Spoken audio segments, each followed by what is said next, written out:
Good morning, everyone. Really good to see so many faces here already. We thought everyone would be hangover back at home. But I hope everyone got to experience their fair share of Slush after parties yesterday. Yesterday was called the main day when it comes to after parties. But Mika, where did you go last night? Met a few old friends, then went to this one karaoke place, and it all ended up with me singing my favorite karaoke song, Mamma Mia, at 2 a.m. So I'm really sorry if my voice is a bit down. It's all part of the plan. It's because of ABBA. Exactly. How about your night? So I first went to St. George Hotel. There is this Nordic Seed Night thing where all the Nordic Seed Stage VCs gather every year. And then I went to Party Round, which is at Valkoinen Sali every year. It's this party happening all the time. And it was about like 1,000 people there. So I partied the night away there. But let's say we all need a few coffees this morning. Definitely, but hey, luckily for us, we have a really, really nice mixture of, energy drinks and coffee waiting for us right backstage. And if you've just arrived to the venue, as I can see so many people are gathering here now, I'm promising you that water and coffee really help. So whatever you're feeling right now, it's going to get better. But yeah, from the looks of everybody here, I'd say everybody has had a lot of fun and a lot of, good talks yesterday. So the best thing about this is that we've actually still got one more day to go. So I think we should just get to it. We'll kick this day off with a dream of all founders and VCs. The mysterious and ever so glorious IPO. We all have a good IPO, don't we? So today we have a person here who's been claimed as the expert in spotting and seizing massive market opportunities. Taking a company public at $11 billion valuation is not easy, but she's done it. From building the revolutionary Apache Kafka platform to co-founding Confluent, which IPO'd as a decacorn, to now launching Ocelar, which aims to protect organizations from digital risks, Neha Narkhede is truly a trailblazer. She is. And Neha will be interviewed by Arjun Karpal from CNBC. So let's welcome on stage Neha and Arjun. Give a big round of applause.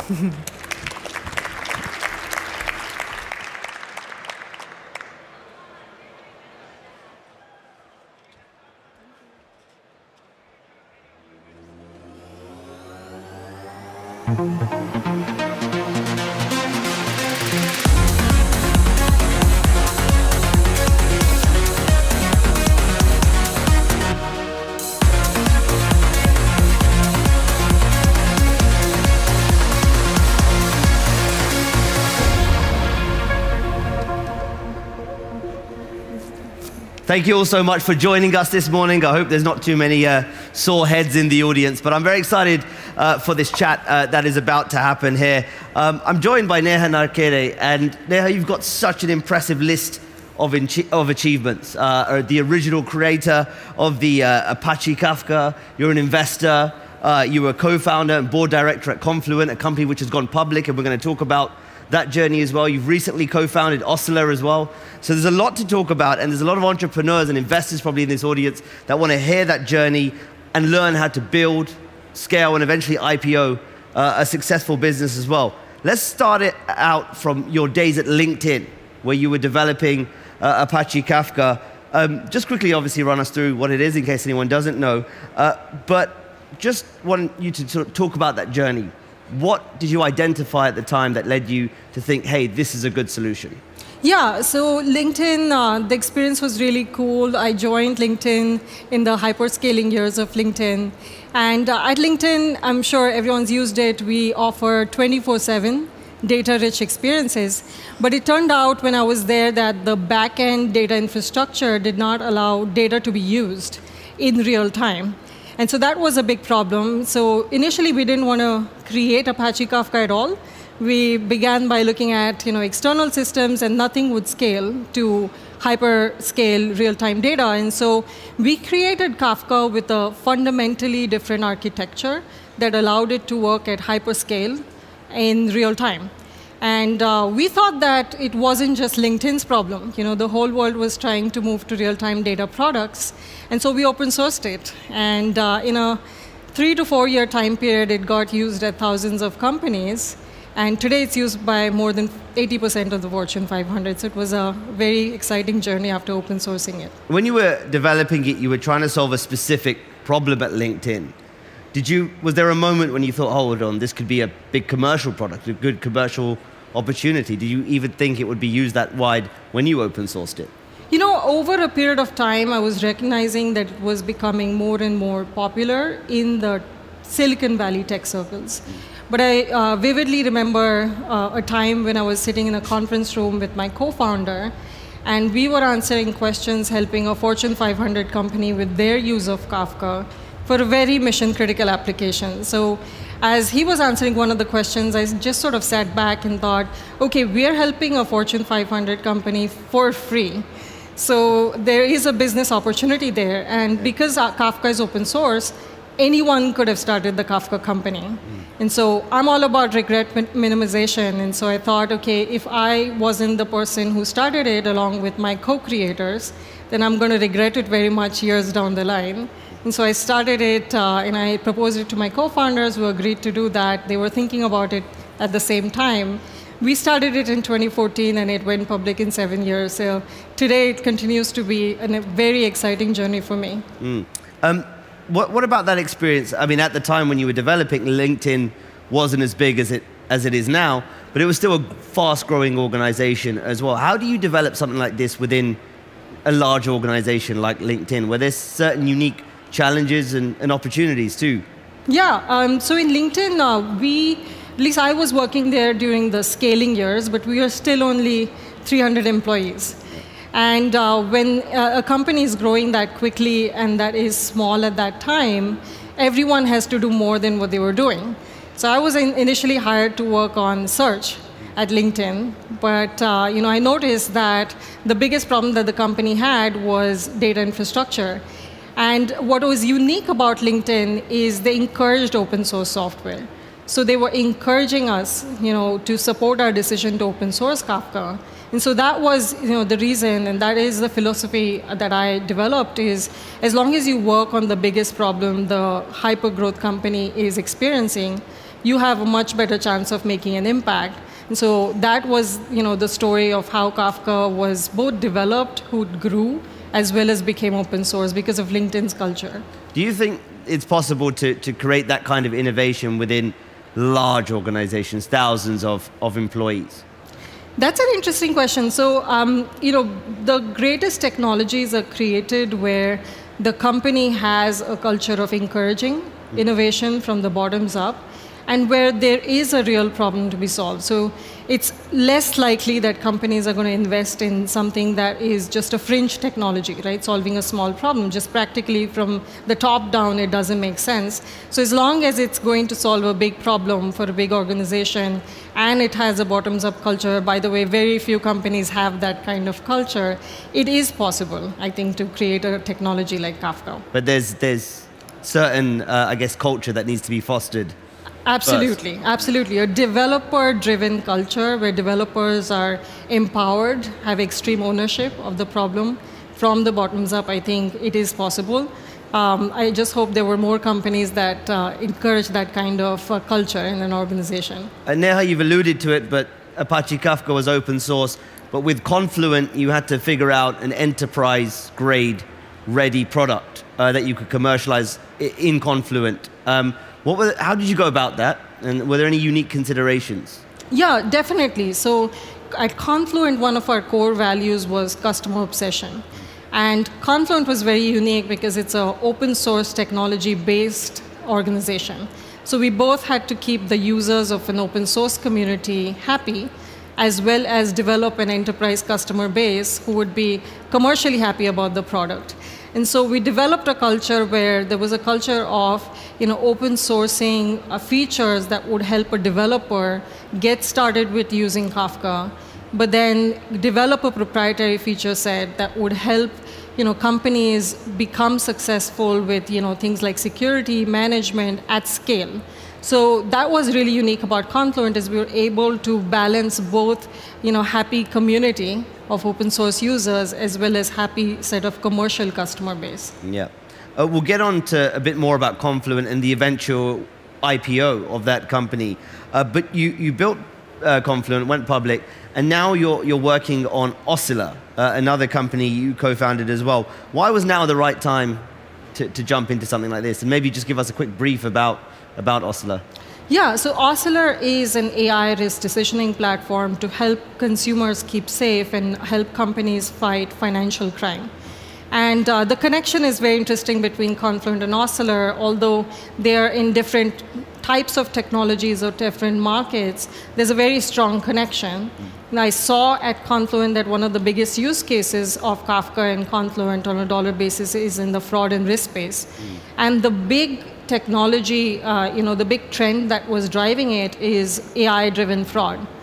And because there was AI-driven fraud and a lot of data is required to process all that data and information and make decisions in real time, I developed a core experience of working with the largest banks, fintechs, payment processors to solve their problems. That's when I realized that it is not a fintech fraud problem. It is a data AI technology problem. And that is why Ocelar was created. Yeah. And what have been some of the learnings, I guess? So have you approached Ocelar differently to the way you approach Confluent? What did you learn from Confluent that you're now taking into Ocelar as you do this again? Yeah, this is interesting. So there were lessons from Confluent. There are some parallels, and then there are some obvious differences. So the parallels is the culture of customer obsession, making sure that the product roadmap is driven by not just strategic goals of the company, but also customer centricity. So that's one. But the second big one is category creation. Category creation is something we were able to successfully do at Confluent, where we not just created a different product, we changed a mindset. We changed how people think about real-time data. And that is what we're doing with Ocelar as well, is we're changing how people think about financial crime. We're changing how AI and data can be brought together in real time to fight fraud in a very, very different way. And so the big trend there is the AI trend of creating fraud, but the bigger trend is also after the COVID pandemic. Almost every industry had to move to an online transaction.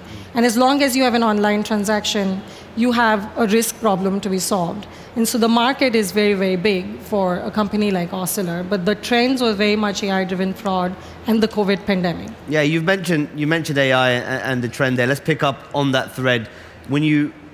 We've seen obviously massive developments around generative AI, large language models, etc. over the past couple of years. How has that changed the way, or has it changed the way in which you approach building a business? Different, of course, to the time when you were building Confluent. Yeah, every decade or so there is a big innovation that completely transforms our lives and completely transforms how we operate, right? And today, in the world of generative AI, that is that technology. I think it is not just a technology advancement, it is a completely transformative force that is changing every industry, every problem space. I think that there are a couple of things about generative AI that companies are using. First of all, it is changing risk management in a big way, so you can detect new forms of fraud much faster than ever before. But it's also operating, it's also efficiently changing how humans do tasks. Yeah. For example, there are companies that are developing and deploying AI-powered chatbots that produce, customer service 24/7. At the same time, that is how we use generative AI at Ocelar, is to create agents, is to create co-pilots to make fraud fighting go much, much faster. So there's a lot of potential in generative AI. It's just that, especially in the risk management space, we think a lot about bias. We think a lot about transparency of the models. And so the ethical deployment of the technology is also, I think, equally important. Yeah. So if you're a founder sort of now, what kind of considerations do you need to have when you're thinking about bringing AI into your business? The first thing is talent. I think it's a fast-moving space. Most of the problems or the solutions are pretty much unknown. The research, kind of culture of innovation has to be developed. So it's not just about educating a workforce or attracting the talent. There has to be a culture of innovation. and openness to adopting the technology. So there are concerns, as we know, around job displacement. There are cultures around safety of the technology, but there's a huge opportunity, and so a focus on that opportunity along with balancing it to ethical considerations is a big way in which we can embrace that technology. Now, can I just ask you to step back a minute and talk about the broader market and hype at the moment? Because you told me here it's transformative technology. Everyone's told me it's a transformative technology this year. The technology is the one part. The market's another. When I look at companies raising astronomical sums of money early on, I look at the valuations that are coming in this market, particularly in the private side. And then you look at the public markets and you look at NVIDIA tripling its stock price this year alone. Are we in a bubble? I might have a different from a perspective. market funding point of view rather than the tech point of view. Yeah, contrarian point of view, but we are definitely in a bubble. When I look at the venture funding that goes into and the valuations that go into, quote unquote generative AI powered products, they're huge, much bigger than the value placed on equally important, enterprise technologies that do have potential of success. Yeah. So from a venture perspective, there's almost too much of a hype. And as we know, there will only be a couple of clear winners. But the funding for essentially anyone who utters those words is actually pretty high. Yeah, it's it was like the equivalent of everyone putting blockchain somewhere in their company a few years ago. Now we're having everyone with their Now AI we have in a there. corrective phase. Yeah, but again, you make a good point. It's about the sustainable businesses, real businesses. When we look at the landscape now, you think about who's making money from AI. It's the infrastructure players right now. It's the Yes. NVIDIAs, the hyperscalers of the world and their cloud businesses, which are growing quickly. But there's not a next level layer to that yet. Are you seeing new business models emerging at this point, or are we still experimenting, figuring out what that next layer looks like? Who's going to make the money off this? And I'm sure you hoping it's Ocelar as well. Yeah, as an angel investor as well, I've seen a lot of exciting companies emerge. The business model, I think, is kind of up in the air. People are going to experiment. Like with every big innovation, the adoption patterns are different, the buying patterns are different, and ultimately the go-to-market strategy should align with the adoption and buying patterns. So that's what I think has to be carefully considered. So if I were to contrast my experience with Confluent and Ocelar, Confluent is a very developer-oriented, bottoms-up go-to-market motion, very different from Ocelar, where the risk teams are top-down. It's a very sales-driven motion. So really knowing your customer base, doing that market research on what the adoption buying patterns are, is what will bring success. But we are still in that phase of evolution, which is very natural with something as new as AI, especially generative AI. And just the last one on AI, you mentioned the responsible and ethical considerations when developing this technology. As a company who is working with this technology, how do you approach that? Is it something you feel that the companies themselves should be in charge of, or does there need to be regulation alongside this? Interesting question, because there is a balance between regulation as well as companies doing the right thing. I think that regulations need to be thoughtful in order to balance what is right for public interest, as well as something that will encourage innovation. So I'm supportive of thoughtful regulations. I just think that industry leaders and regulators need to work together rather than in separation. But from a cultural perspective, in a business, there needs to be a culture of responsible innovation. So I'll give you an example at Ocelar. One of the problems we solve is credit risk. And bias is extremely important of a consideration there, because you definitely do not want to rule out a certain demographic. Yeah. That is something we take very seriously, is bias analysis, testing methodologies, explainability frameworks. That is something that's very important. We take it seriously. We talk to regulators about our approach. So I think that it is a balance, but industry and regulators have to work together. Neha, let's talk a bit about raising money then as well. I read this post recently by Mike Volpe from Index Ventures when he was talking about Confluent, and he said of your team, the first meeting revealed them to be thoughtful, humble founders that dreamed big. After 15 minutes I had the strong sense that Confluent was going to be an important company in the enterprise software ecosystem. Ocelar, as I understand it, is self-funded for now. But do you have any tips for companies looking to raise money? How did you convince Index Ventures that you guys were the real deal? Well, for Confluent, it was a little different of a story. It becomes obvious when there is a user base that is in the thousands, and there is a company where, luckily investors like Index Ventures found us to be humble and have potential enough. But that's more of an obvious decision, right? There is a user base. With Ocelar, we will think about it differently. I think the big learning is when you're looking for investors, look for a partner, not just funding and the money aspect of things, because they're going to help you make big decisions. So really, I think much more than the firm, I think the person is very important. Right, and does that mean also looking at strategic options as well in terms of investment, not just sort of necessarily VC? Absolutely. I think in some companies, the strategic option is extremely helpful. In particular with big banks, in the venture arms can be particularly helpful in breaking through. And so strategic investors are equally important as the tactical ones, ultimately still looking for a partner. So from raising funds to going public in the IPO markets, I think Confluent went public in 2021, I think. Yes. You're probably not anywhere near that stage with Ocelar. But what are some of the key things you think about or look for when considering to take a company public?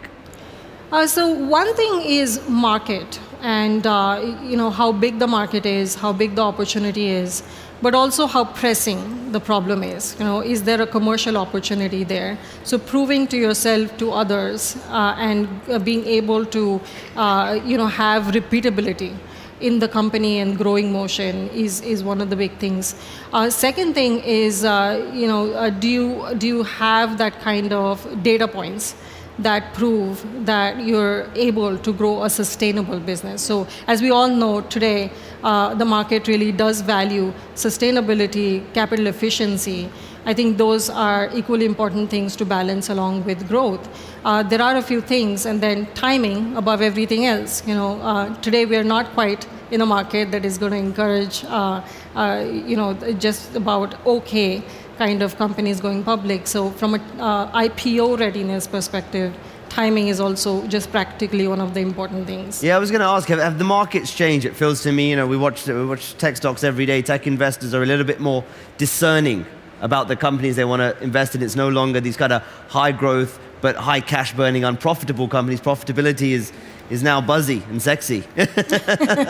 No, definitely. I think in 2021, we remember in 2020 as well, there was a much more emphasis on growth at the cost of profitability. Yeah. I mean, still the hyper-growth companies are still going to be unprofitable, but the path to profitability and the time to profitability and the metrics that demonstrate the quarter-over-quarter progress towards that profitability is important. I wouldn't say that growth is less of a factor. It's just they're looking for sustainable growth in the long term. Yeah, and as you prepare for an IPO, or if you're thinking about an IPO even early on, how do you create the right team to realize that opportunity and eventually get you to that goal?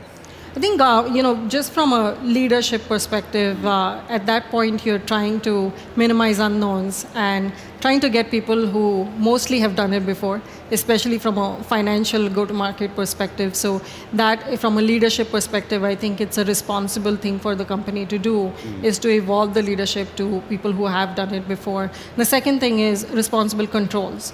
Right? Have you had the time, investment, the experience of people who will put the right controls in place in order to be ready to go public? Yeah, and since we're here in Europe, we should talk about it. Europe's public markets for tech have been almost non-existent, really. Are there opportunities in Europe in terms of being able to become a serious hub of capital markets for large technology companies, in your view? I think there is a lot of potential. If you just look at venture funding in 2023, cumulative venture funding in European startups was 52 billion, and which was quite a jump 3 years ago. So there's definitely a lot of potential. I see a lot of interesting European startups coming up. They're growing fast. Surely we haven't seen the big IPOs yet, but they're on the horizon, I think, in the years to come. Does sort of the explosion of AI present Europe with opportunity? Because European tech really missed out on the platform age, the internet age in many ways. It's the big US companies that dominate that space. Does generative AI give European startups a new opportunity, do you think, to create these sort of multi-billion-dollar companies? You know, it's interesting. My perspective is Europe's focus on data privacy, Europe's focus on ethical considerations, responsible AI. Just that is going to put European startups at a slight advantage when it comes to especially serving industries that put a lot of emphasis on privacy and responsible innovation. So from the readiness perspective, or from a cultural perspective, I think there's definitely potential in European startups to, I wouldn't say rival, but catch up to the market in US. Yeah. Now we've got a couple of minutes. So I just want to talk a bit more about your experiences as an entrepreneur. I read out your big list of achievements at the start. Were there any moments along that journey where you had doubts? Can you pinpoint any of those moments and how you overcame them?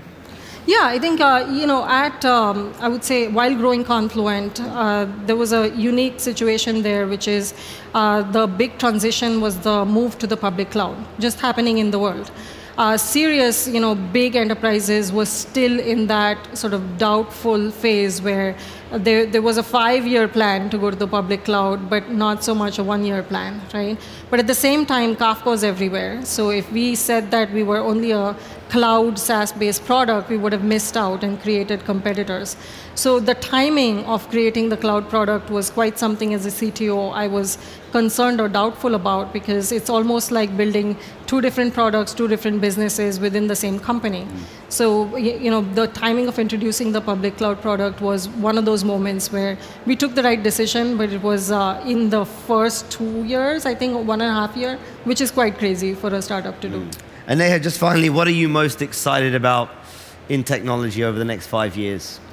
At the risk of stating buzzwords, just based on my Ocelar experience, where I'm seeing interest from serious enterprises on how generative AI is creating an impact, is something I'm extremely interested in. I think there's hype today, but it is a technology that is completely transformed how every problem is going to be solved. And so the pragmatic, tangible value applications of the technology is something I'm super interested in. Neha, that was great. We went through a journey there. We went through your journey, and it was wonderful. Thank you for all your insight. A really fascinating discussion there. A round of applause for my wonderful guest, Neha Narkhede. Thank you, Neha. Thank you so much. Thank you.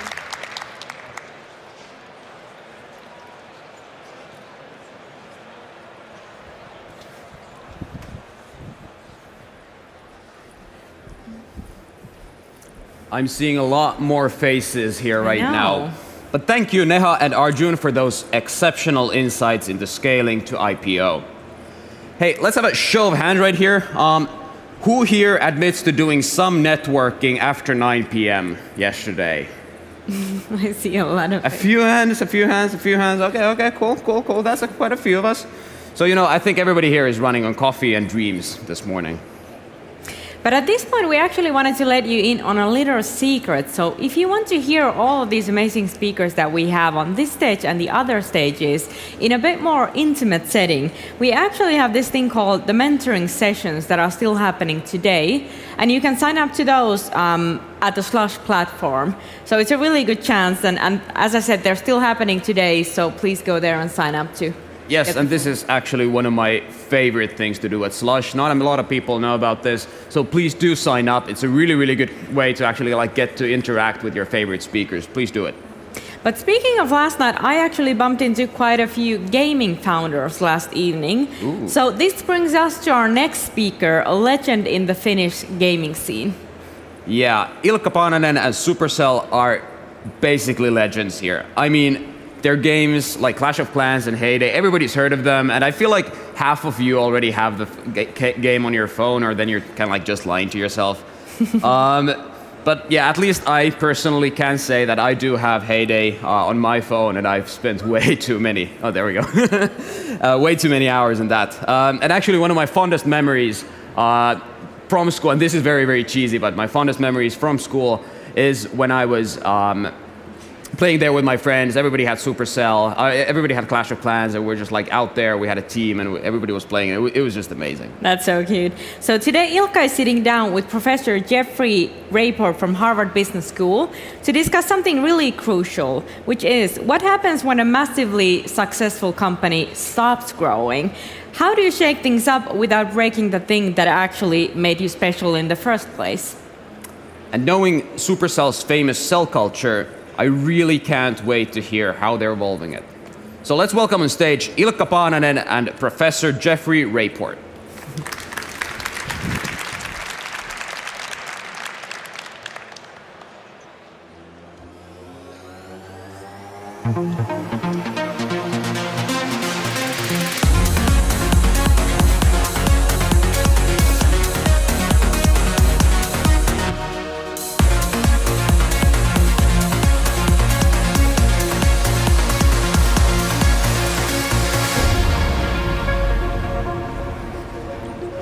Ilkka, it is so much fun to be here with you on stage at Slush. The last time you and I were together, it was in the hallowed halls of Harvard Business School. We had just written a case about Supercell, and it's about the situation that we're going to be talking about today.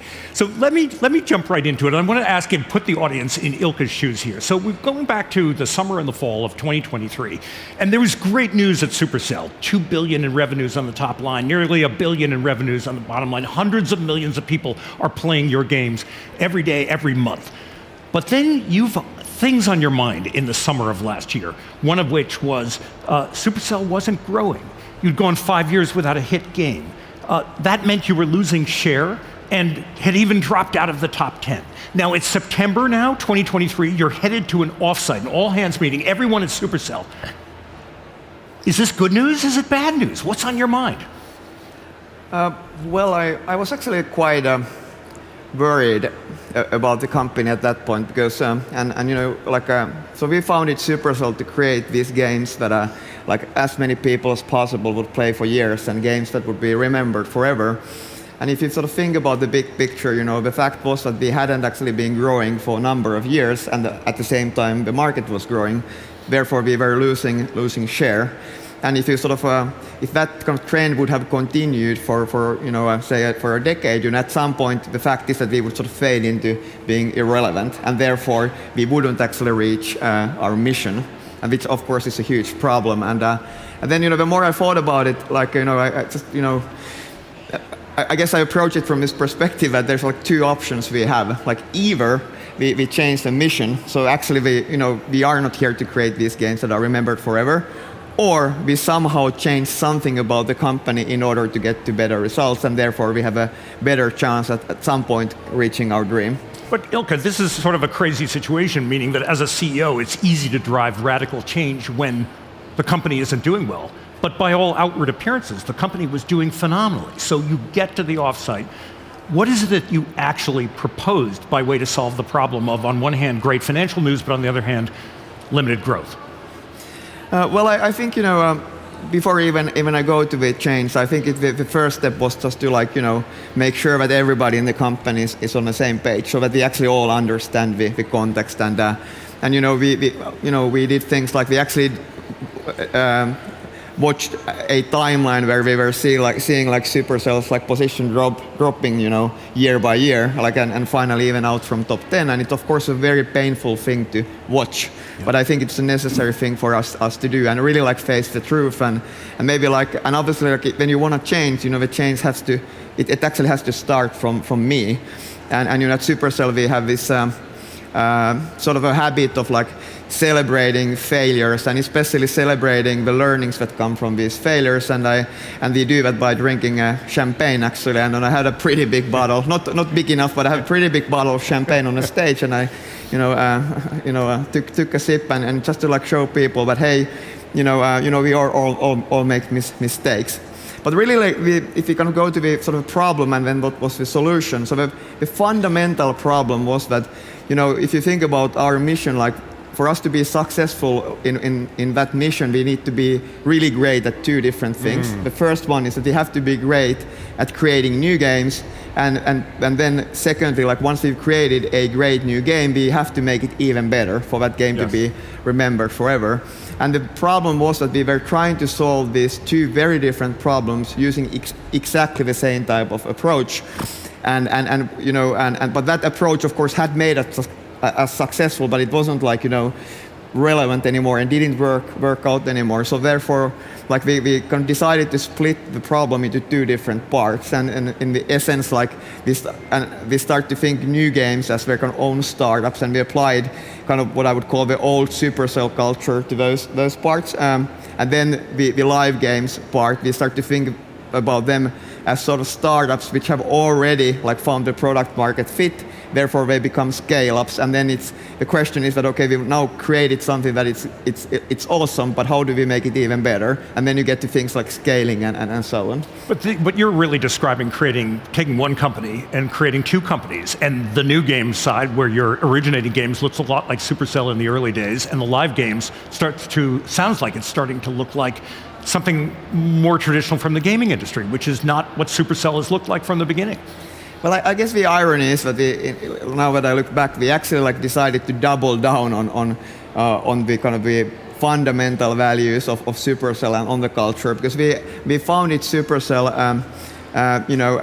on this idea that we are all about the game teams that we call the cells, and it's actually these cells who are like completely independent, and they sort of run the show. And in a way, I feel that this solution actually doubled down on that type of thinking, but we just got a lot more serious about it. So, say on the new game side, as we can think about them as startups, we had always said that it's all about the team, but then we actually like decided to get a lot more systematic about creating these new game teams. And for example, we formed this kind of new sort of initiative that we called Spark. What Spark is all about is that we apply a very, very systematic approach in like creating these new game teams, and we have a mission of like we want to be the world's best company in creating these new game teams. And as an example, we for example have a professional psychologist as part of a team who kind of evaluates the team, because at Supercell, like what makes us very different as a games company, we actually don't sort of greenlight or approve game ideas. That's not what we do. We greenlight and approve teams. But once there's a team at Supercell, or cell as we call them, we trust them 100%, and then that cell can build, whatever game they want, as long as it kind of gets us closer to our mission. So we just got a lot more systematic about team building on the new games side. And then on the live game side, or on the scale-up side, we just realized that we had been like way too happy with our kind of this thinking of this like very small kind of cozy teams, and it sounds like terrible, but in a sense we had put like our own interest ahead of our players' interests. So even if we very well knew that with bigger teams we could do way more for our players, we still decided to stay in our own comfort zone, because that's how it always had been. And of course, that approach had made us successful. But what we then started to do on the live game side, we start to think about them as their own independent business units, almost like companies within the greater company. And we actually did start to grow them quite a bit. And of course, with growth comes things like structure and process, both of those two things, even middle management, and all of those things like used to be kind of almost like curse words at Supercell. But then like we decided that okay, like we have to change something. We have to really like place our players first, and if that means that we need to get if that means that we have to get go to the uncomfortable zone, then so be it. Yes. Yeah. So I should mention that for those who want to go deeper, Ilkka, you wrote about this in February of this year in one of your famous blog posts. But that is a really interesting one, which is the question of where is your primary loyalty? I mean, you built this company around a structure that was designed to attract the best gaming talent of the world, best people, best teams, best games, and part of that was to create these small autonomous cells and push decision rights, greenlighting games, launching games, all of that down to the cell level. Now you're talking about the live game side of the company where you just said multiple layers of management. I remember talking to your head, Stuart McCaw of the Clash of Clans team, or Cell, who was talking about the fact that he came to a company meeting in January of 2023 and introduced the idea of hiring the first middle manager at Supercell. And there was like this huge backlash of, oh my God, not a middle manager at Supercell. That means the dream is over. So this issue of like, are you primarily loyal to our structure or culture, or you're saying actually the primary loyalty is to outcomes for our players?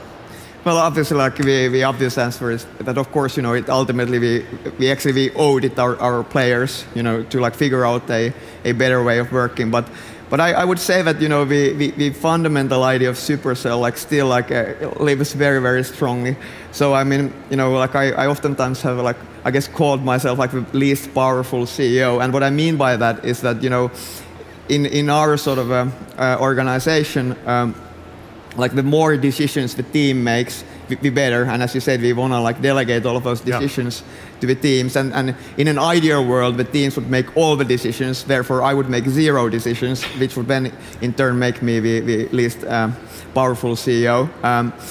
But I think that is very, very much still true. So I mean, all of these live games, they are very kind of independent companies, if you will, and the decision making has been pushed to them. But then they've been actually doing quite a lot of radical innovation on how do we actually work, within those bigger teams, and there are ideas and concepts such as what they call the subcells. So imagine a bigger live game cell, and then that consists of these smaller subcells, and there's certain amount of independence within those subcells. Of course, then should be all aligned and work towards the same common goal. But we've done things like that then. And also we had this fundamental discussion about structure in general, and oftentimes people think about, and we certainly used to think about structure as a kind of almost like a negative thing, and processes as something that kind of slows you down. Yeah. But then we came to the realization that there's also such a thing of a kind of good structure and good process, and what that means is that a good structure actually enables people to focus on what's the most important thing, which is the work. It creates clarity and all those type of good things. So oftentimes now we try to actually talk about what is good process, what is good structure, and I feel that we've gotten a lot more comfortable with that idea.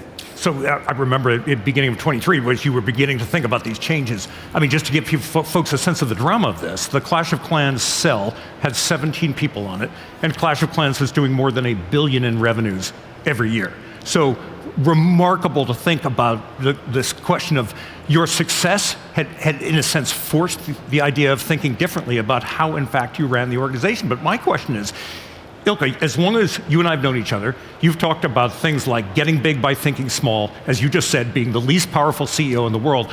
But you walked into that offsite and did something very CEO-like, which was ultimately to do a pretty radical reorganization of the company. How do you square those two thoughts?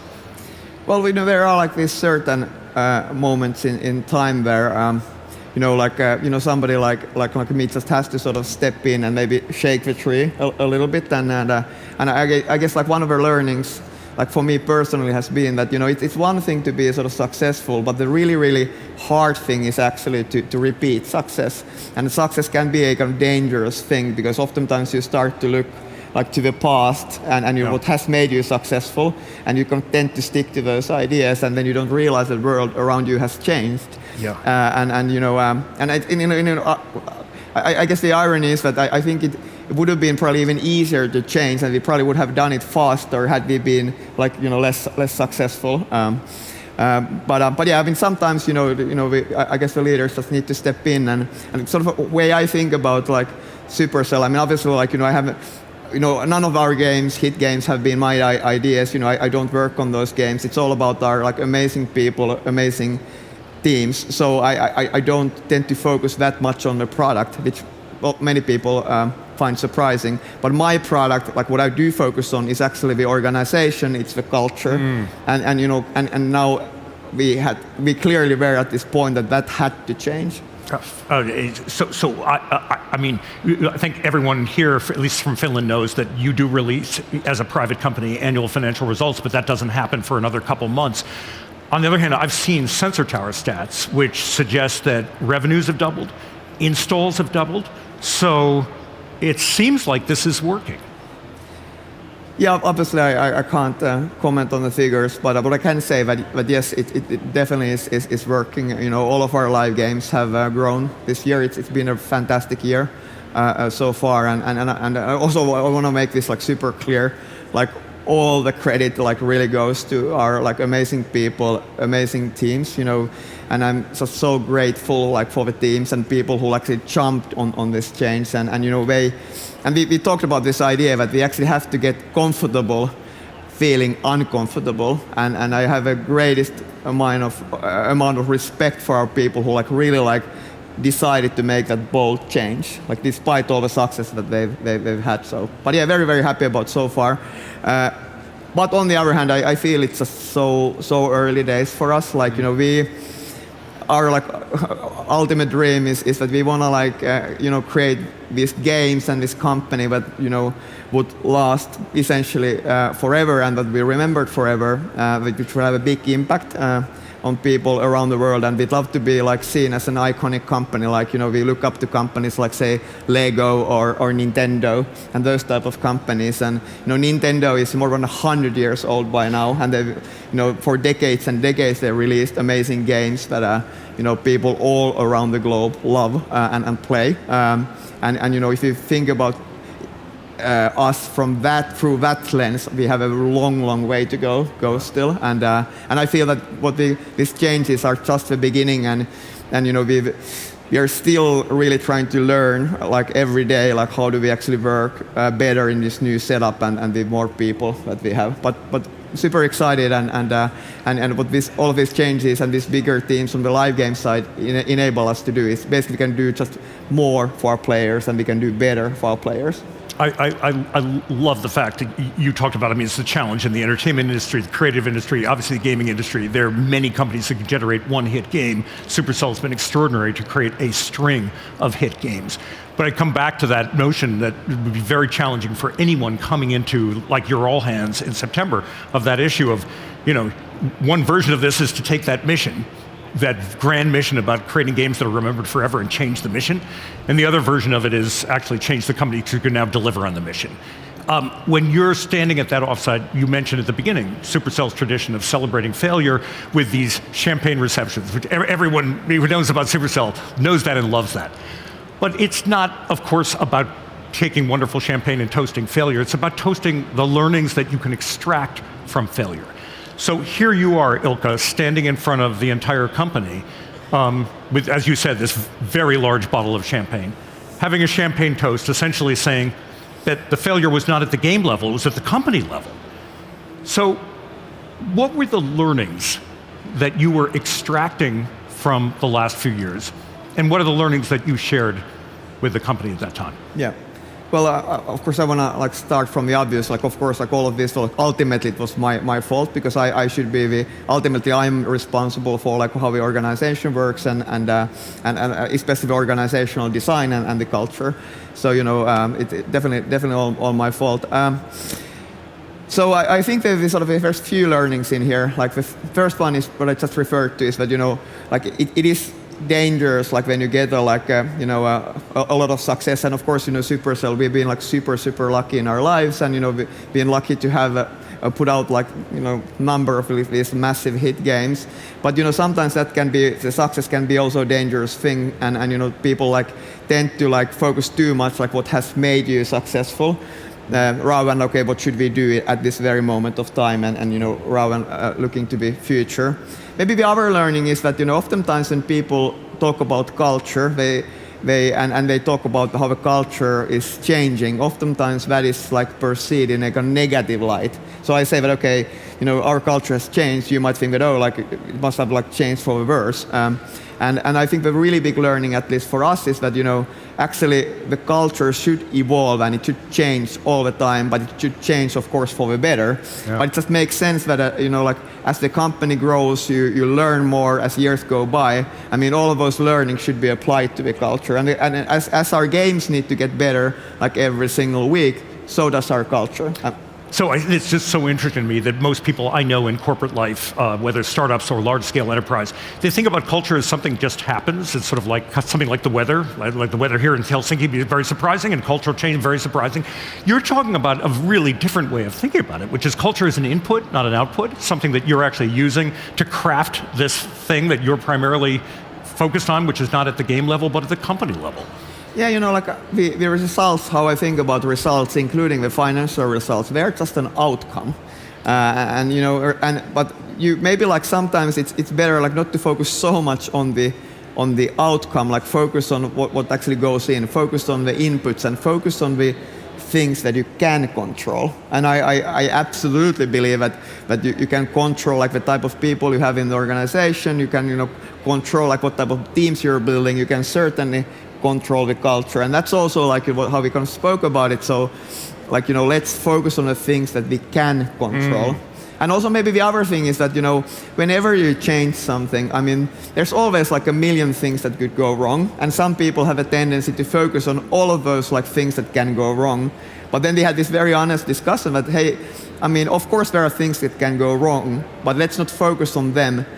So instead of focusing on those million reasons that go wrong, let's focus on that one thing that will make this great. And having that sort of mental mindset, I think is quite helpful. So, but the big risk here was that having designed the company around this unique culture, and the unique culture was designed, as we talked before, to get the best talent. Now is it still a magnet for talent, having made all these changes? Absolutely, and actually even more so. And actually on both sides of the business. On the new game side, like on Spark, like we also did something that we hadn't ever done before. We actually opened up that Spark program, which is all about creating these new game teams. We actually opened it up for external people to apply, and it's been actually a really big success. And we're looking for people who maybe instead of wanting to found their own startup, maybe they want to just create a fantastic new game, and that's all they want to focus on. And then our goal with Spark at Supercell has been that we want that to be a better option for you than creating your own startup. So if you're the type of person that wants to just focus on creating the game, working with the very best people in the world, this is your place. And it's been incredible, just to see how many people have applied and joined and been working through this program from all around the world. People are literally moving to Helsinki, with this weather that we have here, to create new games with the very best people, and it's been super inspiring to see that. And then on the live game side, the same thing. Now that we have these bigger teams, we can actually make a much bigger impact. And obviously, hundreds of millions of people play our games every single month. So the type of impact that you can have on the live game side, it is massive, and it has only gotten way bigger and better with these bigger and stronger teams. I remember when we were together at HBS last spring, part of what you were saying was that without building bigger teams or bigger cells, in a sense you were underserving the brilliant intellectual property that the company had created, which is kind of a fascinating thought. Now, I have a very different question for you. I just got off the plane from the US yesterday. In the US, in Silicon Valley especially, everyone is talking about this idea of founder mode. And if founder mode is supposed to be the received wisdom for what folks like you, Ilkka, should be doing, you just did the opposite of what founder mode would dictate, meaning that you don't have your hands all over every little thing in the company. You're saying far from it, that's not your job. Yeah, no, so I have mixed feelings about the founder mode thing. On one hand, I get there what is coming from, but I think I guess my and our sort of leadership philosophy at Supercell is the complete opposite. So we still very much believing in just hiring people who are smarter and better than you, and then trusting those people 100% and sort of delegating it to them and empowering those people and also empowering those teams.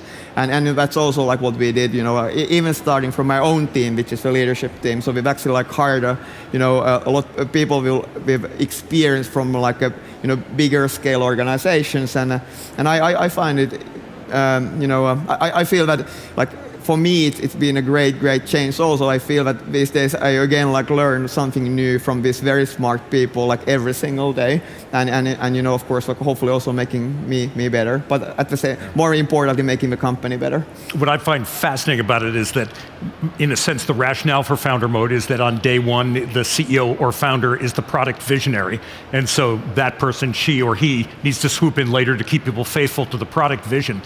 It strikes me that your vision from day one was at the company level, like your product, your Ilkka's product, is the company, not any individual product within the company. And in that sense, then you're coming into the offsite and doing the reorg was a bit of founder mode, but with a very different approach. Yeah, I guess you're right, and you're right also. In when we founded Supercell more than 14 years ago, it's actually interesting even thinking about that. Now, we actually spoke probably more about the type of company and culture we wanted to build than we spoke about the type of games we would like to build. And as you said, especially for me, the product is the sales structure, it's the culture, it's the organization, and then our whole ethos is that we want to hire the very best in the world to create these games, and we want to create an environment where these people can do the best work in their careers, and then with some luck create the best possible games. Yeah, it's just incredibly inspiring, but very interesting to think that if ultimately the entire game, that is the entire dynamic of the company, is around attracting best talent, then in some sense, if you could create the best product called a company and you put the best talent inside that, then in a sense the brilliant products are a byproduct of having gotten all those other things right. Yeah, it's true. I mean, ultimately, my view of a games business is that, for you to be successful, you need essentially three things. So you need to be lucky, and we've had our definitely our fair share, or even a higher share of luck, of course. But luck you can't control. But the two things that you can control is that what type of teams do you have and what type of culture you have. And we tend to focus on those two latter things. Well, I must say, Ilkka, it is such a pleasure to talk with you, not just as an amazing founder, but an amazing refounder, and somebody who continues to have an entrepreneurial vision 12, 14 years into the history of Supercell. Thank you so much. Thanks, Jeffrey. Thank you.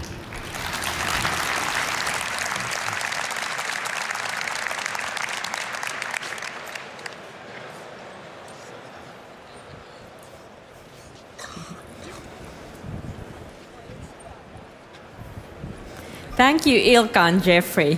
It's so cool that Supercell, what an incredible story, for example, of how you can build a global giant from Finland, a country which many would say is kind of an outsider market. But also outsider as a term is interesting. What does it even mean in today's world? Right, so when I was working with early stage startups, I was really used to hearing this narrative of you need to be in Silicon Valley to actually succeed. But just looking around in this room, we're seeing billion-dollar companies just kind of emerging from everywhere, changing that story. And that's exactly what our next speaker's story is all about. It starts in a Portuguese lab, far from Silicon Valley, with the founder named Virgilio Bento, I was explained, or V as everyone calls him, writing what he thought might be the last cold email. And that email landed in the inbox of Delian Asparuhov at Founders Fund. And instead of just being another cold email in a really busy VC's inbox, it sparked a journey that turned Sword Health from a local Portuguese shop into a $3 billion global healthcare company. Yeah, and this is particularly close to my heart because at Maki VC, we constantly see amazing innovations coming from spaces that others might call a little bit unexpected. But the game is changing, and these two are going to explain to us exactly how. So, for everyone here, building from what others might call an outsider market, which is pretty much the entirety of Europe, this is going to be your masterclass in proving the skeptics wrong. They'll be sharing every unconventional step of how you build your business when you're not starting from the usual spots. Okay, so welcome on stage Virgilio Bento and Delian Asparuhov.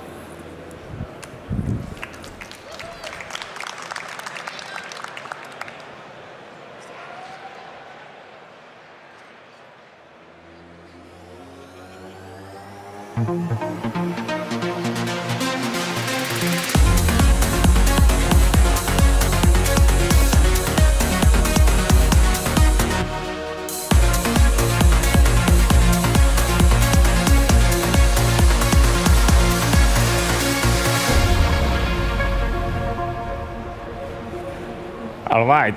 Hello, Helsinki. Hello, guys. Very nice to meet you all. You have a European one that you want to start with, so maybe we start with that one, and then we can take care of you. Yeah. It's so fascinating to sort of be here in that first time in Europe for an extended period of time. And my immediate impression from sort of Helsinki and Slush is that everything here just feels like it's just somewhat off and somewhat confused and disconnected, sort of from reality across a multitude of, sort of dimensions. The first is, sort of why does the biggest, sort of European startup conference, which we can talk about whether or not the, sort of term European startup has any, sort of meaning, whether or not you are actually a European startup, chooses to, sort of place itself in the, sort of dead of winter in the North Pole. Maybe that represents the, sort of shame and repression that Europe has. And if things were actually, sort of going much better on the continent, this conference would be in July in Mykonos, and we would actually, sort of be partying. But instead, we must, sort of sit here in the darkness. And then, beyond just the conference, the confusion extends, both to the entire city and then throughout the continent. In the city, sort of last night I arrived in Helsinki. Sort of plane lands were stuck on the tarmac for over 3 hours because the Helsinki airport somehow did not recognize that there is both snow and wind in November in the North Pole. And so they're somehow, sort of confused at a fundamental infrastructure level. And then, at a, sort of more macro-continental level, you think about, sort of why are Finland, Sweden, and Norway, these sort of Nordic countries, somehow succumbing back into the, sort of depths of socialism, despite the fact that in theory they should have all this, sort of scar tissue from the Soviet Union. And so even as a, sort of Nordic, sort of set of states are confused about, sort of their place, sort of in the world. And so my sort of like, initial impression of Helsinki and Slush is, wow, everybody here just seems, sort of deeply, deeply confused. And what better way to, be emblematic of that confusion than your company, which in theory is a European startup, but 99% of your gross profit dollars are based in the United States. And so your engineering office might be in Portugal, yes, but it could be on Mars, it could be on Jupiter, it could be in Africa, it could matter less. At the end of the day, you make your money from Europe. And so maybe with that, Virgilio, why did you decide to build a company in Europe of all places? Thank you. Let me tell you a little bit about Sword, and then we can discuss a little bit about what's really special about starting to build something in Europe, and then also the challenges that come from it, right? And also the contrarian advice. So in a simplistic way, what Sword does is basically we build AI care agents to deliver world-class care to everyone in the world, high quality care, right? And that means that if you have physical pain, you can recover with our AI care agents. If you have mental health issues, the same thing, and other conditions. And the reason why this is important is because just with physical pain, right now, just in the US, there are 50 million Americans that don't have access to the quality of care that they need, but they have pain every single day, right? And that means going through life in a stage of surviving and not thriving or living a full life. And what's paradoxical about that is that, as you know, we develop such crazy technologies in so many different endeavors of our existence. But when it comes to healthcare, we are pretty much doing the same thing in the last 50 years, which is for you to have 1 hour of care, you need 1 hour of this highly specialized, scarce human resource, which is the clinician, right? And actually there's this amazing chart from The Economist that shows the penetration of technology in the last 20 years in an industry, and you see the penetration of technology in electronics and automotive, and it went like this, and costs went like that. In healthcare, there was also a penetration of technology that went like this, but actually, paradoxically, costs went also like this, right? And so, where in other industries we've been using technology to shift the role of the labor of the human to the machine, and with that drive access and lower costs, when it comes to healthcare, we've been using technology in the last 20 years to make the clinician marginally more efficient, but actually much more costly in the process, right? And so by using AI and developing AI systems that can do the work of the clinician, you basically drive access and quality of care and reduce costs, which is really the trifecta of what the future of the healthcare world should look like, right? And so that was the vision when I started my PhD in Europe. And as you very well know, it was very challenging to access the funding needed 10 years ago to build this technology, because it's not like you were born in the middle of Silicon Valley, you have an idea, you have a pitch deck, and someone gives you $1 million to start building. the way that I was able to go from the pitch deck to the technology was no one will give me money, so I had to write a research grant that got me 100,000 euros, and with that I had to have a PhD done. And so my PhD was a means to an end to really get access to the funding needed to develop the technology and get the clinical validation, and then I launched Sword, and our first investment in our first year was 150,000 euros, right? Our second investment in our second year was 200,000 euros, followed by a third investment in the third year of 400,000 euros, right? Just for reference, in 2021, in 2 weeks, in November, we raised $300 million, right?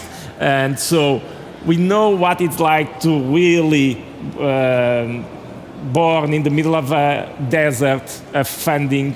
And what happened was, the plan was always survive in Europe, get access to cash, get some money, get the clinical validation done, develop the technology, prove the value, and then raise the Series A in Europe with the European investors, get that commercial traction, and then go to the Silicon Valley investors, the tier one Silicon Valley investors, that would allow us to get access to the funding and also the credibility, and that was the end goal, right? So I went, cool, let's start the Series A process, and I had like 50 meetings in Europe.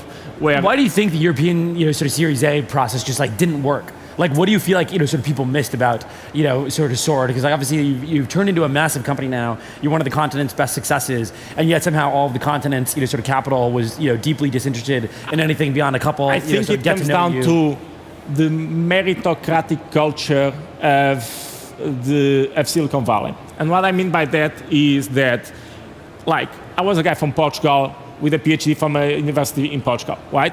I was not from London, from Germany. I was not part of Rocket Internet. I was not part of one of those companies that was like, oh, if this guy was on that company or from that university, then that guy must be good. Therefore, so you see it as like credentialism, basically. It's like a credentialing thing. It's like, who the fuck is this guy, right? And why the fuck? And so the first conversations were like, oh, show me the revenue traction. Yeah. And I'm like, well, that's the goal of this round, is to get revenue traction, right?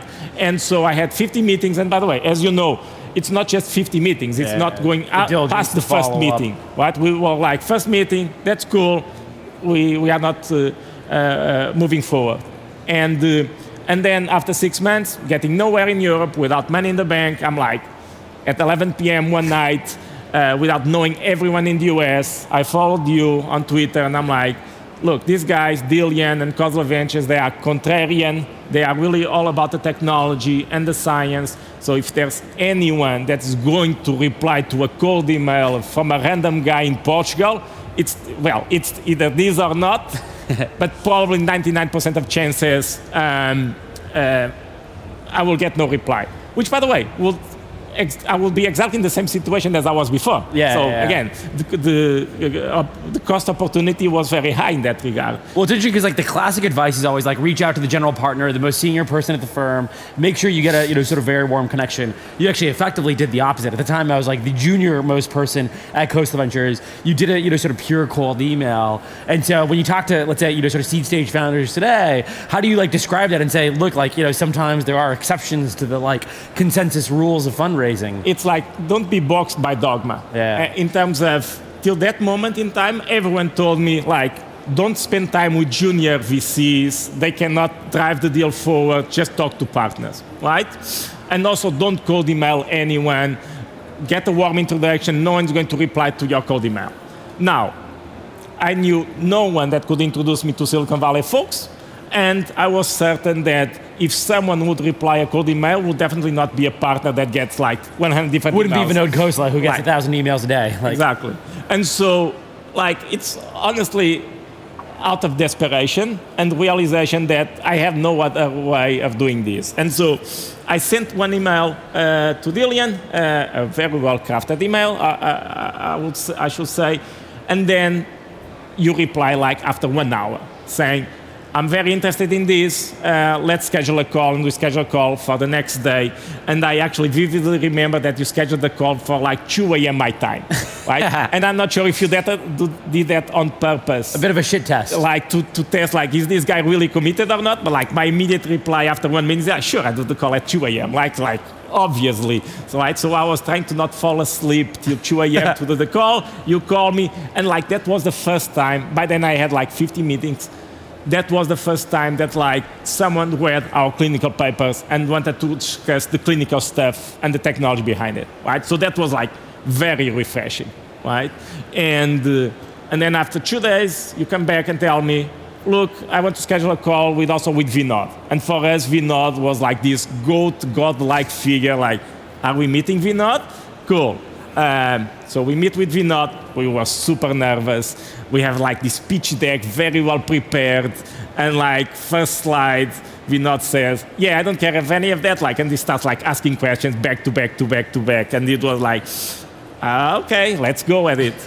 and then at the end, you come back and say, look, we want to invest at this valuation. And probably you could say like 1/5 of that valuation you will have accepted either way, right? Because it's not like we were picky. And then like you visit us in Portugal, and then we fly to Silicon Valley, and probably you can tell a little bit about that story from your point of view. And then like in 4 weeks from first call to term sheet sign, we got our Series A led by Causal Ventures, which was one of our, which is a tier 1 investor in the Valley. So it was really contrarian, the full process end to end.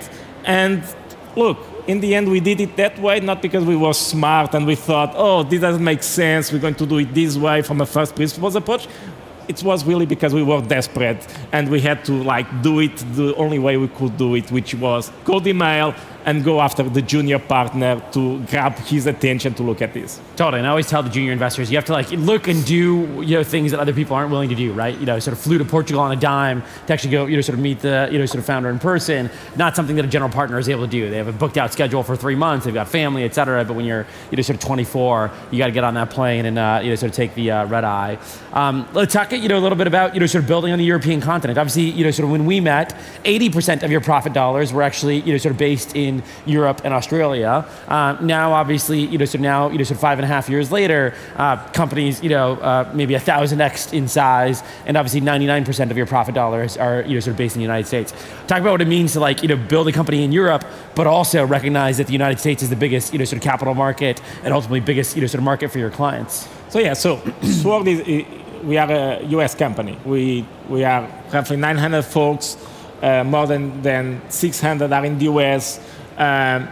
We just happen to... But you're in Portugal. I'm in Portugal as a CEO. And by the way, the reason why I like to be in Portugal is... And you love in-person work. Like, you have an office and everything. I love in-person work. And so talk about that. Like, the CEO is not where the, like, sort of majority of, like, sort of So the I team do that, honestly, from a selfish reason, because I'm a deeply rooted family guy, so I want my kids to grow up next to my parents, right? Yeah. So it's not like, oh, I do this... Even if they turn out to be Marxists.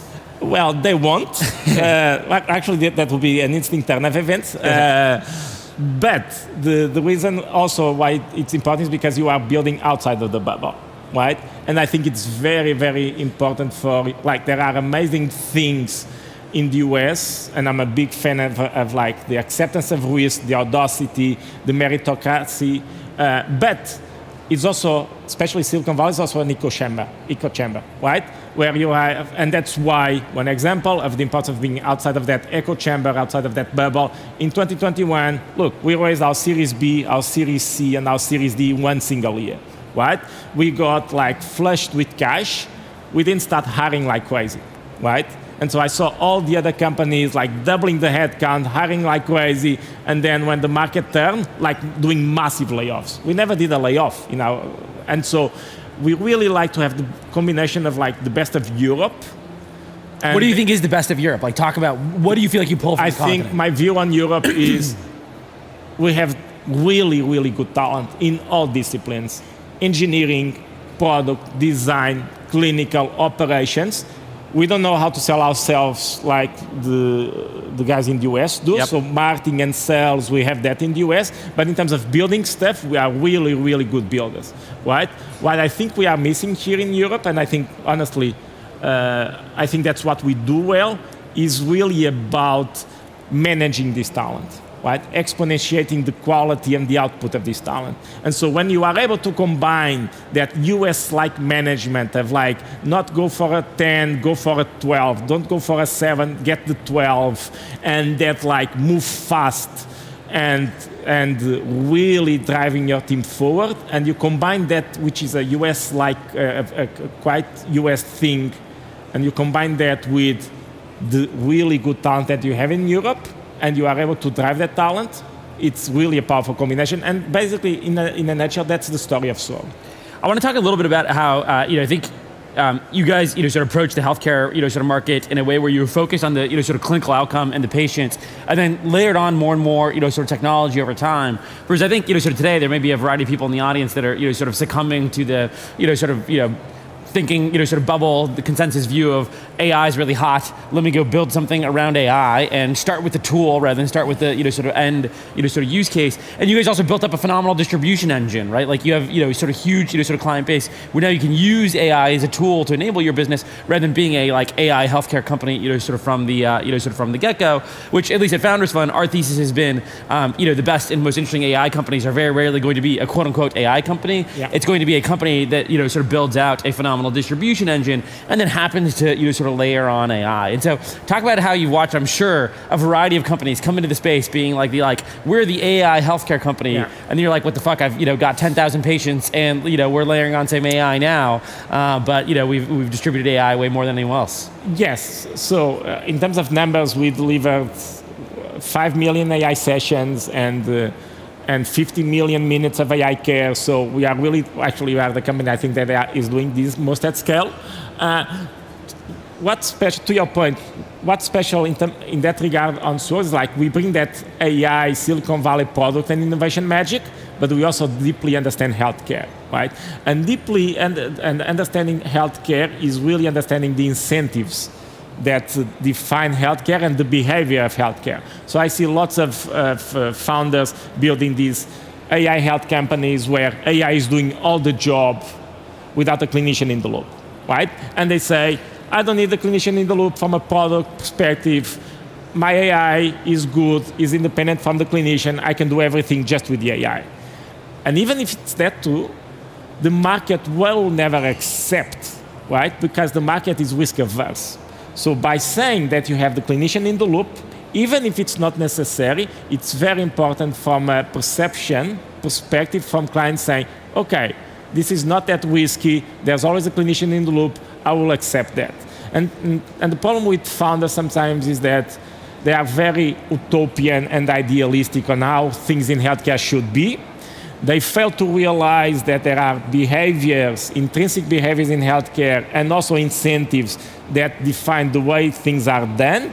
And if you go at it in an idealistic way, you will lose because you will never get to market traction. And so the change, to your point, is much more incremental in terms of you get there, you prove your value, you gain credibility, and then you can do more on the AI innovation front, right? But you don't start like this atomic bomb, like AI does everything, I don't need humans. This is the best thing that you should have, just buy me.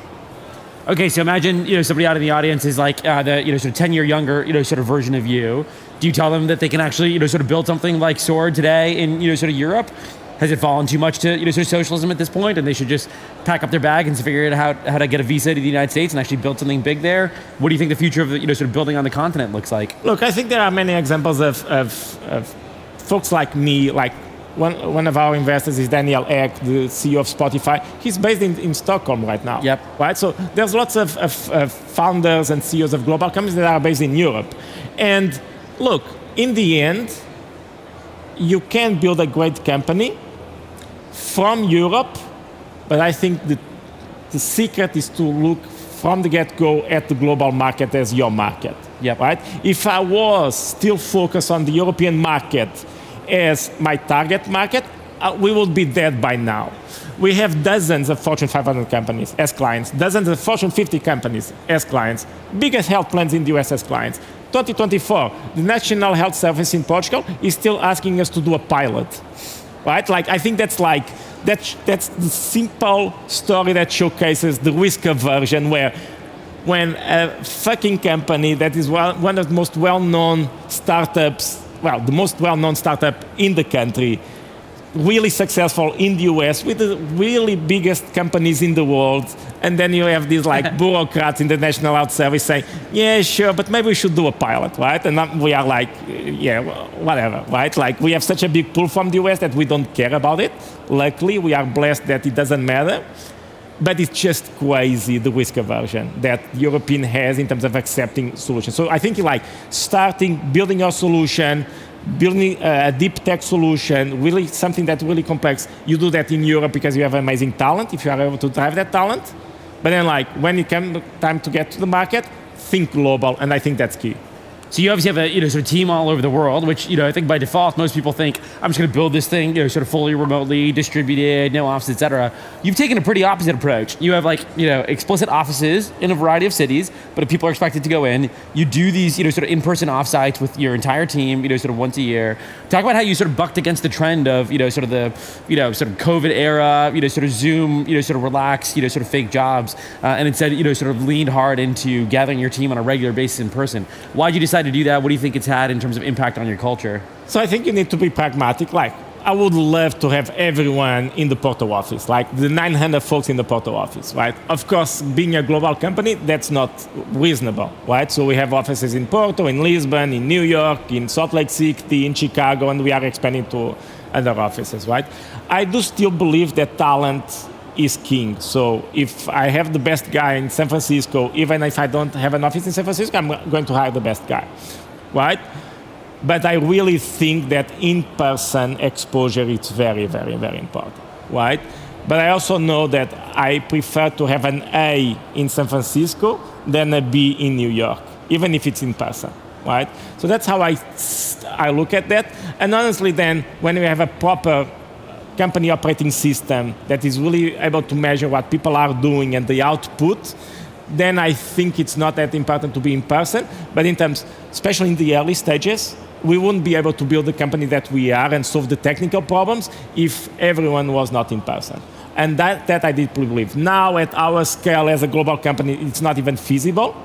But on those early days where you are facing that tech problem that if you don't fix it, you don't get to market, and it implies that everyone is like spending the night going back and forth and arguing and discussing and shouting to fix that problem, that's where innovation comes from, and we've seen that.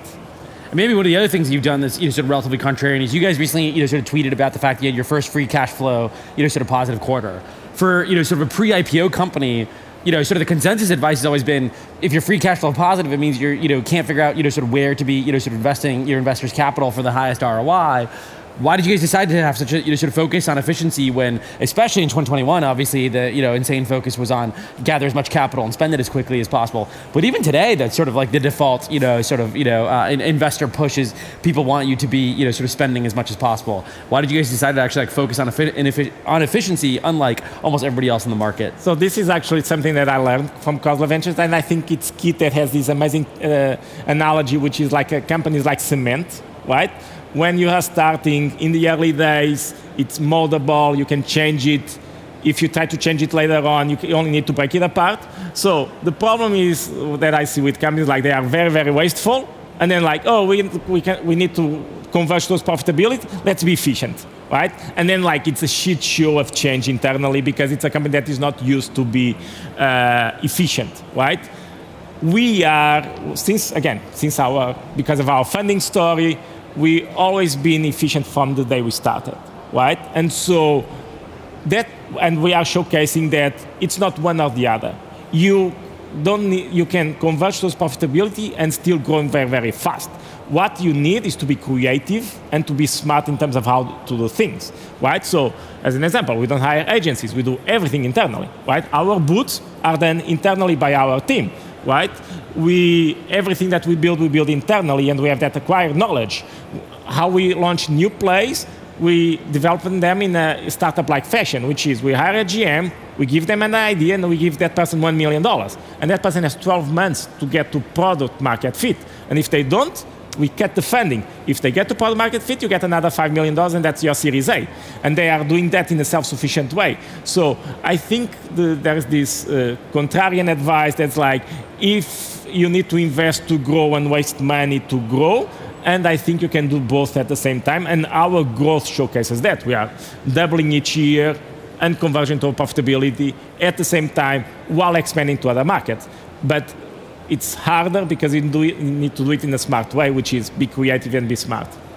Well, companies obviously are doing great, changing the American healthcare system. Hopefully one day Portugal decides to give you a pilot. Maybe it'll be after your guys' IPO. They'll finally think you guys are a big enough company. Maybe take a risk on. Maybe they give me a pilot for my private jet. Exactly, a pilot for the private jet. One last question to you. Would you, now that you are a partner at Founders Fund, no longer a junior VC, if an European founder sends you the same cold email that I did 6 years ago, would you reply? I'd reply, and I'd probably send my associate to get on the plane, since I don't like getting on the plane myself anymore now that I have a kid. And I'd be very careful with doing much more of a shit test on socialism versus not. I've made the accident of not testing on that and accidentally investing into a socialist European founder. Well, turns out it doesn't work out if you're trying to be a venture capitalist. Well, it did work out okay for you to invest in some European companies. So. It's true. So founders in the audience, email Dillian, he will reply. Thank you. Thank you, everyone. Good stuff.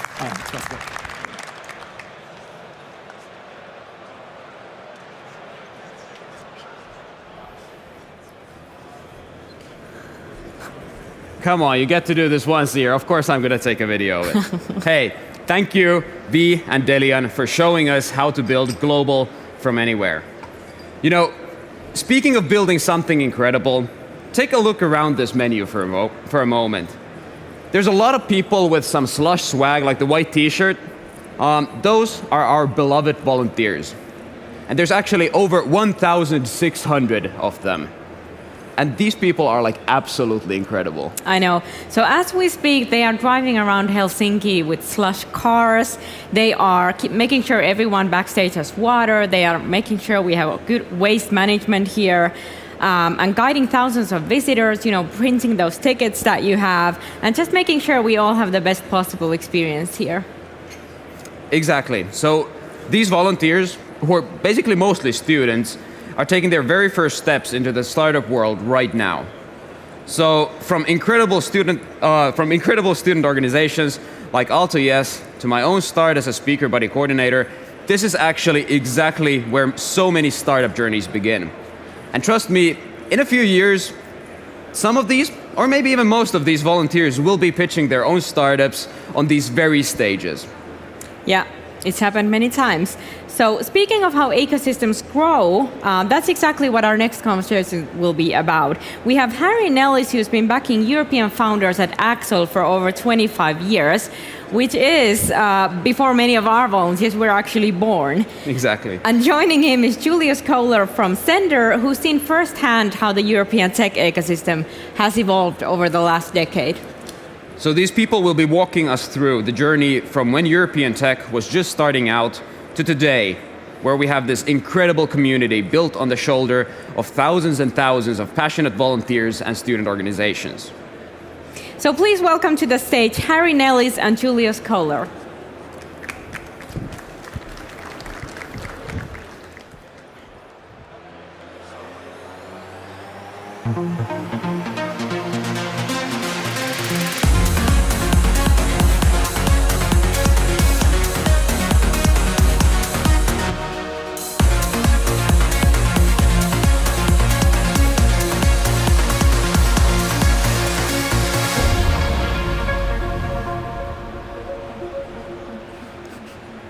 Good morning, everybody. We're going to talk about the evolution of the European tech ecosystem.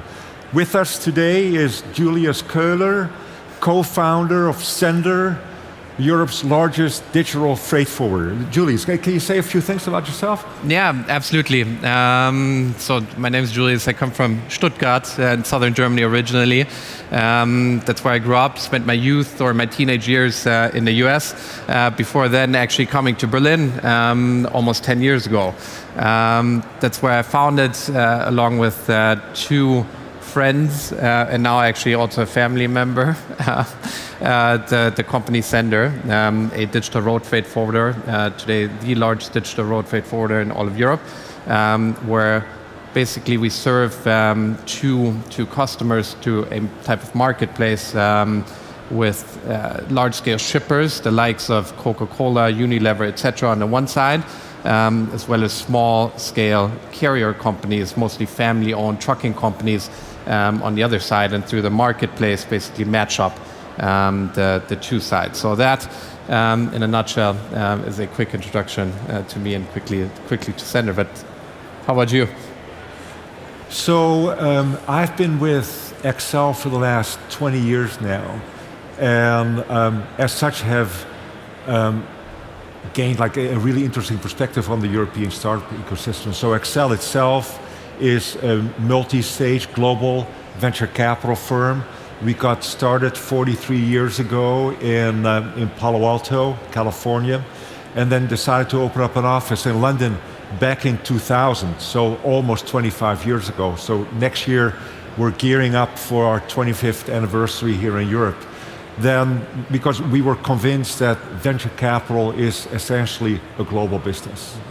And then later on in 2008, we opened up an office in India to address the Indian market. So maybe when I tell a bit about what Europe was like back in 2000. So we raised our first European fund. We're now on fund number 8, but our first European fund we raised in 2000. And the big question is, our LPs would ask us is Europe able to generate billion-dollar outcomes? Because in those days, the typical motion was that people would start a company, and very early on in the development of that company, they would sell the business. So a typical outcome would be a $200 or $300 million acquisition, typically by a US company. And on $200 or $300 million outcomes, you cannot generate a successful venture capital funds, because successful venture capital funds are all dependent on outliers, on companies that can become billion-dollar companies, and if we own a decent number of that can kind of return a fund, and then the economics start to work. So, but that hadn't happened before. So LPs would say, can this happen? Can billion-dollar outcomes happen in Europe? We of course said yes, but we had to wait 5 years for the first unicorn to show up. That was in 2005, that was Skype. And then we had to wait another 5 years for the next two to show up. So arguably in the first 10 years, it was pretty slow going. Now, of course, is very different, because we did this report called the Founder Factory Report, and we studied to what extent unicorns generate new businesses. And what we found is that of the roughly 250 unicorns that Europe has, 1,500 new businesses were generated. So it's almost, what is that, do the math, like a factor of 6, where big companies generate new startups, and that's a motion in the ecosystem that will get the whole ecosystem going. Super interesting. I mean, as you said, you joined Excel in 2004, so you've been around the block a couple more times than I have. But sort of how has that kind of evolved to today, jumping from the present, from the past more into the present? In terms of dynamics. Yeah, well, so in the very beginning, we were very focused on just the UK and Israel.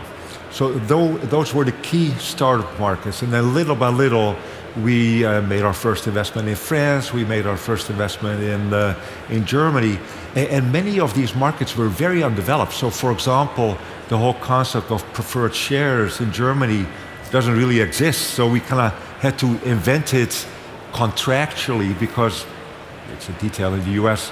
A preferred share is an entity. It exists in corporate law. In Germany, it doesn't. So you had to make it up contractually. So a lot of those things had to be developed, both in Germany and in France. So it was very slow going, and it was a lot of reinvention of the wheel that had to happen to make things happen here. Now, today, We invest in over 60 cities because the ecosystems are typically city-oriented. We've learned that outliers can come from anywhere. We had a company called UiPath that came out of Bucharest, Romania. Of course, we were the Series A backer of Supercell, which came off Helsinki. So what we learned is you cannot just cover a few cities in Europe. You really have to cover the whole geography, which is a lot of work and a lot of travel. Yeah. And for me, I mean, I came to Berlin in 2016. Berlin was sort of like the startup hub of Germany.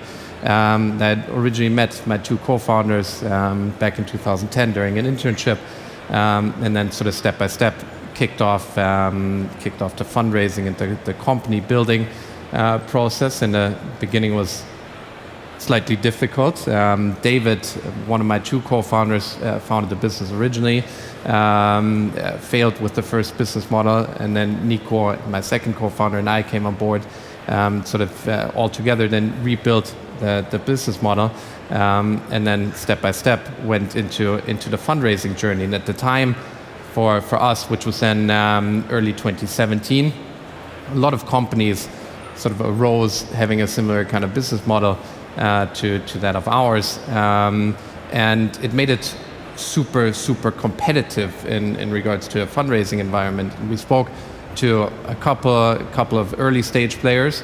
Mostly based in Germany. Yeah, it was actually it was all across Europe. I'd say at the time. And in the end, we actually closed our seed round with Scania Growth Capital, based out of Sweden. Some you might know is the leading truck manufacturer in Europe. They really sort of liked our approach, liked our business model. But I think for rather traditional VCs, the likes of Excel, etc., it was very difficult at the time to sort of identify the kind of winning horse. Yeah. What was the pushback that you got in those days, and how hard was it? Hey, how many VC firms did you see? Honestly, I think we spoke to pretty much everybody, like from the large scale ones at the time, and there wasn't a clear differentiation in regards to our business model. And then also needs to be said that our market until today is very traditional. It's a handshake kind of industry. A lot of the bookings for booking a truck still happen via email or over the phone, and it wasn't clear how the tech play was going to look. Can you build a strong tech company out of that, or is it more going to be a tech-enabled company? And everybody sort of kind of moved to the sideline and kind of wanted to see how things would evolve. So we managed to convince Scania, as the truck manufacturer at the time, who had just recently set up Scania Growth Capital, which is basically the VC arm of the trucking company, and that actually then gave us the first capital to kind of build the basics of the business, and then in 2018 managed to sort of set ourselves apart, and then step by step went into the further fundraising process until Excel. So your Series A was with HV Capital, as well as Project A, and then you joined us. And then we did the Series B. Exactly, in the Series B. But it was extremely competitive in the start. Later on, we ended up acquiring most of the companies that started. Because how many direct competitors did you have at the time? There was a handful. The Instafreight, also based out of Berlin. There was Everroad, based out of Paris, which we acquired later. There was InRoute, based out of Madrid or Barcelona at the time, which we also acquired. There were a couple players that had a similar approach. Where, however, it must also be said that the logistics market is gigantic. I mean, if you take a look around, like everything that you see here came here on a truck. And it wasn't only on a truck once, but if you take the wood of the table, it came on a truck out of the woods, it went into the sawing mill, then it went from the sawing mill to a factory, and then from the factory to, I don't know, IKEA. Things end up 3 to 5 times on a truck on average. So it's a 400 billion euro market in total in the segment that we serve. Is the full truckload segment, and that's something that we focused on right from the start. It hasn't changed until today. Is that we basically have one customer, one shipper, so one Coca-Cola, and we transport one load of Coca-Cola for them. Okay. And tell me, so capital is one ingredient into building a company, but people is an even more important ingredient into building a company. Tell us a bit like how you built the company up to 1,000 employees now through a number of acquisitions, and how difficult or easy was it to find the right people for the right job? So maybe starting with my two founders, I shared that I met them in 2010 during an internship. The three of us were lined up in an internship kickoff. A friendship developed out of it. Today, David, my co-founder, is actually married to my sister, so it's also a kind of family business that we've got going on at the same time. But the two of them have sort of been the underlying fundament that I think made it, or that allowed the company to be so successful. As they're just the two people that I trust the most, and vice versa, I'd say. So like whenever we ran into issues or problems, we're the first ones to sort of consult one another. Now, when it comes to sort of talent specifically, I think there's certain cycles that you go through when building a business. Basically, the first stage of founding a business, then kind of running a business, and then managing a business, where I think we're in sort of the third tier at the moment, and really have sort of the resources and the capital to bring large-scale talent on board. For instance, we most recently hired the chief product officer from Booking.com, who was at Booking for nearly 10 years. So we have a super strong management of the company today that sort of leads the transformational processes, especially when it comes to the kind of M&A that we've been doing over the last years, and most recently actually acquired the European part of an American company of C.H. Robinson, which will add roughly another 700 people on top. So that's probably going to be the biggest challenge from a cultural perspective that we'll have to go through to basically put all of that under one roof. Ensure sort of a smooth process of that. What has your approach been to keep a consistent culture? Because you've made 6-7 acquisitions thus far, and all these companies come with their own culture. So how has it been become a cohesive one? So there are a couple of things that we do, which I would say have become a bit of a norm, or like a standard today, that we have a type of buddy program. We have an academy, so whenever somebody joins newly, we run them through a 2-week kind of training to understand the company culture, to understand the processes, etc.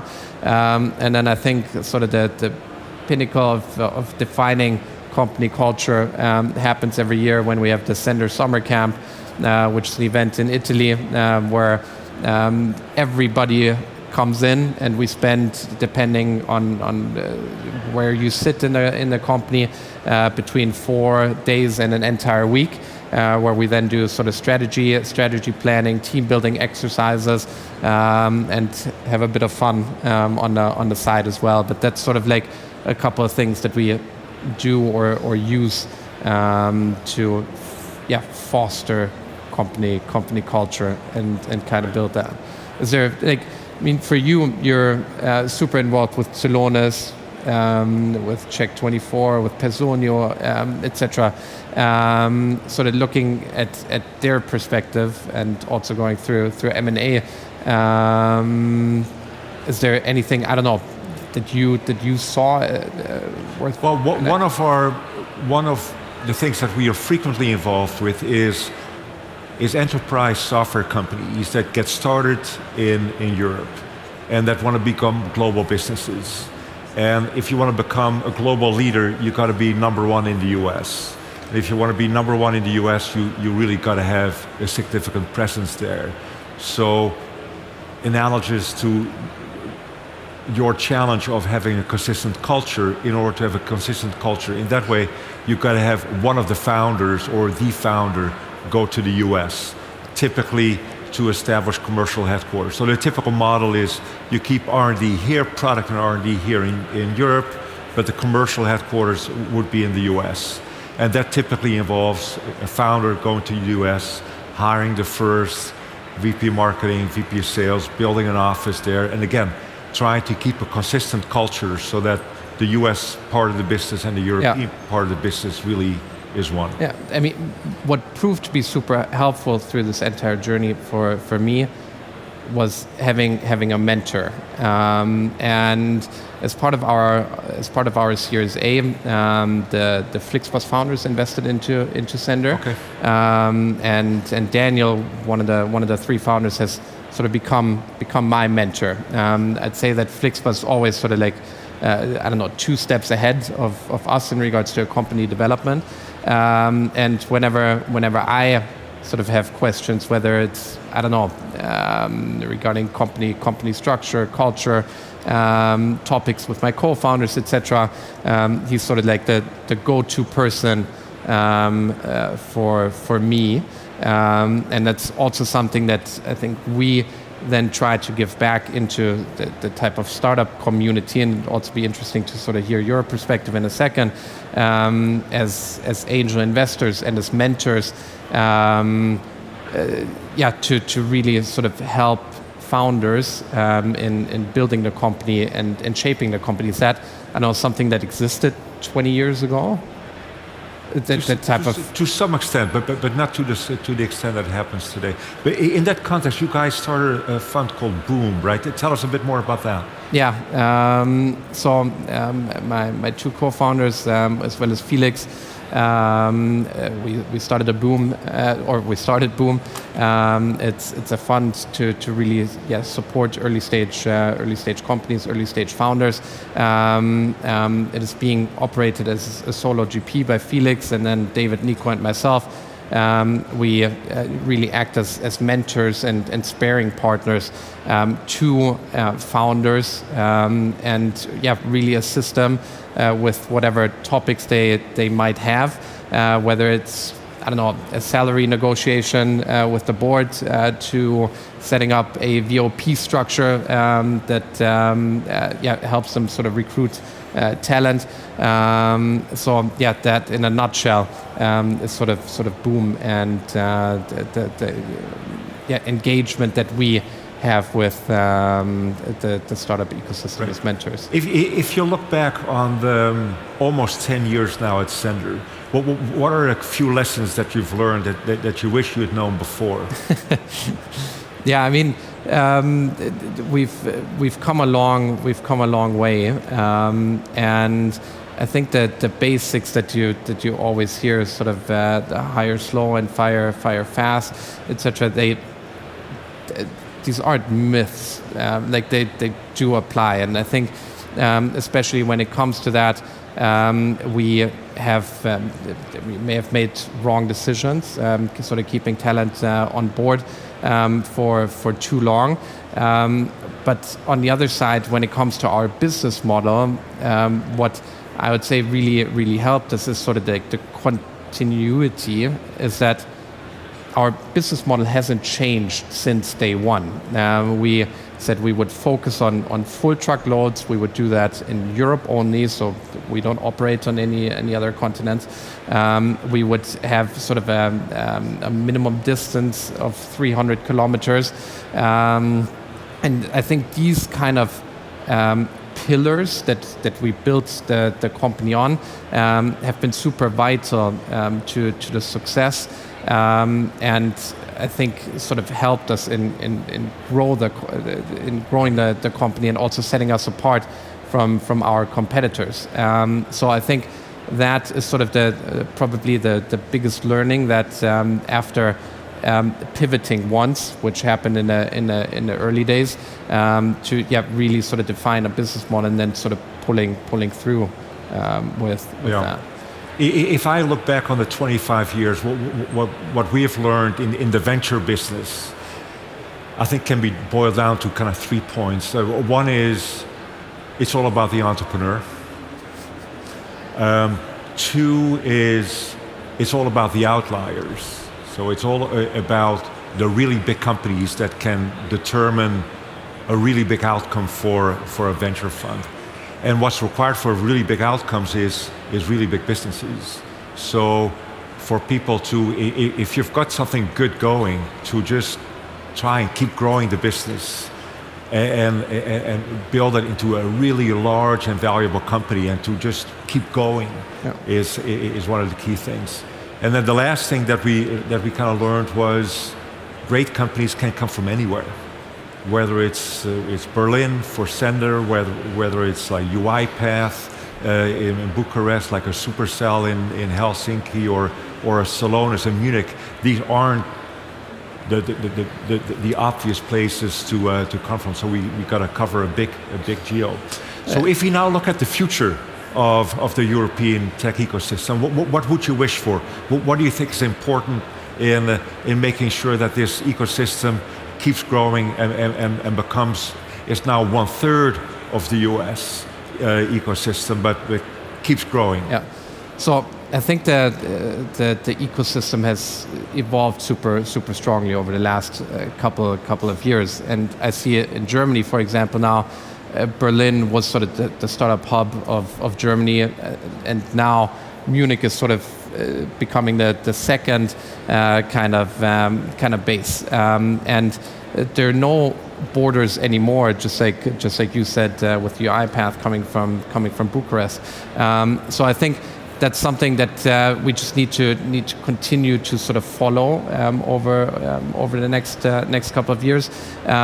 What I see now, and that's something that I very much like, and I think that's something that we require even more in the future, is for investors to come even closer to sort of the founders and continue opening doors also towards other founders. For me specifically, as a founder, this has sort of been one of the most changing events in this entire journey of having a mentor, a partner on the side, and I think that's something that we continue to sort of require, and that we sort of need. Yeah, from my perspective, it's similarly in the sense that what I think is really important for the ecosystem now is to also get liquidity back to our investors. But that also means that founders will have liquidity, and founders will have liquidity to seed invest in new companies and then become mentors to the next generation of entrepreneurs.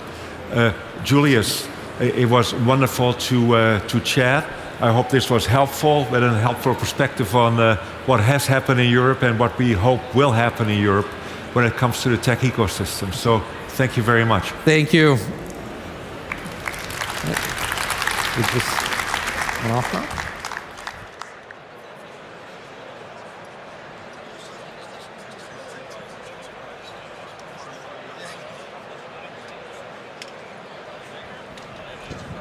Thank you, Harry and Julius, for that fascinating journey through European tech history.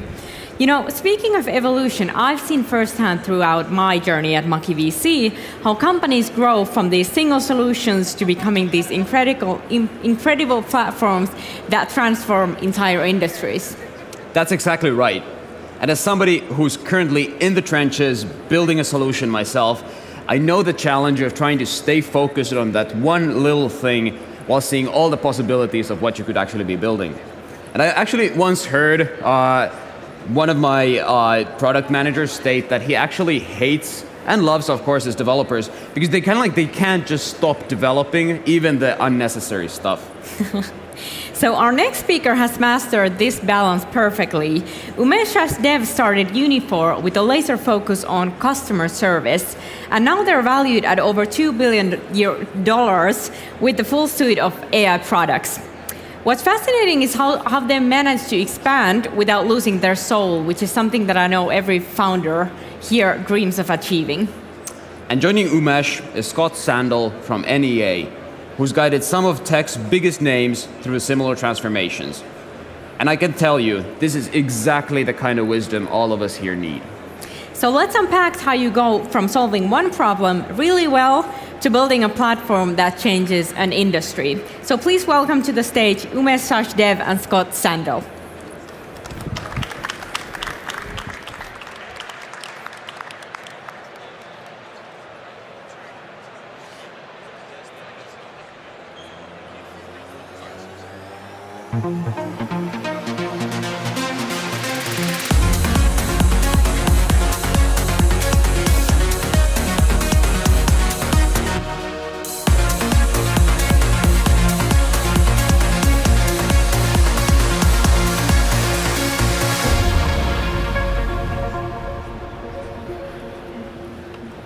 I'm Scott Sandel, as you just heard, and it's great to be back at Slush. I think it's my 4th or 5th time here. It's always a wonderful gathering.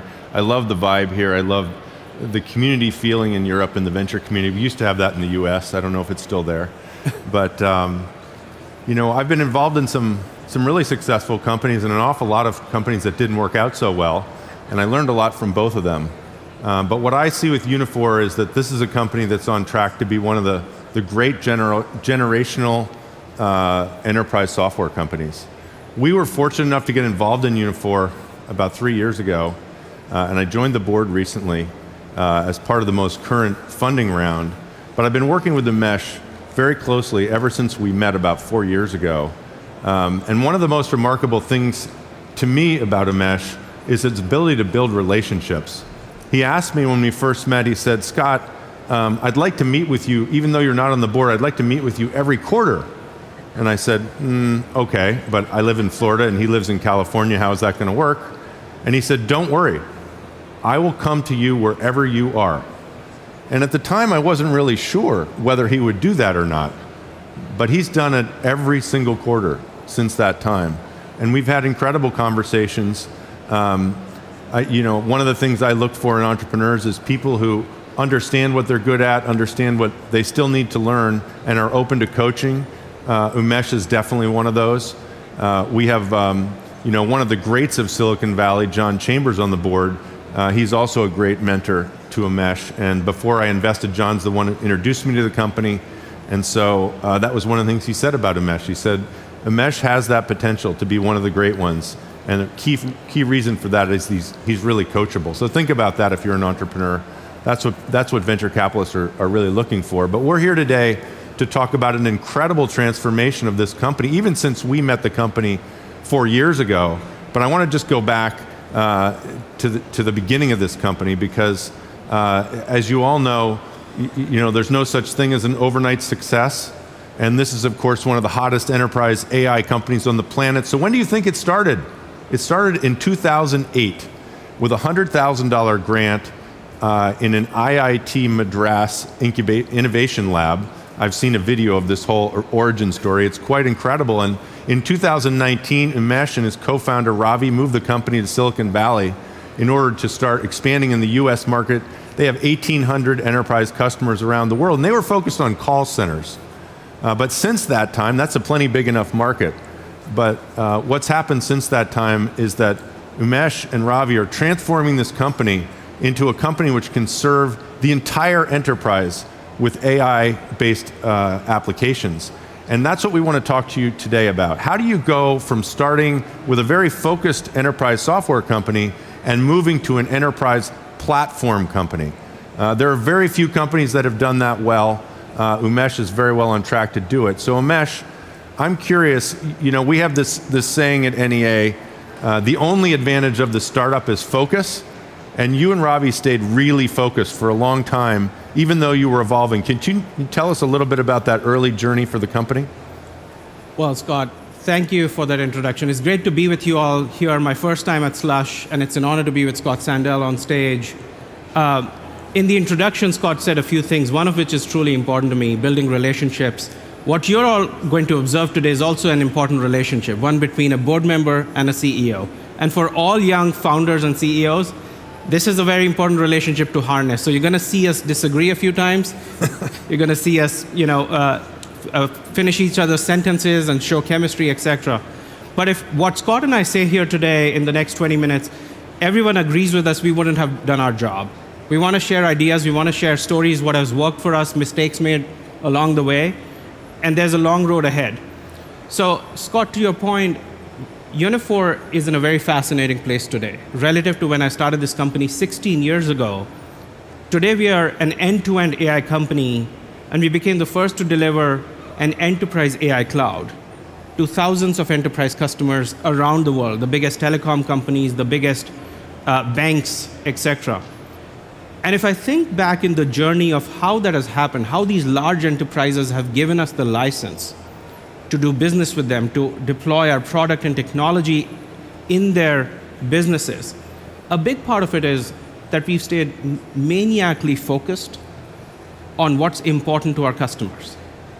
Every company must list down its cultural values, so has Uniphore, and our number one cultural value is customer first. And here's what it means. A lot of companies have that value. Here's what it means at Uniphore. That each time we get into a room and have a debate of should we do A or B, it could be financial decision, it could be product decision, it could be a country decision, etc. The answer always comes down to what's right for our customers and what will make them more successful. And so thinking about this issue of focus versus continuously developing innovation and platform and new features, I have never seen in my career in technology, and I've been an entrepreneur for over 20 years with the company prior to Uniphore, I have never seen the pace of innovation in the whole industry being as fast as it is today. When I started my career, the common wisdom, the common advice that VCs or board members would give founders like me is that once you pick your strategy, stay true to it for at least 3 to 4 years and execute on it. Then we saw in the last decade companies like Tesla and others start to disrupt major industries that had not innovated for a long period of time. And now in the era of generative AI, hardly 48 hours are going by without a major breakthrough or innovation in how these technologies are moving. So the pace of innovation has really shifted in the last couple of years relative to what we knew how to build companies 10 years ago. And so if you think about, well, on the one side, you have to be focused, you have to stay connected to your customers and deliver value, but at the same time, the industry is moving. How do you balance the two? I don't see these two at being loggerheads to each other. Because the way we've cracked this puzzle at Uniphore is one of two things. The first one is when you launch a new product or feature or platform to your customers, the whole culture, right from me to every engineer in the company, to professional services, to sales, everyone's focused on making sure our user, because in the enterprise, the buyer and the user might be two different people, that our user is ultimately successful, they find the software easy to use, and whatever business outcome that was designed for that, they're achieving it. And in doing so, you're constantly listening and tweaking what is working for them, what needs to change, and you're pushing yourself and your engineering team to be very rapid with that innovation. But the second one, which is less understood in early stage startup, if you look behind all these large companies, and I see Google right behind us here on stage, that's a great example of a company that applied the second rule that I'm going to talk about very effectively, which is while staying focused to your customers, a big form of innovation is stay very attentive to removing friction in your own process, because that's when scaling happens. And if you think back in the mid-2000s, there were two companies, way before anybody else, who were solving their own needs by creating data centers and technologies that only they needed. One of them was Google, because they wanted to deliver a frictionless search experience at a scale that nobody else had done before. And the other one was an e-commerce retail company called Amazon that wanted to deliver a seamless experience in their business that nobody had done before. That forced them to create infrastructure and software in data centers, which when cloud occurred, positioned them at the top position to lead the cloud race. And at Uniphore, our journey has been no different. Nobody prior to us had deployed AI or Gen AI for 1,500, 1,800 customers, which means we are orchestrating 1,800 models at the same time in our infrastructure. Nobody prior to us had handled data on behalf of our clients at that scale. And so we were solving all these problems for ourselves. And as the market opened up, as Gen AI came to forefront and enterprises have started to adopt it in the last 2 years, that has put Uniphore at the forefront because our platform had solved some of the biggest problems for our clients. I think a related question that maybe you're addressing in a certain way, Umesh, is this idea that you shouldn't listen to your customer. That's sort of the, Steve Jobs thought a little bit that way. Henry Ford, I think, said, if I listened to my customers, they would have told me to invent a faster horse-drawn buggy or something. So how do you think about envisioning a future rather than just listening to the customer and trying to solve the things they tell you about? Well, Scott, what you're leading me at is one of the most important aspects of scaling an enterprise software company, period, of any kind. First and foremost, you need to earn the privilege to establish a strong relationship with key stakeholders in those companies. They have to start seeing you as a trusted advisor, not just a seller of product, a seller of feature, a seller of platform. And that takes effort. Just like, Scott, you mentioned our story. I invest the same energy and time in meeting my customers, the CIOs, the CEOs that we sell to, and these are Fortune 500 company executives who are flying around the world. And I go to extraordinary lengths to make sure I am able to meet them where they are able to meet me. Yeah. And what this does is over time, it builds trust. Of course, your product has to deliver value. Your company has to do what it promises to do. But over time, people buy from people. And those relationships are important. Now, as you establish that relationship, it gives you an opportunity to constantly listen to what are the key priorities for your customer. What are the top 3 business challenges that they're solving for at any given point of time? That's a question I'm always asking them over meals or coffee, that what are your key goals? What are the key challenges? How can I help? There are things that I can do at Uniphore. And you didn't say what are your key technical problems, you said what are your key business issues? That's truly important. What I'm not after is what's the next software you're going to buy or what feature you want me to develop, because that's my job to think on their behalf. What I'm after is what are your top 3 challenges? Are you going after efficiency or EBITDA gains? Is Wall Street telling you that your AI strategy is not aligning with your peer group and you need to accelerate that? Or if you have a problem that you believe your CIO isn't doing a great job, and what you're really saying is you need acceleration in roadmap and you think your current management team isn't scaling up. So I'll give 2 very quick examples here to bring this to life. Because as a founder over years, the best way I learned was listening to stories of how other CEOs were doing this. So first, a major telecom client in the US. Their CIO has over 5 years relationship with me personally. We've had several meals together. We've had bumps together. Sometimes our software hasn't delivered to expectation and I was always there addressing him. And other times he's won awards and got promoted in his job because of what we did for him. And so I remember middle of last year, Scott, as Gen AI had taken forefront, every company was looking to go to Wall Street in their next earnings cycle and talk about here's our Gen AI strategy, here's our biggest partnership that we've announced, etc. The CIO called me from California to their office in New Jersey, and we sat down face to face and he said, Umesh, our relationship is so important, I need to tell you this, that we have committed ourselves to driving this company's digital transformation using Gen AI, and that will lead us to fine-tuning of LLMs with our own data, because we think that's going to create intellectual property, and which would mean that we will end using several SaaS applications. And that might impact your SaaS application as well, Umesh. And I go, you certainly didn't call me all the way from California to New Jersey to say I'm going to get fired. You could have sent me a letter or an email. Why am I really here? And he said, Umesh, you're really here because in this new strategy, while I've committed to the board, I've committed to my CEO, we're facing challenges, we're facing friction in scaling this. We've done a lot of POCs, cool demos have been shown, but to industrialize across my company, I have a team of 50 data scientists. We're working with a major LLM provider. We're fine-tuning it. But each time we want to do 3 things together, one fails. And our hope is, Uniphore, you've been in the business of AI. You have thousands of customers. You've done this for 16 years. Mm-hmm. Our hope is you can help us figure out this roadmap and accelerate this, the words he used, to industrialize Gen AI across the whole company.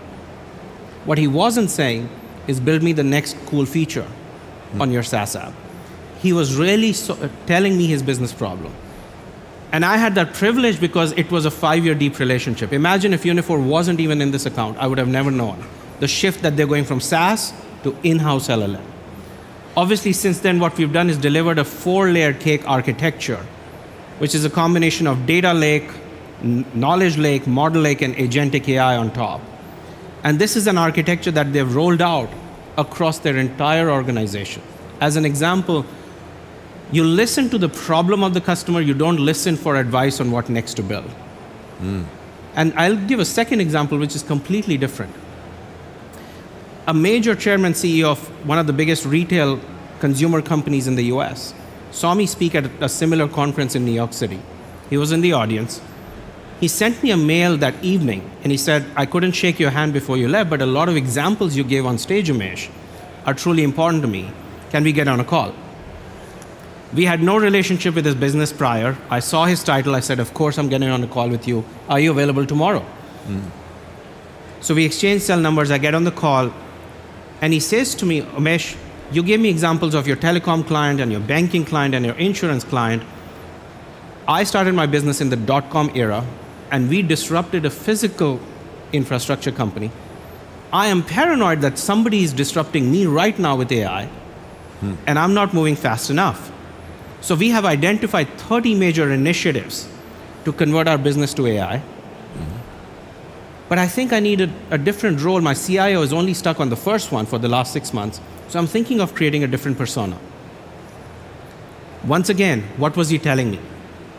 He wasn't saying his CIO is right or wrong. He wasn't looking for advice. He was really telling me he needs acceleration, he needs velocity, and he needs help. While doing that, I've also learned in all these years that if I'm that call, I would have told him, you're probably right, your CIO is not the right one. The CIO would have used every tool eventually to make sure we fail in the account. Right. So what did I do? I told this gentleman, I said, I think we can help you with velocity. We've done it for several others. Allow my team to do a half-a-day workshop, and now we do big business with them.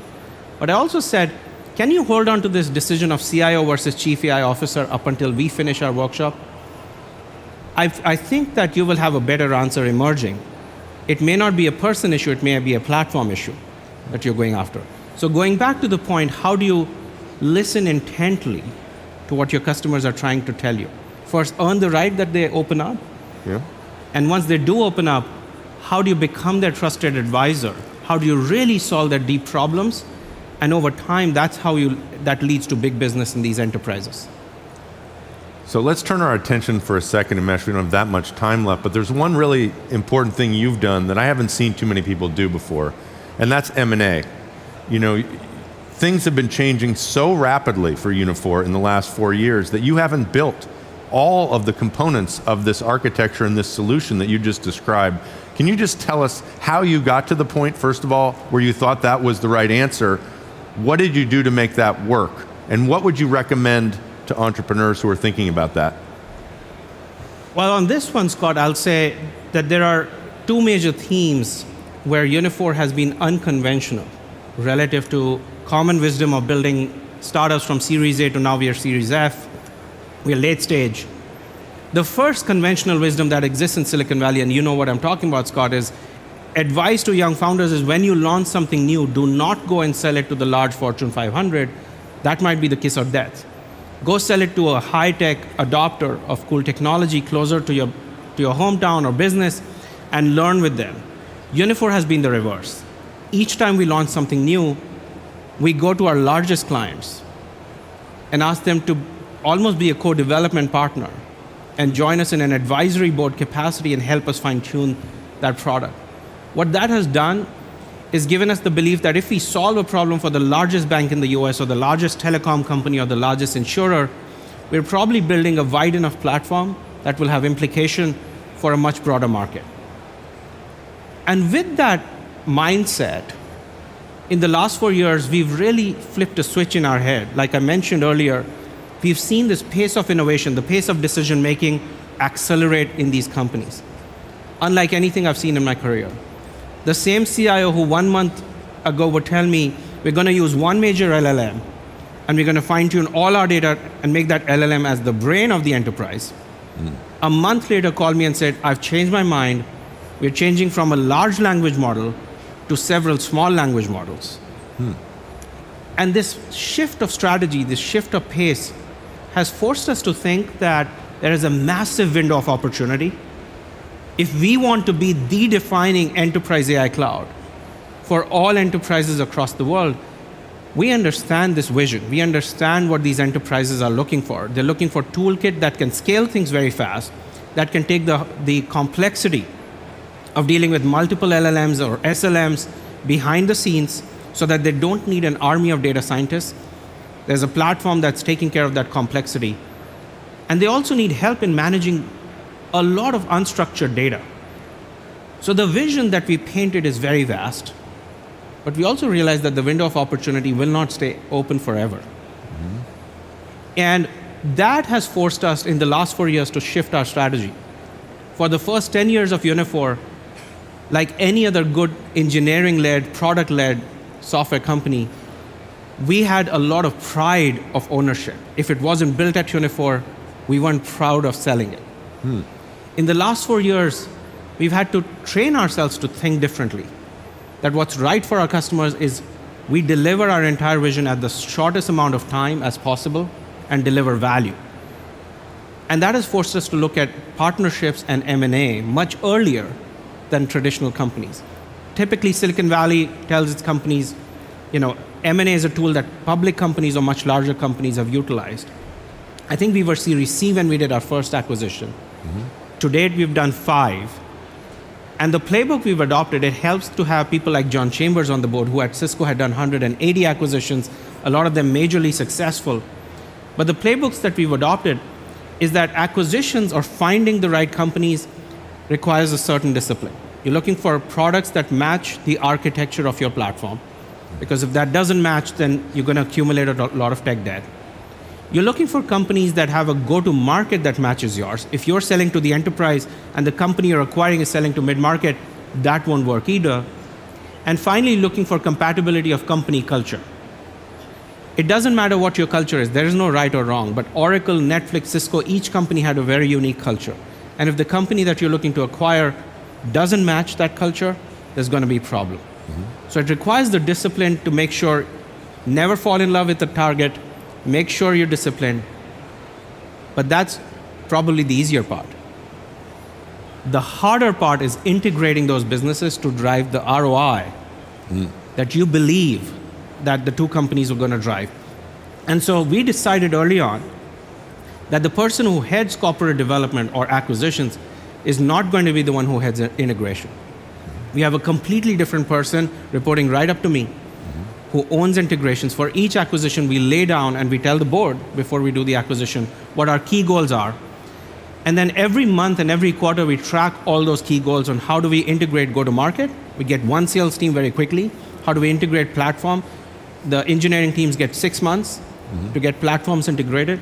And how do we get in front of customers and inspire them with the fact that we now have a much broader offering for them, and here's the value. But the one final thing I'll say about this is the founder CEO of our very first company that we acquired was a company in Valencia, Spain. We still have a big office there. And her name was Maria. And so on her honor, and she's still playing a key part in Uniphore, we created a Maria rule in Uniphore. And the Maria rule is that in the first 12 months of an acquisition, whatever people decision we make, who's going to stay, who's going to move, who's going to be promoted, if it's on the acquired side of the company, the founder CEO of the incoming company has a veto right in the first year. And that builds trust with everybody. Wow, I love that. The Maria rule. Umesh, we're running out of time. One parting piece of advice, actionable advice for the CEOs and founders in the audience.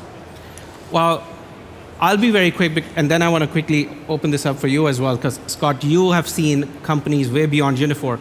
My final advice is, whether you're early stage or late stage, I always think about founders who should have a vision of a company that's much larger than what you're doing today.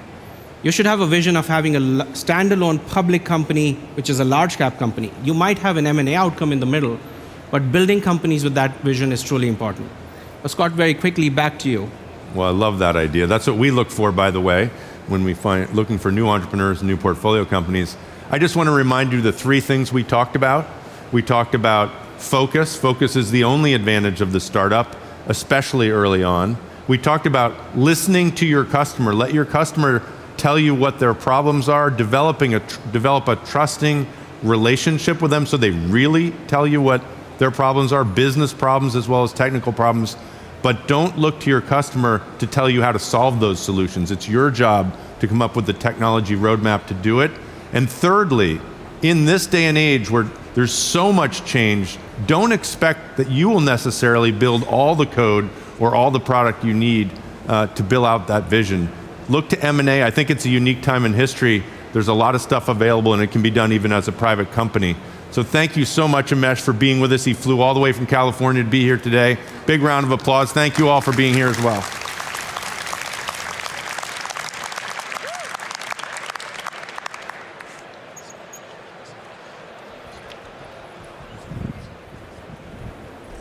That was absolutely fantastic.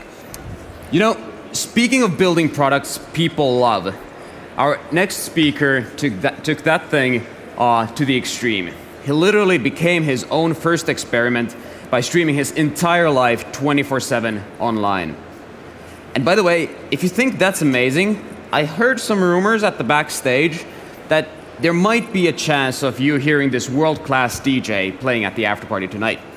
It will be epic. So Justin Kahn is truly one of those founders who lived up the whole startup founder roller coaster. From Justin TV to co-founding Twitch, which now has a mind-blowing 240 million users monthly, he's constantly pushed the boundaries of what is possible. And apparently those boundaries now include turning into a full-on DJ after today. You know, having built a few products myself, what fascinates me about Justin's journey is how he's always managed to stay so close to his users. As an ex-founder, I really know it's super easy to get kind of like caught up in the vision and forget about the actual customers. And I learned that lesson the super hard way. And now he's bringing that same user-centric approach to Stash, his new platform for game developers. I'm very excited to hear how he's questioning some of the startup rules that we know, that we all take for granted, like when to pivot and what is kind of the product market fit, what does it really mean for us? And I'm also super excited to say that this conversation will be guided by probably the best moderator that Slush has ever seen, our very own founder stage curator, Mesbal Anindo. So let's welcome on stage Justin and Anindo.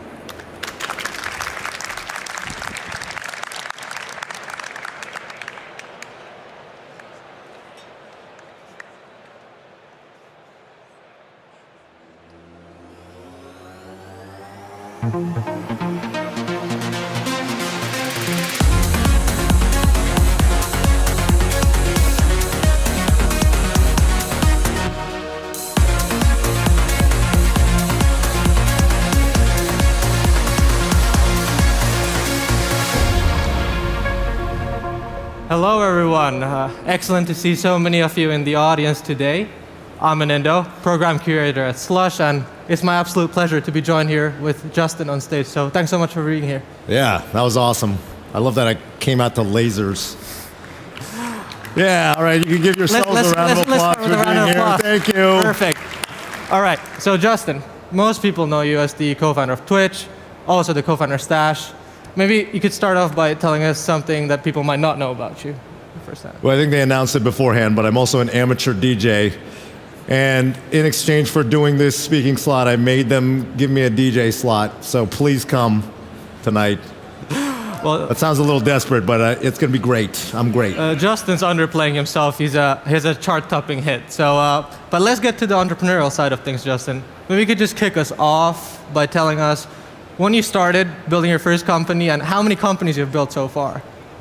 Well, I started off like 20 years ago in 2004, actually, as I started my first company, which was a online calendar company, kind of like Google Calendar, except worse in every way.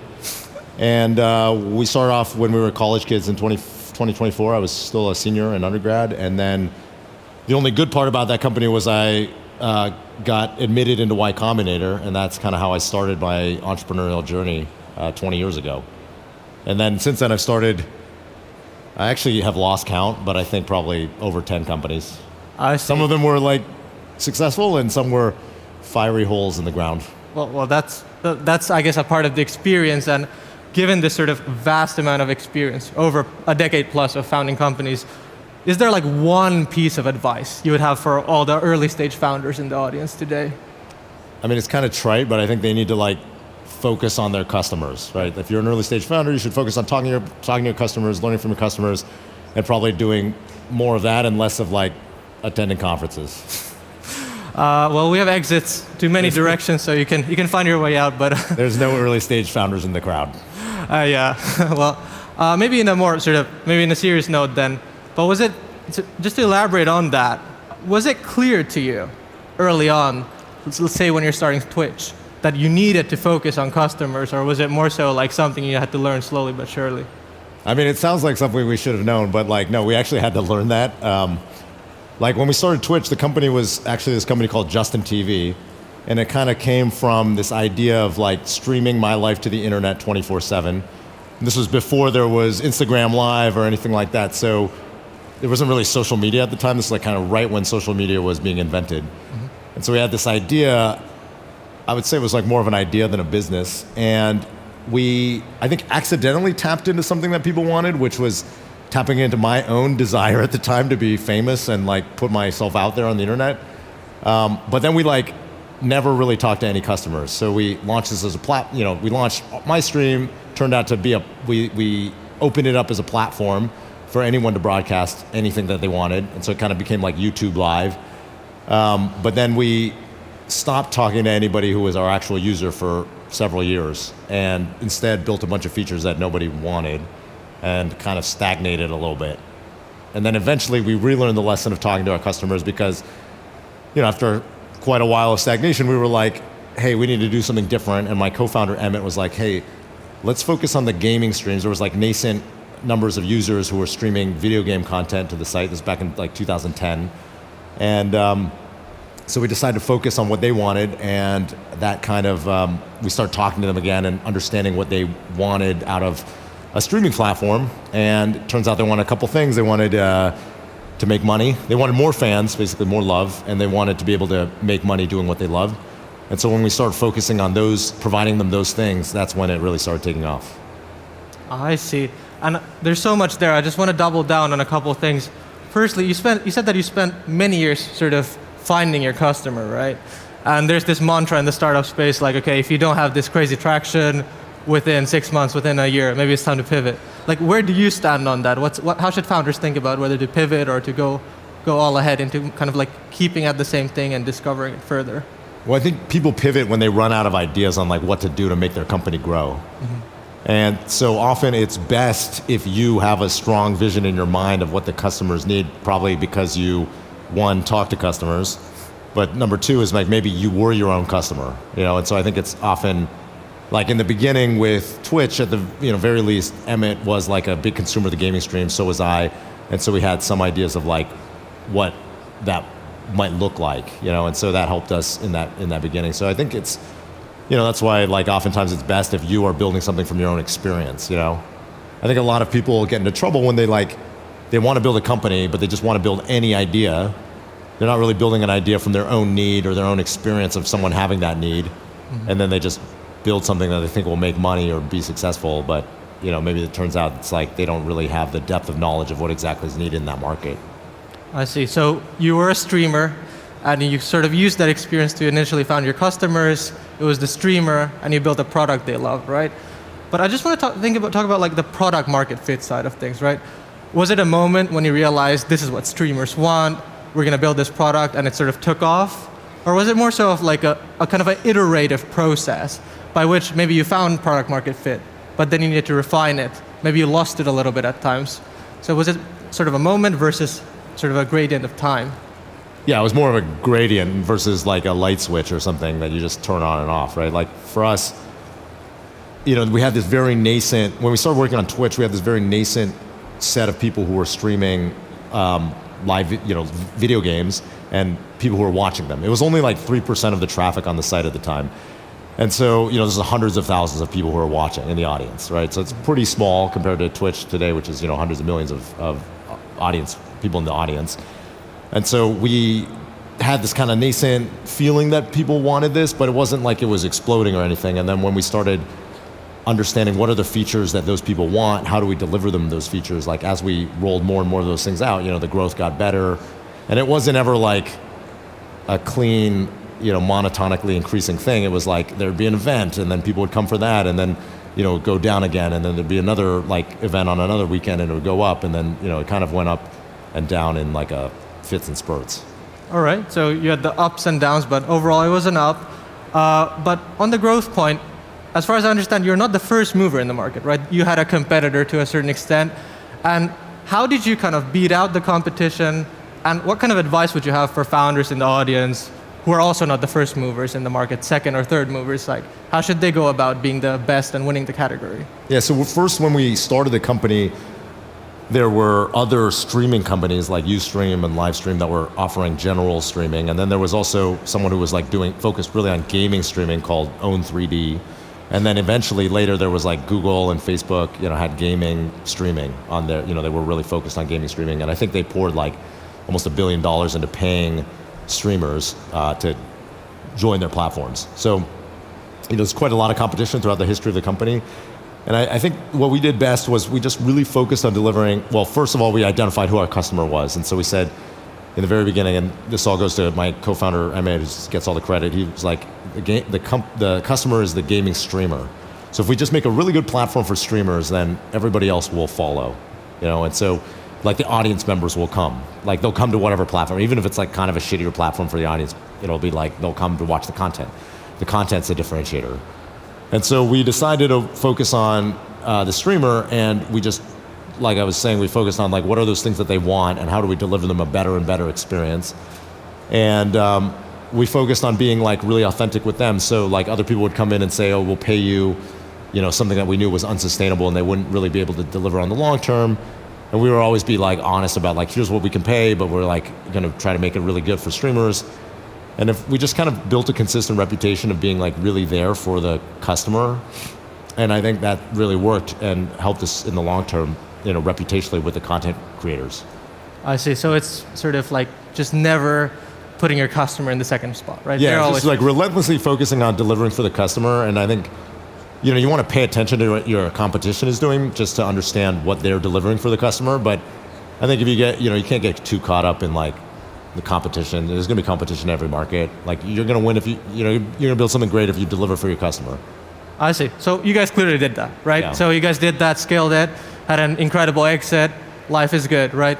After that, I think you started a company called Atrium, which I believe was a legal services platform for startups.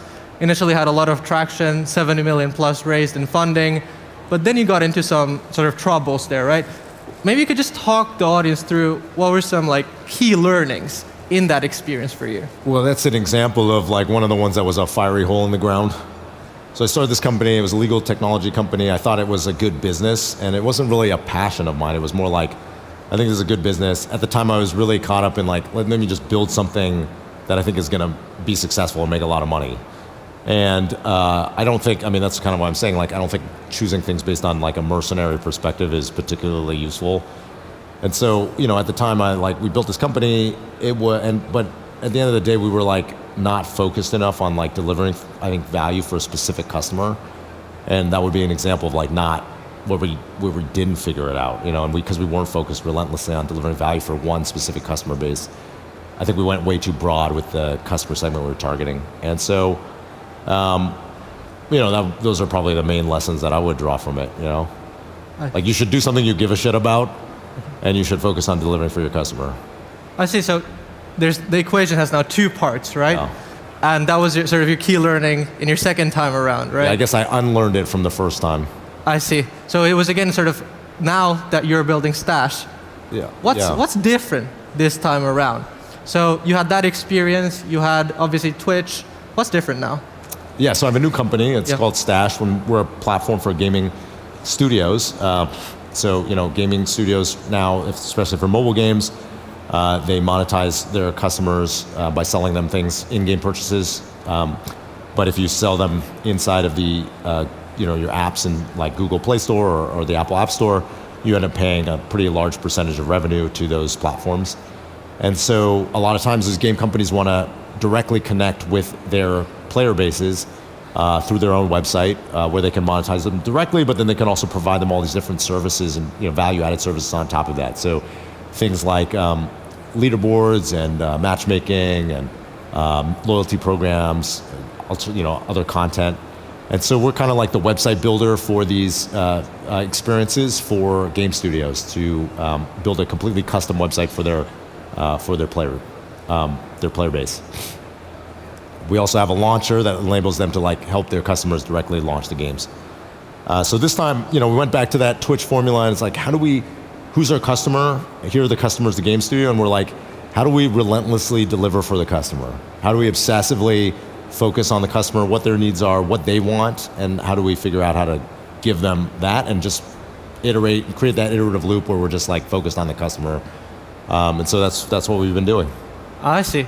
And this all sounds awesome, but let me play devil's advocate here. So when you started Twitch, you were your own customer, right? Streaming your life 24/7. I suppose you are not I don't know if you've built a game studio before, but I don't think so, at least. No, I haven't built a game studio before, yeah. So how do you actually know that you're a customer this time around? Yeah, so I mean, one, we've hired a bunch of people from game studios and who have experience at game studios, investing in game studios, et cetera. The other thing is like, we just talk to our customers a lot. You know, that's one of the reasons I came to Finland. There's a lot of mobile game studios here, as probably everyone knows. And so just, you know, being in the conversation with our customers a lot and having that, you know, regular communication. We have regular, like with our customers that we have regular meetings every week or two with them to understand like what their needs are, how we're delivering for them. You know, it's not rocket science. You just have to go and talk to them. I see. And I think based on your 3 experiences so far, or big ones at least, where do you stand on this whole debate about like first-time founders focus on product and second-time founders on distribution? Like, where do you stand on that sort of? So I think I said that. I like tweeted it, and people really like that. That first-time founders focus on product, second-time founders focus on distribution. But I actually recant that tweet, in that I think you need to focus on product. The whole, you know, it's like you should just focus on product. All right. Like you can't be successful without a good product. At some point, like I think there's a lot of companies that are successful today, and you'd be like, oh, their product sucks, but their product at one point was probably really good. I see. And they've just been riding on that, coasting on that for like 20 years. Well, I want to ask one thing, which is like in relation to this sort of like maniacal focus on customer and product, right? In an early stage startup, how do you then motivate other teams, right? There's other teams than product teams. There's sales, distribution, marketing, whatnot, right? How do you motivate those teams that you need to just focus on the product for now? Or like how do you go about building that sort of company culture?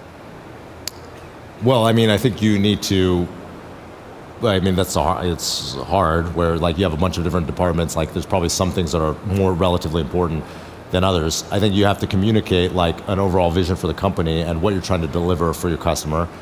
Hopefully that's something that's primarily enabled by the product, and then explain how each of these different departments fits into that, right? So like if you're sales or you're marketing, you're like communicating what the product values are to the customer segment, right? If you're sales, you're helping navigate the buying journey for the customer of that product, right? Like, so, you know, everyone has a role to play. And, you know, did you now that you know that product is the sort of focus, it still feels like this company is a bit different than, say, like Twitch, right? I think once you've talked about this idea of like market versus execution risk, where like some companies have more market risk, some companies have more execution risk. Maybe you could just like explain that concept a little bit to our audience and how you think about now building companies versus before. Well, so yeah, Twitch was like a market risk company, right? Where we were building something completely new, like a new user behavior for consumers out there, and we didn't know if it was going to work, you know? Both Justin TV and then Twitch, it was kind of a hypothesis. And so it was primarily market risk, which I think it's easier to take that kind of risk when you're young, you know, and you're willing to just kind of like roll the dice on like some YOLO. Now, like with Stash is more of a market risk, or sorry, an execution risk company where like there are incumbents in the market, there's other people doing what we're doing. It's pretty clear that people want to monetize, you know, game companies want to sell things to their player bases. And so it's much more the execution of can we deliver like a really excellent product and experience for our customers and for them to deliver to their players. So, you know, it's a little bit of a different risk in the company, but you know, it's probably more reflective of where I'm at in my career. I see. I mean, I think that's awesome advice for the founders in general. And I just want to ask one more follow-on there, which is that do you think then first-time founders who maybe have less traditional experience, industry experience, should try to kind of game their advantages, which is take this sort of market risk, and if you're more experienced, maybe execution risk is a lot easier then? I don't know if there's a hard and fast rule, you know, you should just build a company you want to build and take the risk that you want to take, you know? Yeah. All right, I guess it's everyone for themselves then. Exactly. Everyone makes their best decision. FFA. Well, we've meditated quite a bit now on product and on customer, and I just want to ask a few other questions, maybe about things that you've talked about quite a bit, right? So we've had the equation, which is give a crap about what you're doing, and secondly, you know, build a product that your customers love.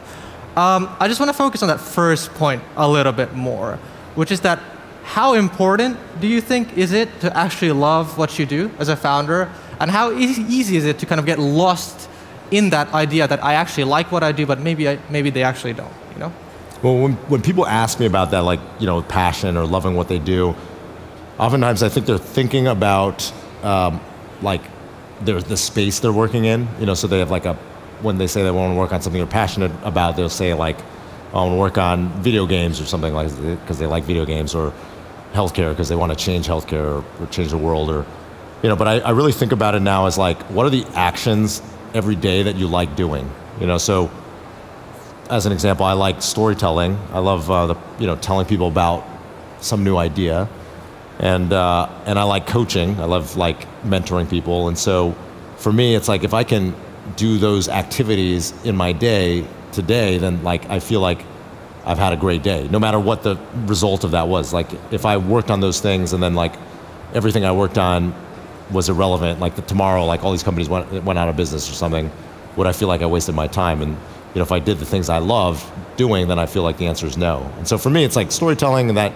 manifests itself as like fundraising or recruiting, you know, selling customers. Those are all forms of storytelling, or coaching. You know, so for me, I'm like coaching the other executive team members in my company.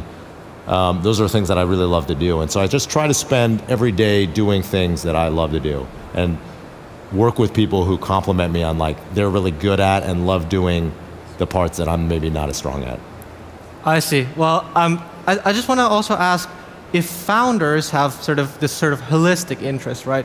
They obviously have the company, but maybe they have something else they're also passionate about. For example, you're passionate about coaching people. Obviously, you also are passionate in the arts. Do you think that's possible to do while you're building a company? And how may sort of founders be able to find that balance in general? Well, I think it might be hard to get to 100%, right? Where you're like, oh, I'm only going to do things that I like, love to do, that I'm great at. That might be impossible, because if you're starting a company, sometimes you're resource constrained. It's hard to do only, you have to do some things you don't like. I think the key is to like continually try to prune the things you're doing and give other people, build a team around you that can do the things that you're not as excited about over time as you grow your company. Because I know so many friends of mine are founders of companies that are pretty big companies. They're worth hundreds of millions of dollars or billions of dollars, and they feel like they're trapped doing a set of things that they're good at. They're in their zone of competence, right? The things that they're good at but take energy from them, instead of being in their zone of genius, which are the things they're good at and give them energy. And so I always encourage people to constantly evaluate what are the things they're doing and see, like, can I be giving some of these things that take energy away from me to the people around me? I guess that's a maxim for everyone in the audience, zone of competence versus zone of genius and whatnot. I also want to talk a little bit about sort of taking a step back, right? And it relates to this sort of holistic focus, which is that obviously building a company is a very, very intense process. It can be hectic, and you can get very carried away with everything that's external, right? How important is it to sort of take a step back, whether that be long-term things or short-term things? For example, an extreme example is, for example, the founders of Notion. I believe they moved all the way to Japan to focus on their product and just find some peace. How do you go about doing that, and is that important to you? Yeah, I think it's always important to be able to break your context and get periods of focus, or like to, change your context so you can think about things in a new way. So, over the years I learned a lot of things that work for me, so I've exercise is one, when I'm like stressed out about something or like whatever, I'll like exercise or just go for a walk. I know like going for a walk in the middle of the day is like something that often helps me just like think about things in a new perspective. Or actually, to be honest, I've thought of like lots of great ideas for companies while I'm like on a meditation retreat, which is, I'm probably supposed to be meditating, but I'll just like be thinking about random shit. And then I'll think of like some idea for a company, And so, I don't know, I think finding whatever ways there are for you to break your context is super important, and like regularly interspersing those into your life is valuable.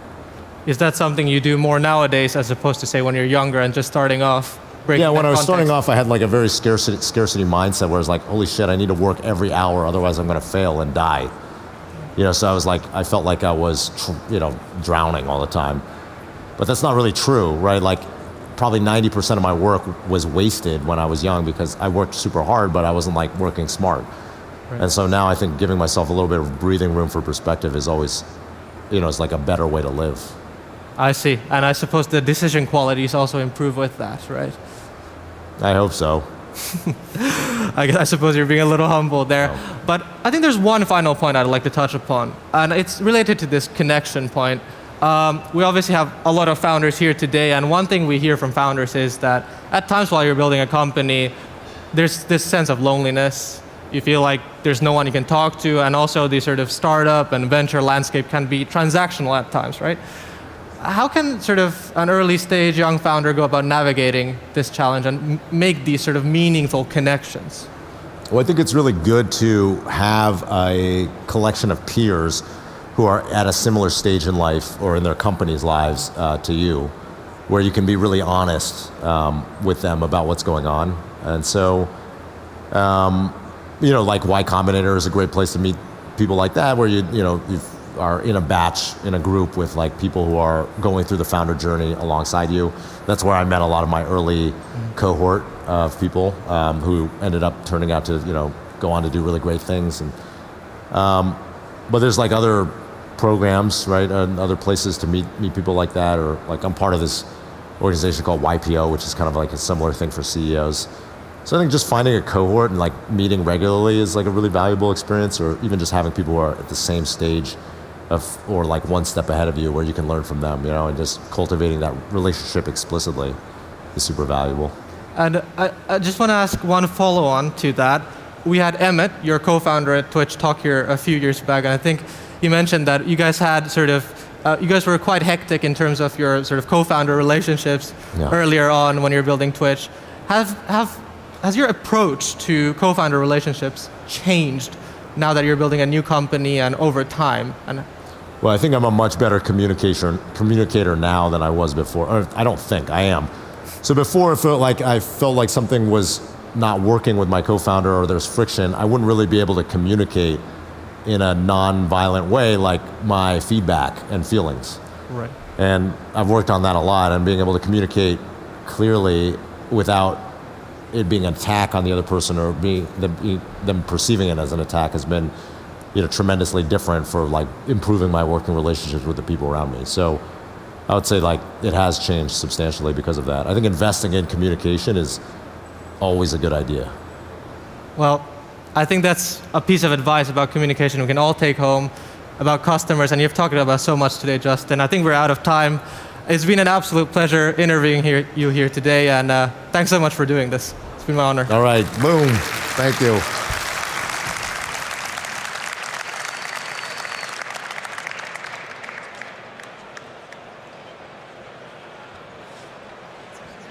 Thank you, Justin and Anindo. And don't miss Justin's DJ set.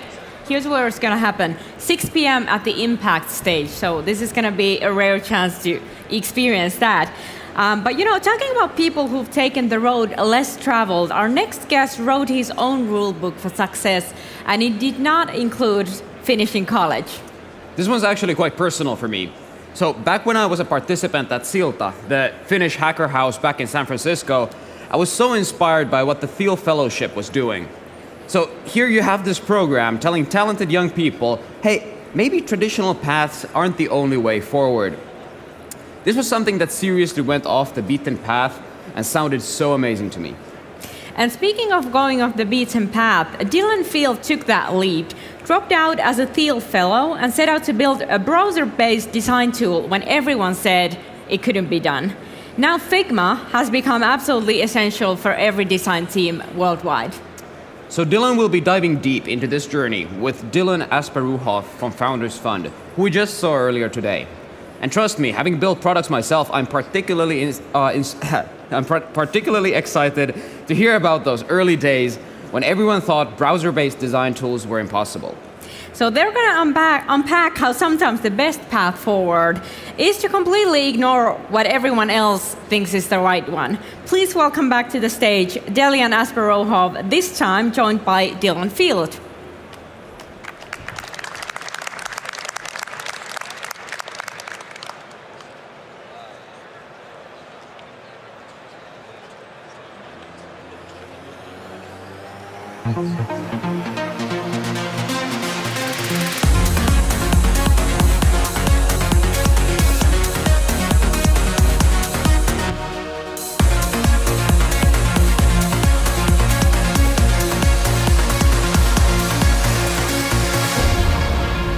Thanks, man. See you soon. I'm back. He's back. Justin. I was like, Justin, let's do a selfie, yeah? He knows a thing or two about selfies. I mean, he's pretty good at them. He's pretty good at streaming them 24/7, it turns out, and turning that into a multi-billion-dollar company. It's good to see you all. Thanks for coming out. Well, Dylan, I thought it'd be fun to, sort of first start off with a fun personal story, which is how you and I first met. Oh, yeah. I think it also, explains a bit about how, sort of long relationships can be in Silicon Valley. This story comes from 11 and a half years ago when we were both, sort of young bucks.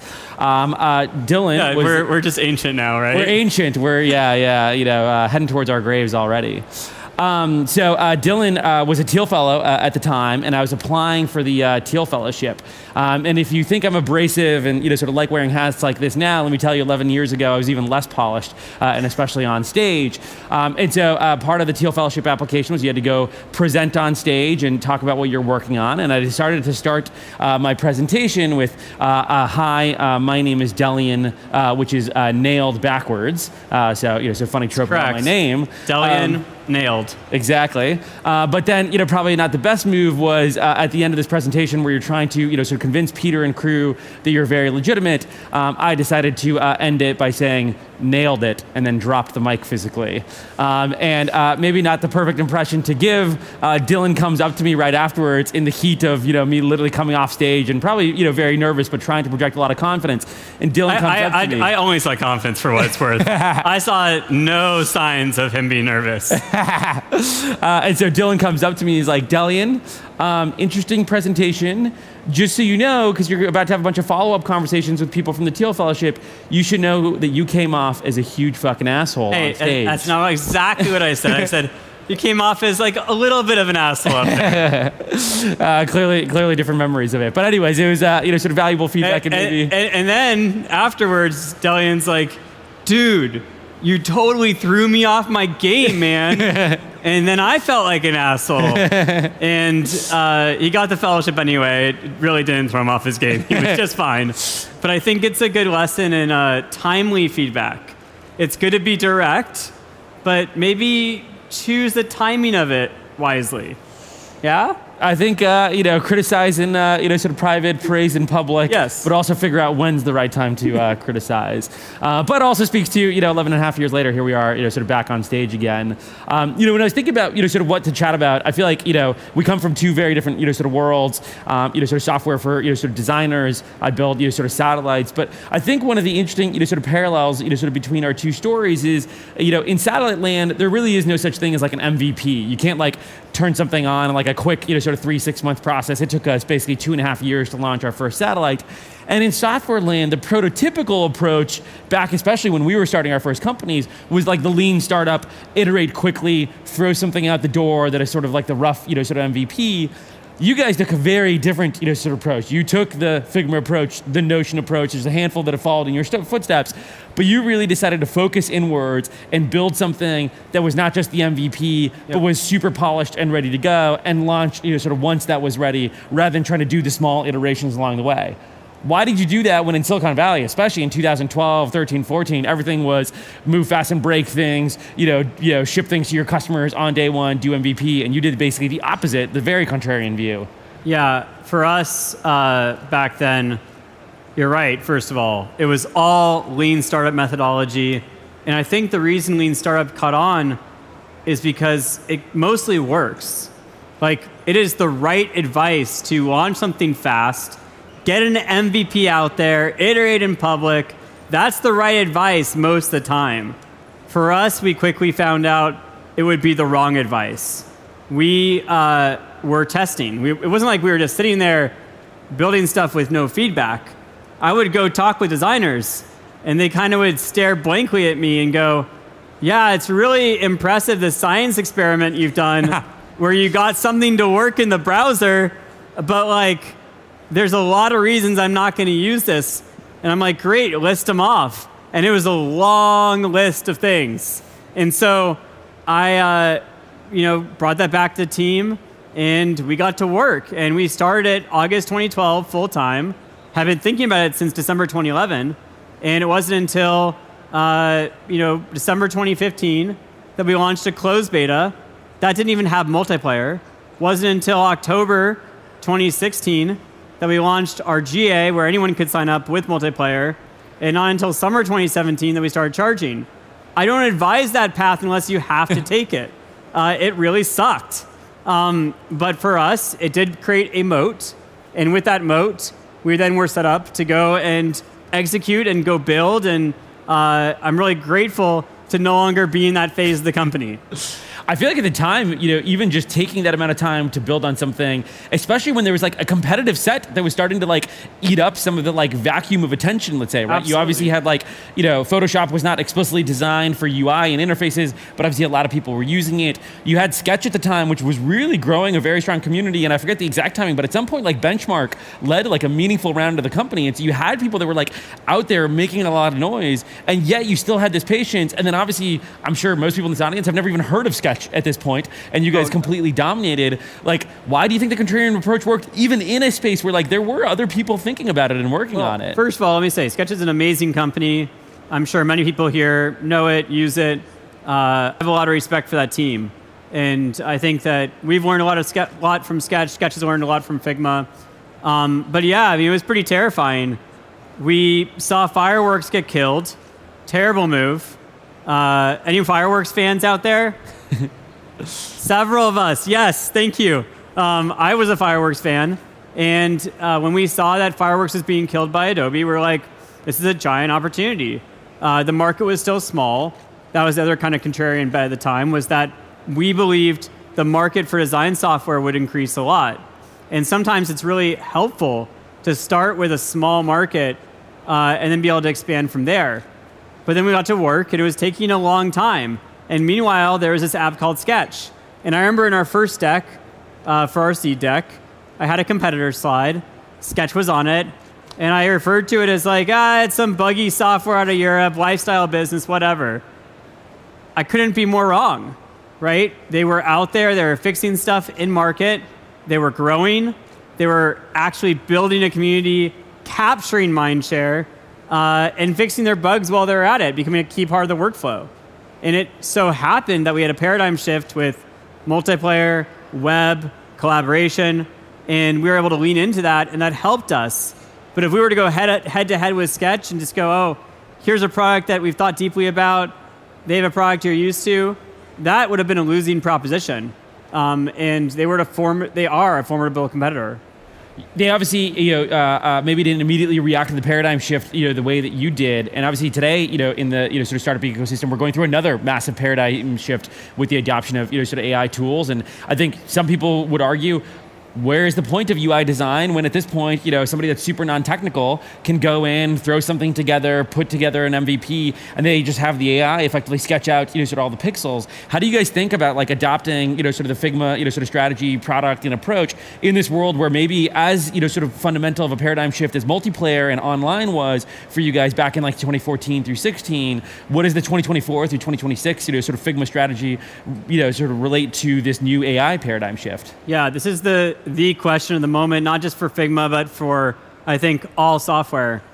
The vantage point from Figma is that we need to both lower the floor and also raise the ceiling. So what do I mean by that? I mean that more people should be able to participate in the design process. That's the lowering the floor part. And also, we need to make it so that designers are able to do the work and explore the possibilities that the best designers today can explore. And if we can do that effectively, if we can raise the ceiling for people, that's where I think we'll really shine. Now, it's also the really hard part, because right now, if you look at all the software out there, everyone's lowering the floor. Very few are raising the ceiling and making it so that people can unlock skills they did not have before. And I think about it as a huge opportunity for us, but I also think that over time, if we just zoom out, the amount of software in the world, it already has been exponentially increasing. Remember the Andreessen software is eating the world thesis? It ate the world. It ate the world. It's still eating the world. I mean, the amount of software is still exponentially increasing. It's going to exponentially increase even faster in the age of AI. And so what does that mean for design? Well, actually, I think that design becomes even more important. Design is the differentiator.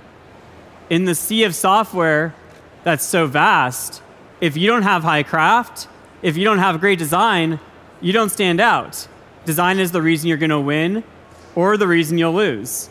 And so our job as tool makers is to empower our customers to be able to really stand out, to explore the option space of possibilities, and then really bring a high degree of craft to what they put forward. Yeah, it seems like you're seeing, so that, sort of bifurcation in like the coding space where like there are certain AI coding tools that are explicitly, let's say like cognition, trying to fully replace the coder and lower the bar. But then it feels like there are people taking that, sort of other approach of like, sort of cursor, which is raising the bar. And your point is you guys want to dominate basically both sides of it, where it's like you want to be both the cognition and the cursor equivalent on the design side. Yeah, I mean, I think even cursor is still lowering the floor in some ways, right? Like cursor's not where you're going to go yet. Maybe in the future, a brilliant team.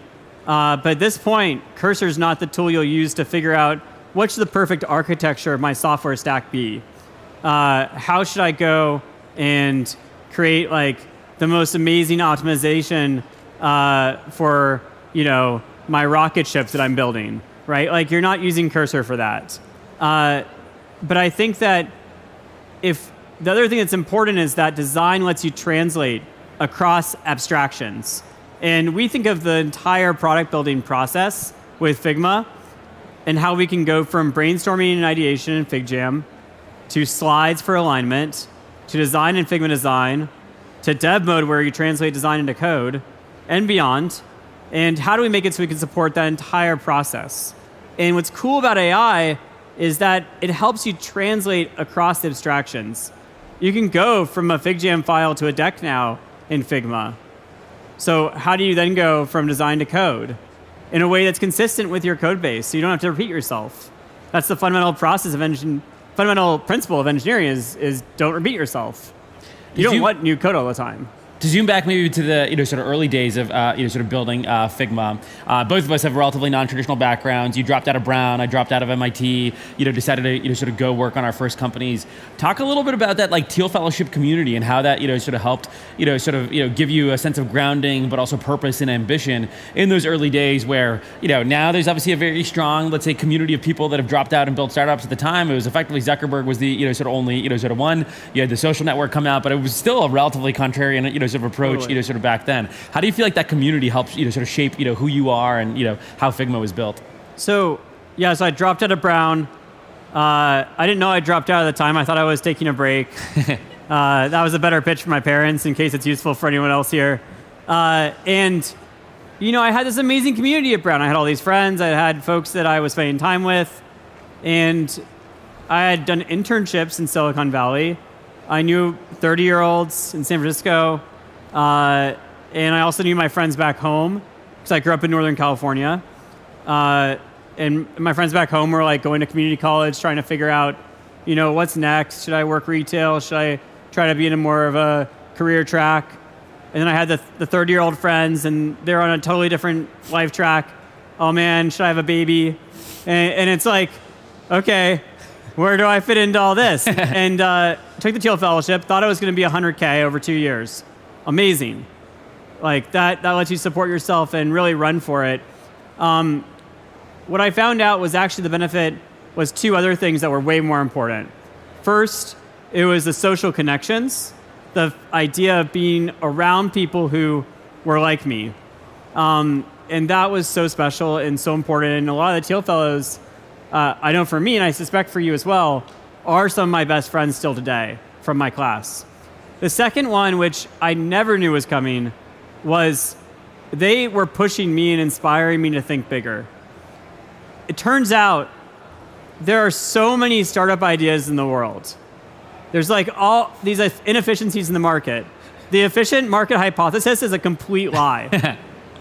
And it's so easy to find some small random inefficiency and go, oh man, I can make some money there, right? For us, the first one we found was meme generation.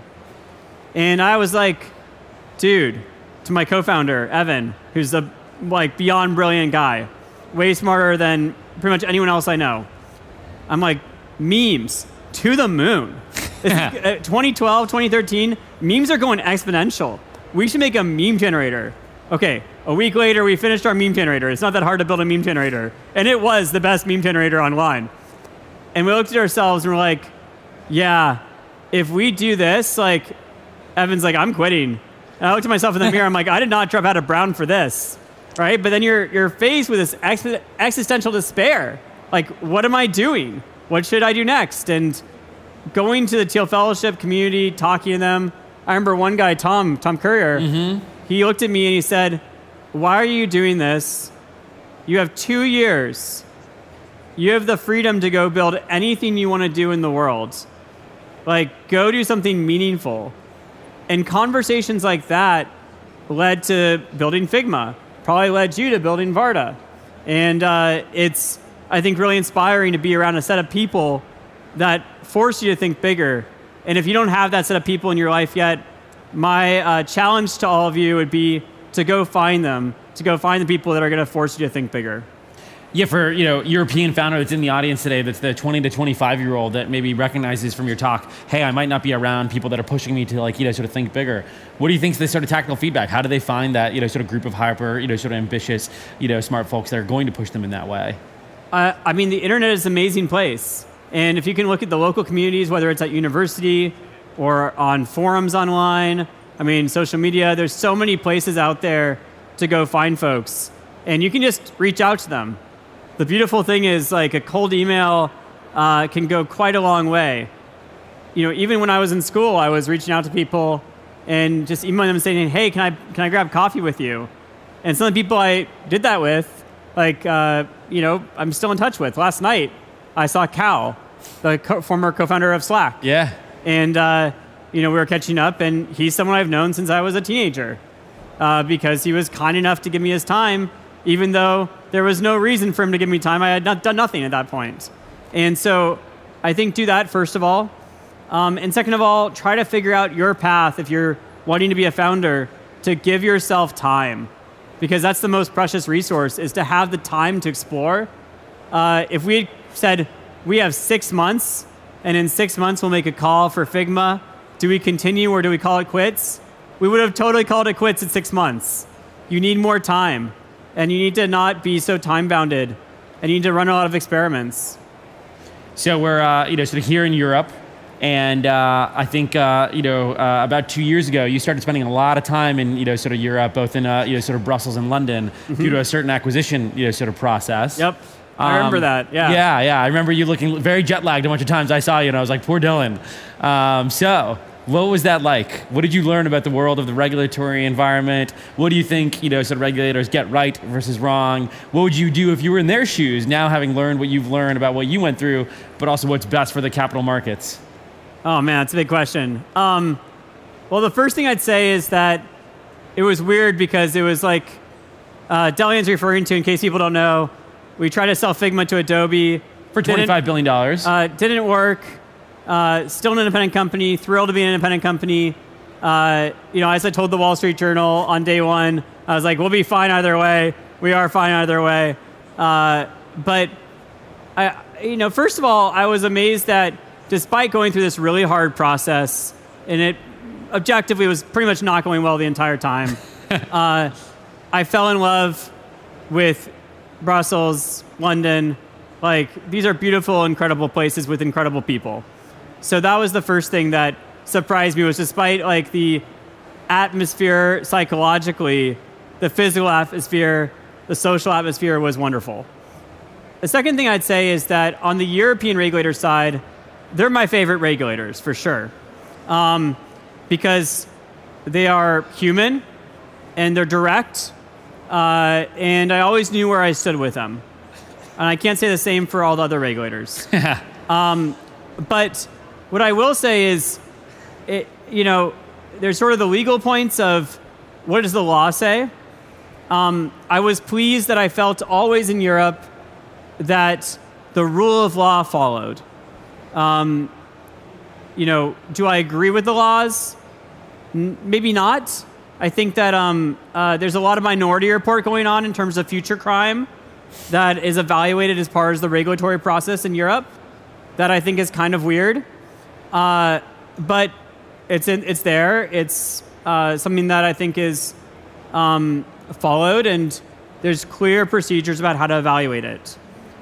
Now, what I think is important is that Europe has a bright future ahead of it if you're able to let industry run.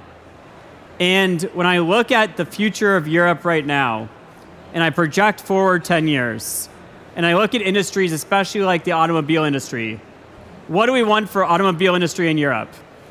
Like, the automobile industry in Europe, it should be a lot bigger in 10 years than it is today. I think we probably all agree on that.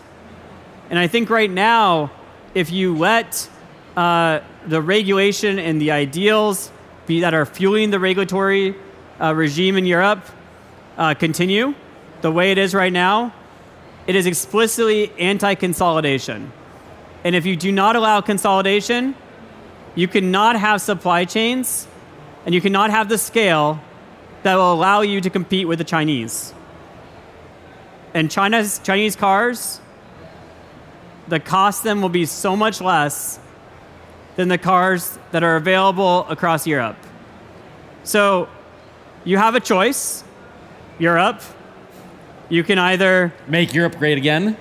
You can either, allow for some amount of consolidation and figure out how to amend your rules and get to the point where you can set up Europe for success for the next decade ahead, or you can lose key industries to international players across the globe. And yeah, the choice is yours. Good luck. We've seen this tactically, obviously, sort of play out across a couple acquisitions. Even since we last had our prep call, obviously, there's the sort of famous case of iRobot. Obviously, sort of post blocked acquisition not working out, but then Spirit Airlines. Spirit Airlines, rest in peace. Obviously, so you guys were, sort of well off either, sort of way, but obviously those two companies were not, sort of nearly as fortunate. How do you think about some of that, sort of, as you called it, the future crime stuff, but balancing that with, ultimately the company's survivability ex ante the acquisition effectively? Yeah, it's just a really sad story for, especially Spirit most recently. This is more of a US thing in some ways, but for Spirit, the goal of regulation here is to increase competition. And in this case, they went through an acquisition process, and on the back end of it, they literally went bankrupt. So if you measure the results, it didn't increase competition, it decreased competition because Spirit Airlines is gone. Rest in peace. So clearly it's not working, at least not in all cases. We can argue about whether it's working in some cases. But when we have these very tangible results, it's like we've ran the experiment. The current approach is not working. How do we adapt? And I think that is a question that needs to be answered across Europe, across the UK, and across the United States. And all three bodies really need to introspect right now.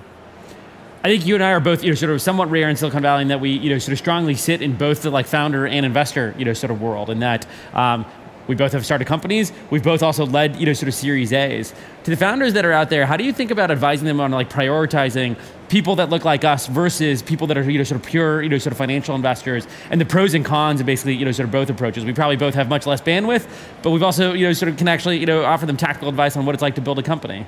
I think in general, what's important as you're looking for a first investor or for an nth investor as a founder is you need to start with what are the skills that I'm lacking? What are the areas I don't have as much insight on? And what can best complement me around the table? And then from there, I would build your list of people you want to talk with. I would then go and talk with them and spend time with them and actually build a relationship. There is a popular meme that you should only talk to investors when you're raising.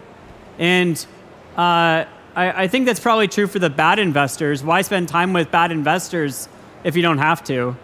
But for the investors that will actually be useful, and there are some, why would you not talk with them throughout to see if they're the ones that you want to spend 10, 20 years with? And then reference the heck out of them. For any investor you're considering bringing on, you need to call the founders they've backed that have worked out, and also call the founders they've worked with that really haven't worked out. And for references, you also have to listen to the reference. This is a mistake I've made historically. It's really easy when you're referencing to hear only what you want to hear, but you have to, I encourage you to write it all down and then read your notes to make sure you're not missing something. Do you have an example of an investor where you guys engaged with them sort of deeply for an extended period of time, but then only much later on became an investor in Figma and actually ended up being a huge impact to the sort of company through their involvement? John Lilly, who led our Series A, is a great example of that. John Lilly turned us down in our seed round. He was at Greylock at the time.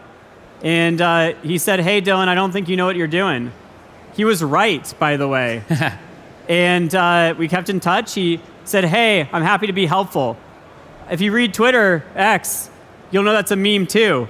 People are like, "Oh yeah, when an investor says, 'How can I be helpful?' that's code for good fucking luck."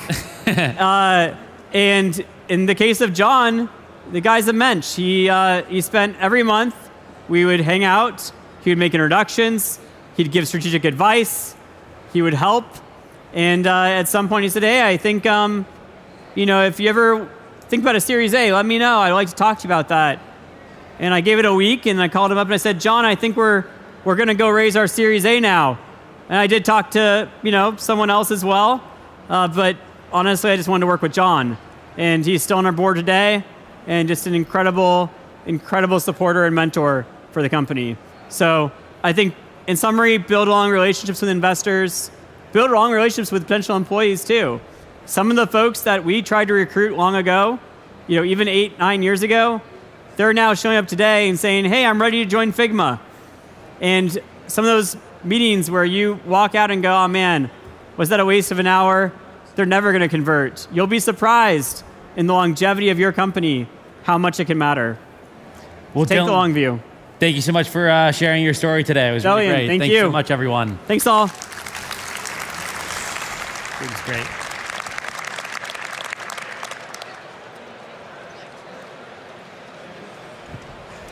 Thank you, Dylan and Delian. You know, as someone building in AI myself, our next story really hits home. It's about turning a seemingly simple tool into something absolutely massive.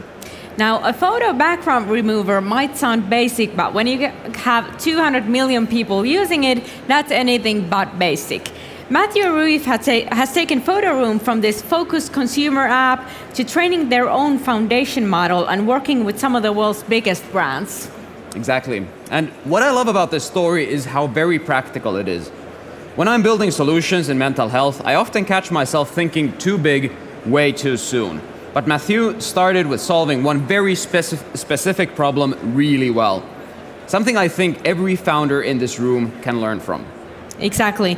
And joining Matthew is David Thienon from Balderton Capital. Together, they're going to break down the nuts and bolts of building, growing, and monetizing AI applications in today's landscape. So from getting those first users to making the actual leap to enterprise.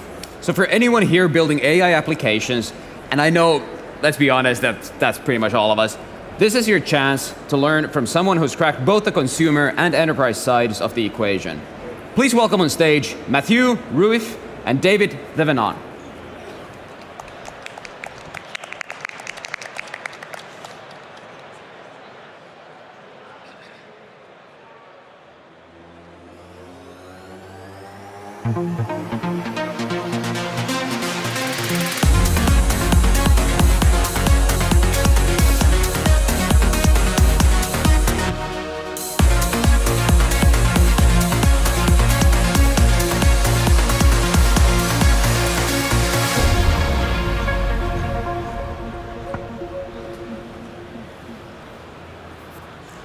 Hi, great to be here. I'm David. I'm one of the partners at Balderton.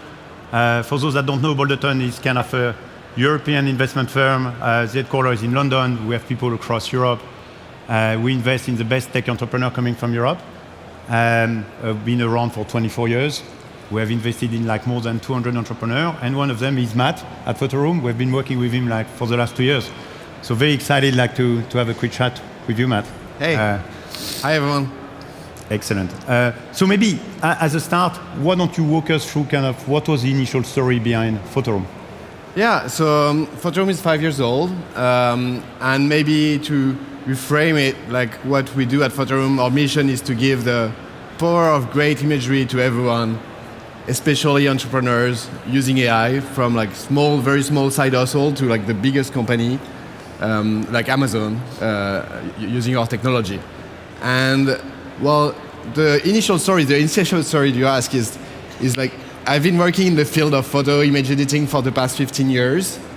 And what happened is I happened to be, I think 7 years ago, in a startup that was acquired by GoPro. And I was, post-acquisition, managing photo video editing apps, sitting in the office of the startup. And I needed to do marketing assets. Okay. So, I mean, I don't know who develops like mobile apps, but sometimes you get lucky, you get featured by Apple, and you need to provide like assets for the following day if it's not yesterday. And well, I look at my designer, and my designer is on holiday, and GoPro is sleeping in San Francisco. So I just like open like a famous editing software. Photoshop has like 2,000 buttons, and I just spent the afternoon trying to understand and get back into it. And just, it's a super frustrating experience. And so there, and on my side, there was an AI researcher, and I saw all the stuff that were coming on AI. So it was 7 years ago, and this didn't make sense. Like, there are a lot of people doing visual, or they're not doing that every day, and how do we make that more accessible? It must be so, I must not be the only one having this problem, you know? So that's the inception. Like that's how it started. Excellent. I mean, you have an amazing number of users. Do you want to tell us, like, I mean, maybe a quick number of stats about like how many people use PhotoRoom today, and maybe like one anecdote about like a pivotal moment about what significantly impacted like the growth of the company, because you have had like amazing growth. Yeah, so PhotoRoom is one of the biggest AI photo editor, all platform, iOS, Android, and we have 200 million downloads. So indeed quite big, all 180 countries, 30 languages. People use us from the US to South Africa to Australia and Japan. Very, very international from day one.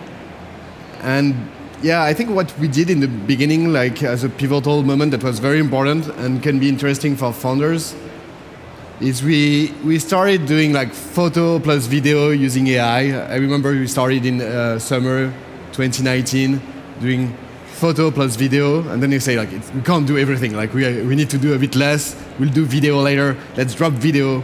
Let's only do photo. And so that's like. And 2 months later, I remember with Elliot, my co-founder, and we say, okay, we can't do everything on photo. Let's do what works. Let's focus on commerce photo because we see like there is more interaction and very interesting feedback. So let's focus 10x because actually 10% of users doing photo do that for commerce. Mm-hmm. And maybe we have 10x less user, but let's do it well. And so we focus 10x on commerce photo, and that's like beginning of 2020. And then we hit product market fit. So focus, and then like you focus 10x and you grow 10x. Amazing. How did you, I know you have a very unique way to work and to ingest like user feedback. Yep. You want to tell us more about how you collect that, how you use it, and how it influences like how you build the product? Right. So, PhotoRoom is a bit special in the AI space because we're not a lab. We come from the open source and then get user feedback. And user feedback was key in PhotoRoom history. And what we would do with Elliot is we had an office just in the block of a McDonald's, and at lunch we'd go in the McDonald's line queue and ask people like, do you want to test our app or photo app? People are curious, and we pay for your meal. And so we just people were happy about it, and they gave us like tremendous amount of feedback, and they also tried the app. And so every time we had this new feature and no one would get to this feature. So it got us to iterate, remove the little friction, and understand the inception, what we say is show don't tell in product design. So you want to show the feature and understand how people would use it. And we did that. We did that so much that I got banned from the McDonald's. I couldn't go anymore. So yeah, if you don't get to that point, I guess you're not talking to your user enough related to what Justin can say. And that was the key to understanding this commerce focus that was interesting and really get valuable feedback from our users. Excellent. How did you go about monetizing early days? Right. So I think one thing we did extremely well on that side, and it wasn't obvious at that point, is from first day of code to shipping, it was 2 weeks for the app. And in the first version of the app, we shipped PhotoRoom with subscription. Mm-hmm. And that, we were totally ashamed of the product. I really feel again the shame of shipping and asking people to pay for that. But actually, some people use it, and when you have people paying for it, that will give you feedback, and the feedback from people paying is actually much more valuable to build on top than the feedback of free users, because if you have people who pay that give you feedback, it might mean, especially for a product you're ashamed of, probably there is 10x, 100x, 1 millionx more people that can use your product if you do it well. Yeah. And so putting subscription from day zero in the App Store was the biggest, a very good move for monetization. Plus, if you do paid acquisition, you can get a payback that, you don't need to raise that much from VCs. Sorry about that. I shouldn't say that maybe. But it's kind of refreshing, no? Because a lot of people hesitate, in fact, in putting monetization into the product from day one. Yeah. It's good to hear it's totally possible, and in fact, you saw a lot of benefit from that. Yeah, amazing benefit, and you filter the feedback from paying user to non-feedback paying user, and that's the best source of what should I build next, and what should I improve. No, that's quite good. So you started the product for B2C, like you explained, people in McDonald's. And then you moved to B2B. So do you want to explain us why you decided to go from B2C to B2B, how you extended to that market? Right. So I think it's a great question here, and I think the first point is just after getting successful product market fit with eBay seller, what made sense for us, and that's our monetization philosophy, is you should pay for PhotoRoom if you're making money selling out there. So that means it's kind of a business that is selling. And so from day one, like monetization, the pro plan was for prosumers, so people making money. And quite quickly, and the adjacent like market for that is, well, it's the people that are like, well, maybe not one person, but like 2+ people, what we call B2B, like from like 2 people to 1 million people, you know. And so it made sense that the adjacent move would be, okay, let's go to B2B. And that was because we really had this pull from our users that wanted to have a good like a B2B product. And we had people, I think the most important signal for us was there was a strong pull from our users and to build this app for multiple people. And then when we asked them like, and dig into that and talk to user again, like from what I just said about McDonald's, they told us, they described the experience they had like using photos for their product, and it made no sense. You had like, people were sending like, you shoot 50 images, they were sending text, emails to like the other people in the warehouse on eBay. What, like we're in it was back in 2021, 2022. You do have to send like test message to send a photo to someone else in your team. That, I mean, an email don't support more than 2 photos. Doesn't make any sense. So we sensed the need for that. And the second part was like actually asking our users. I remember Ashkay from Notion, he told us like, well, I mean, I know you have people, but do you really have that many people that are interested by that? And so what we did is in the onboarding of the app, we asked like, are you actually interested by a team product? Okay. And the stats were actually very impressive. So let's go in, like let's go all in on that and build the foundation for a multiplayer product that works. Amazing.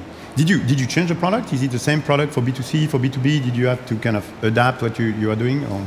Yeah, so the main stack, the AI is similar. Actually, the AI got better because of B2B because they're a bit more demanding, I think, on the quality. Okay. So they give us feedback, and then we can improve the AI model. That is the one that we train, the foundation model, that is good for everyone, and so it gets us better. The 2 big things we did for B2B are like 2 big tech investment. The first one is multiplayer. So we built a stack that works on iOS, Android, web, and APIs. So the same AI, same rendering engine that's everywhere for a commerce photo, and you can collaborate on it. So yeah, you have to build like this multiplayer stack that everyone can use as a team and edit together. We had to change a bit the monetization, so you can have like multiple seats in your team. And for bigger companies, like we serve, DoorDash, Wolt, Amazon, they use our API. So then we had the tech, but we built the API endpoint, the new interface, so that you can edit millions of photos if you have a big catalog instead of like 50 photos for a small e-commerce, like a small reseller.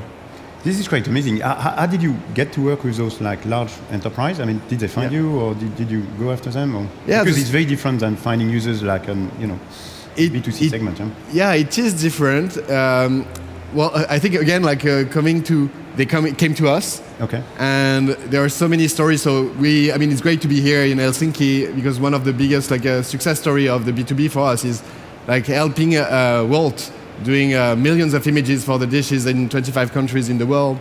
Like they have hundreds of people using PhotoRoom together, and they're like using the API now to automate this photo editing process. So it's like Helsinki is kind of part of PhotoRoom story, And the story is like Jeff is the director of photography at Wolt. He was at Amazon before, and I remember he messaged me on my birthday, I think 2 years ago, and he told me like, Matt, I tried your app, it's great, but I have like hundreds of people, can you help me with that?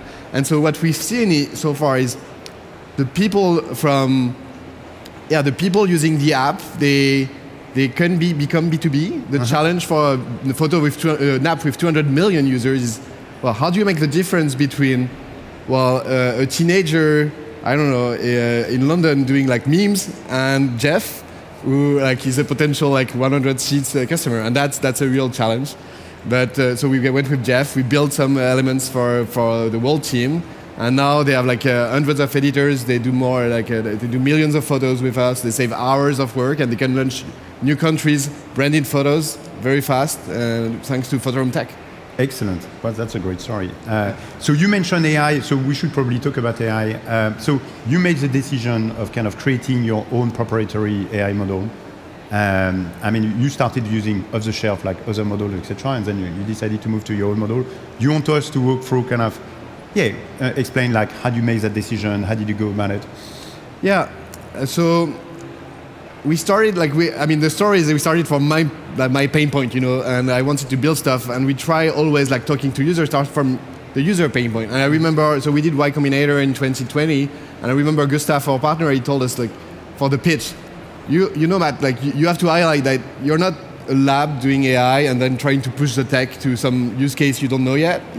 Which is great. We're here with ChatGPT because of that. But PhotoRoom is a bit different because you do useful AI. So you start from like a user pain point, and then you develop it, and you save time. You make people make more sales with your tech for commerce photography, and that's a different approach, and you have to highlight that.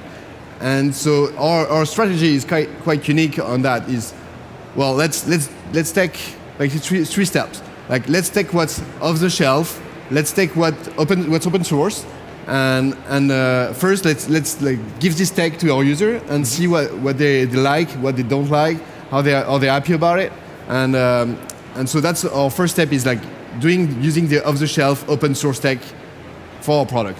Second part is usually people like with some iteration they understand it, we understand the value, but they tell us like, okay, it's great, that's a use case, but it's not quite there yet in terms of quality, in terms of speed, in terms of the data set is not on the commerce photography, for instance.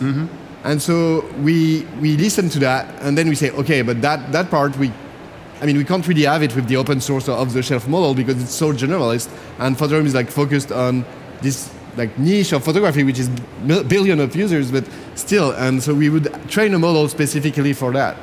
And so what we do there is we do that for segmentation. So we do background removal, for instance. We're the best at it.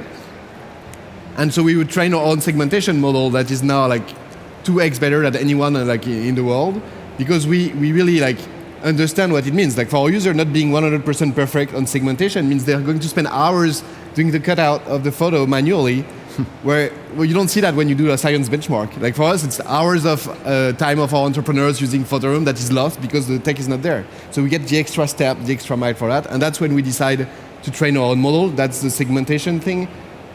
The Gen AI model, so we also trained one model, and it was this model, it's the similar story. So we try like open source, and then we come to our user, and it's too slow. It doesn't work really well for our use case of like creating a scene for your product, and it's not really like aesthetic the way we want, and the data set like is not good. Like I don't know which data I choose to train, and so we choose the data that makes sense for B2B for that. Yeah, I'm sure like B2B customers don't want to kind of surface image of their competitors or something like that. Yeah. I mean, building your own model sounds like incredibly complicated. So, do you want to share like some insight about how you went about it? Did you find it easy or? No, it's not easy. It took like close to a year to develop it, and we're building a bigger one right now. It takes a few iterations. You need to build the stack, the team more importantly.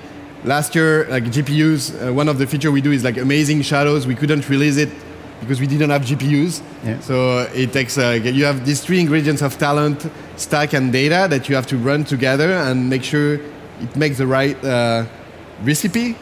And then, so that's the training part, and that's extremely difficult. You need it takes a long time, and that's just halfway. The second part is like launching it. And that's a story like we don't talk too much about, but actually launching a model of a feature when you already had one other version of it is super difficult because people, you can see AI as like your coworker that you would have and work close to, and if overnight you're updating the model you're launching, like it's like if you switch the coworker you have like just sitting next to you, change the character, the personality, users get upset. Like they don't recognize what they had the previous day. Yeah. Is it the same person? Like, am I working today with the same person? And the truth is, it's not really. So you have to like take into account kind of the personality. Maybe a good way to see it is like the Her movie. Yeah. Like you change the girlfriend overnight. Like people will get upset. Like when you do that, like massive update. So you have to A/B test. You have to go back to the cooking your model, aligning your model, making sure it's better in some use cases. So it takes months to release that. And so that was like a big learning. And I think we'll see more and more companies talking about how do you release a model, because it's not an easy task. It's not, as complicated as the first part of training it. Excellent. So you created your own model, but you have many models out there. You have companies that invest like billions into their own model, like OpenAI, for example. So how do you ensure your model is like competitive or better, like for your use case, than kind of generic model out there? Or? Yeah, I think, for founders, it's important to recognize like we're going into a multi-model time, and in PhotoRoom we use images model that we train, but we also use like LLMs to recommend the best images you get. So I think it's important to start from the starting point is I will not train all my models, and we'll get sound, video, images, and that's our approach. Like we won't train everything. So be conscious about what you want to train, and our conscious decision is we only train things where we think we can be the best in the world on it. And so we don't do text to text, text to image. We don't do it yet. And what we do is background removal, best in the world, and we train for that. AI background, so creating a scene from a product photography, with the best and fastest in the world for that. And so here, we make sure that it's an application that we have the data. Yeah. For that, we have a community of 30 million active users that give us feedback when we release, and so that's something no one else has. So we have the data to train the model, align it, and make the result that we know is the best, and other people won't know because it's too generalist on that side. But the open source model out there keep advancing, people keep innovating, etc. So how do you be sure you leverage the latest science in some way, or the latest kind of advancement? Yeah, open source is a key part of PhotoRoom wouldn't be here if we didn't have open source, and we contribute regularly. What's important when you do AI is rebranching. If you take the developer analogy, so you have the main trunk, and then you want to rebranch every 6 months, 3 months, 12 months to make sure you incorporate all the latest science in your model, because the biggest risk is you go you build your branch that is so long, so heavy that heavy branches, they just break. So you want to stay close and rebranch every 6 months. The trick is knowing when to rebranch, and that's more an art than a science. But it's keeping close and contributing to open source. We actually made our first open source contribution in the past month. Is really key to being a state of the art. Excellent. Do you have any metrics you use to be sure your model is better than others? Or how do you benchmark your model versus kind of what's available out there? Right. So it is I think something new in software. We know how to release deterministic code, and there are tons of services for that. There are no a stack or tools to do that off the shelf today, so it's a real challenge for people doing AI in their applications. What we look at is, and we're one of the few companies doing that in AI, is we do A/B test our models, and we look at activation around image creation to make sure that what we do is better than what we had in the past. And so we would release, for instance, a new background removal model, and we test it, we make sure conversion is higher, and once that happens, we release it. So A/B test is the first part, using activation, and then the second part is we did that, for instance, I'll take an example, we did that for the segmentation, we released it, and then the problem is it's a probabilistic model, so you can't say it's better on every single dimension, every single photo you can take.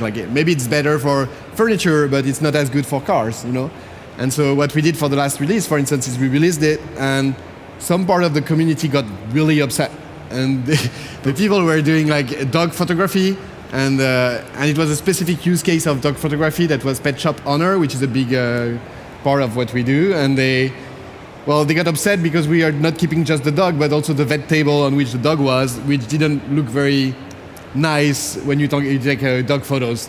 You don't want the medical table to stay. And so they give us, that's why the community we have of tens of thousands of users is super important. And what we got is we took this data in from the users, and we're able to retrain and fine tune this model on this specific dimension, and release a new model a few weeks later that was fixing that. And I think AI will go more into that. What you have to keep in mind is it's really you have different segments, and it's probabilistic. So you can't control everything. You don't have like QA tools for that now.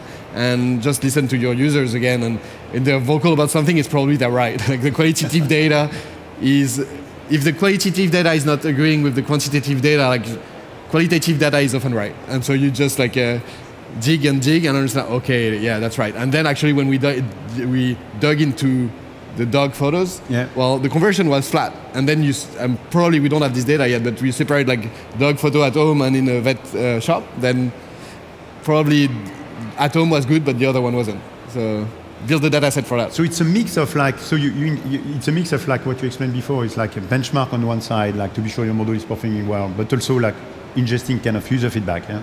So how do you balance those two things? Yeah, I think it's kind of indeed like you have the right images. It's like a balance to find that because you want to keep moving. AI is not waiting for you. Yeah. So keep shipping. And I think what will go is more into something that is closer. Looks like to me like what was mobile apps 10 years ago. So like building, there was no like continuous development stack. It was difficult to build that. And you want to have like this like shipping cycles that maybe every week, every 2 weeks, take into account all this data and make it possible to ship and upgrade and iterate all the time. You want to have multiple models running at the same time, which is not easy because it takes a lot of GPU space and memory. So we'll get more into these like possibilities of testing and having a shipping cycle that makes sense for AI. Like you want to train faster, and so you can iterate every week. I think that's what will happen in the future. Excellent, super. I mean, we are nearly on time. So maybe one last question is: do you have any advice? Like, I mean, this is a funder stage, so there's like probably a bunch of funders in the room, hopefully. Do you have any advice for them about like somebody that would want to build their own AI model? I do think like not everyone is going to build like foundation models. What does matter, whether you use foundation model or build them or use API, is it good and which one is better?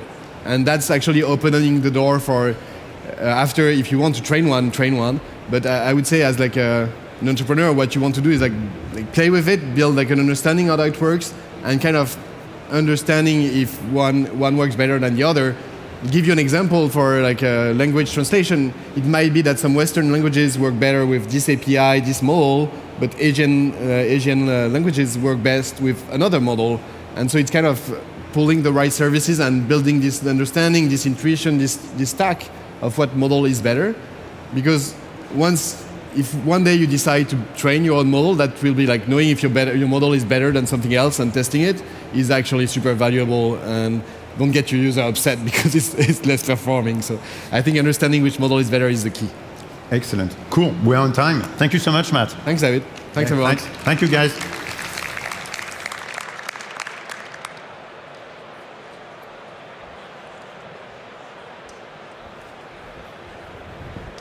Thank you, Matthew and David. You know, speaking of building something groundbreaking, our next talk dives into possibly one of the most cutting-edge sectors out there, quantum computing. Yeah, Venla, you know, back at Aalto, when I was trying to wrap around my head around like these basic first course introductory physics stuff like derivatives and matrices, I had these classmates who were diving into quantum computing. And every time they would try to explain what they were studying, it just kind of like felt in my brain like my brain was going through this weird quantum leap of its own. So I'm really, really excited to hear how you actually build teams in this space. Right, and if anyone knows how to build these very specialized teams, it's Juha Vartiainen from IQM. He's managed to attract some of the world's top quantum talent to Helsinki, which, despite the weather also, it's not exactly like Silicon Valley. Yes, indeed. So IQM has become this incredible success story in the Finnish deep tech scene. And for founders in the audience working on complex technical challenges, this is your chance to learn from someone who's mastered the art of building world-class teams. And I'm also proud to say that Maki VC is one of the early backers of IQM, so very good job, Juha, on stage. Juha will be joined by Leah Hodgson from PitchBook to unpack everything from finding technical talent to keeping them excited with the mission as you scale. Please welcome to the stage Juha Vartiainen and Leah Hodgson.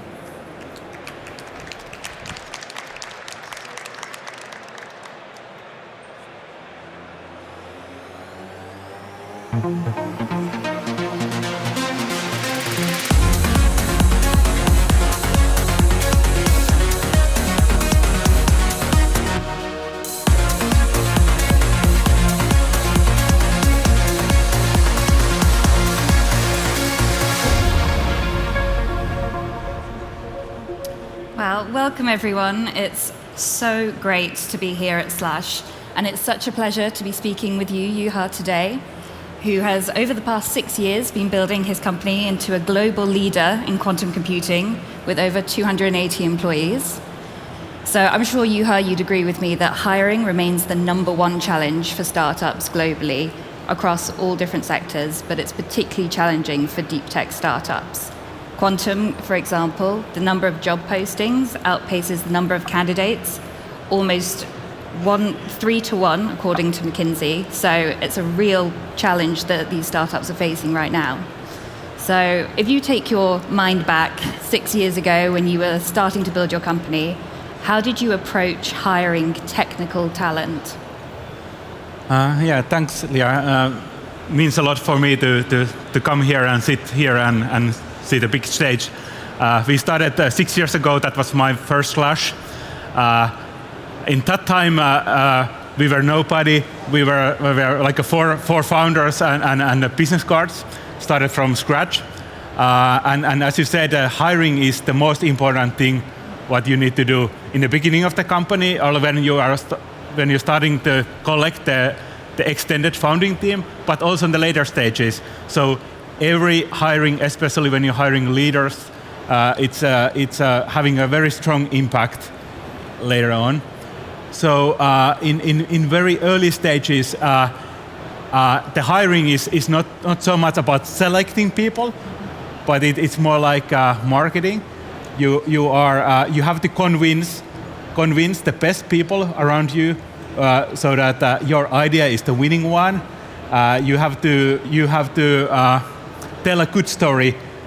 Of course, you have to tell the story for the investors, but you have to also convince the first people so that they will follow you, they will join the team before you have anything. So that's one of the crucial moments what you have to do. So you're essentially selling yourself to potential candidates for jobs.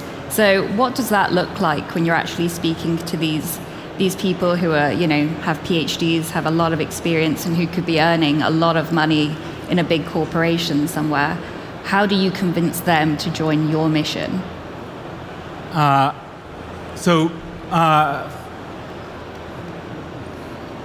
Fortunately, we are living at a time when it's the younger generation, they appreciate the purpose in their job more than maybe the high compensation.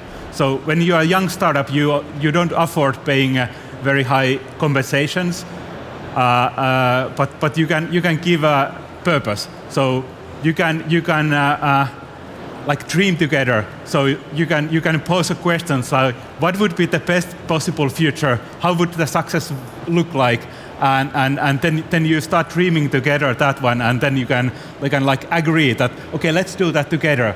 So you can build a team and work together, and of course then you can also you have a luxury of maybe giving some shares or options and kind of building a common goal and working towards that, and that works if your vision is clear and you all agree that if you are transparent and you build in the trust among all of you.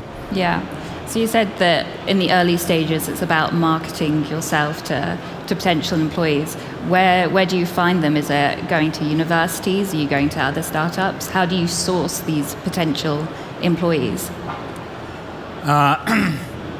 First off, you have to approach those ones you know and who you trust already. So our team, we coming from university, so we already knew a number of quantum researchers there, and we knew the preferences. We know who are good ones and who we would like to have in a company. So that's contacting each and every of your friends and kind of who you know there, and tell your story, try to convince them. And actually that was surprising. So over the, let's say, the period of raising our funds, it took almost 1 year in that time. So we were able to convince like 20 people to join IQM in that early time. Let's say that when we get the funding, do you join company, and we were able to get about 20 people who committed we will do it.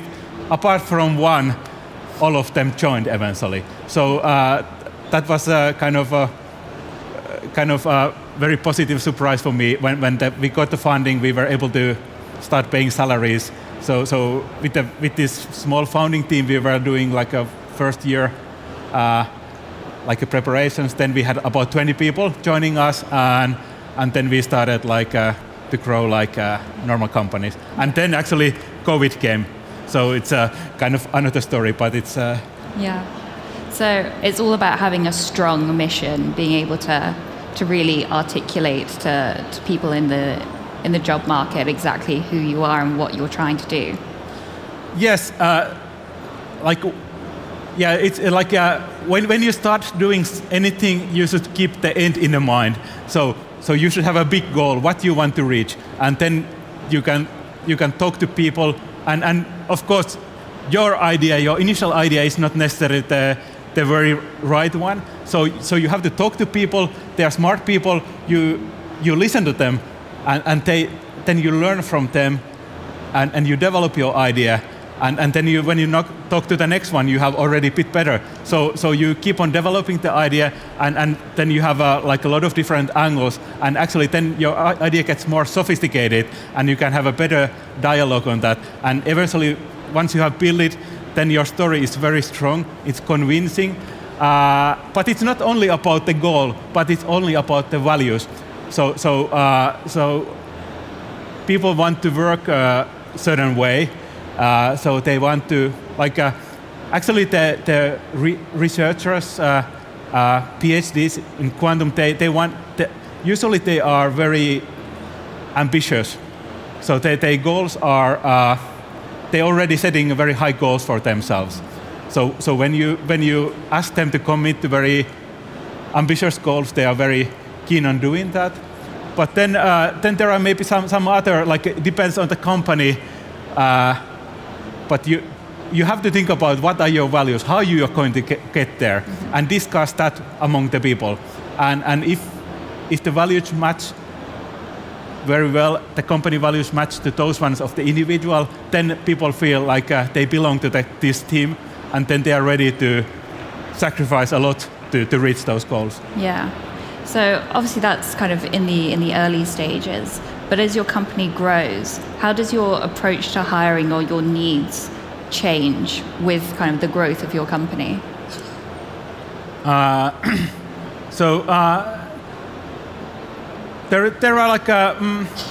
you have only limited time available for everything, and when you have a growth company, there are so many things to do.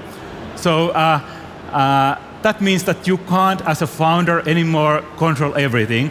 And then the key word is trust.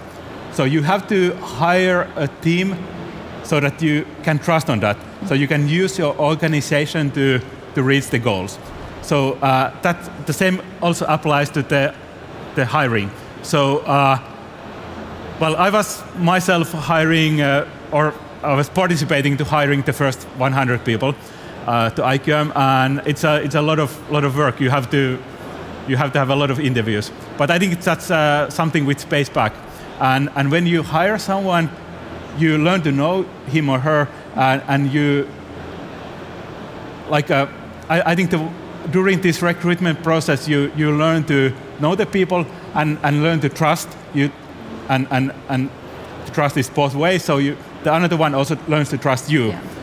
And you kind of make a relationship there, and you have to use that relationship later on in later stages. So you have to trust, the people, you ask them to do something, they will deliver, and that's the key. So later on they will recruit or hire the next people and so on, but you communicate your values, your intentions, you both share the same goal, and then you trust that everybody will do their job. Mm-hmm. So really it's about getting those early employees right. Because if you then get those employees right, they then continue the hiring process, and you can trust that they will in turn hire the right people.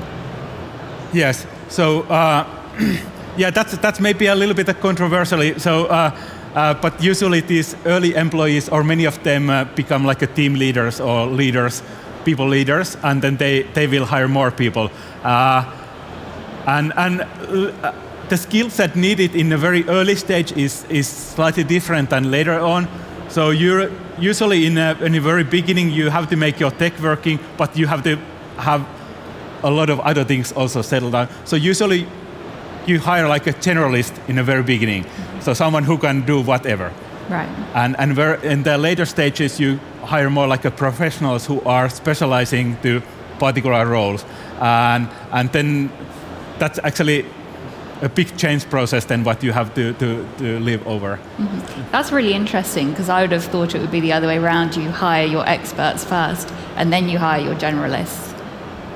But it's interesting that you actually, need to find that balance of technical expertise with somebody who can actually run and build a business. Yeah, so that's my way to do it. So if you only hire like a technical specialist in the very beginning, you end up having like your company becoming a fully R&D organization, and then you keep on developing your technology, your product. Then you maybe run out of money. You haven't sold anything. So at the same time, you have to build your business. You have to build your marketing. You have to build your HR organization. You have to build all and everything, and you have to do that with the people you have in a company. If you have all of them specialists, then might be a hard time of covering all and every subject.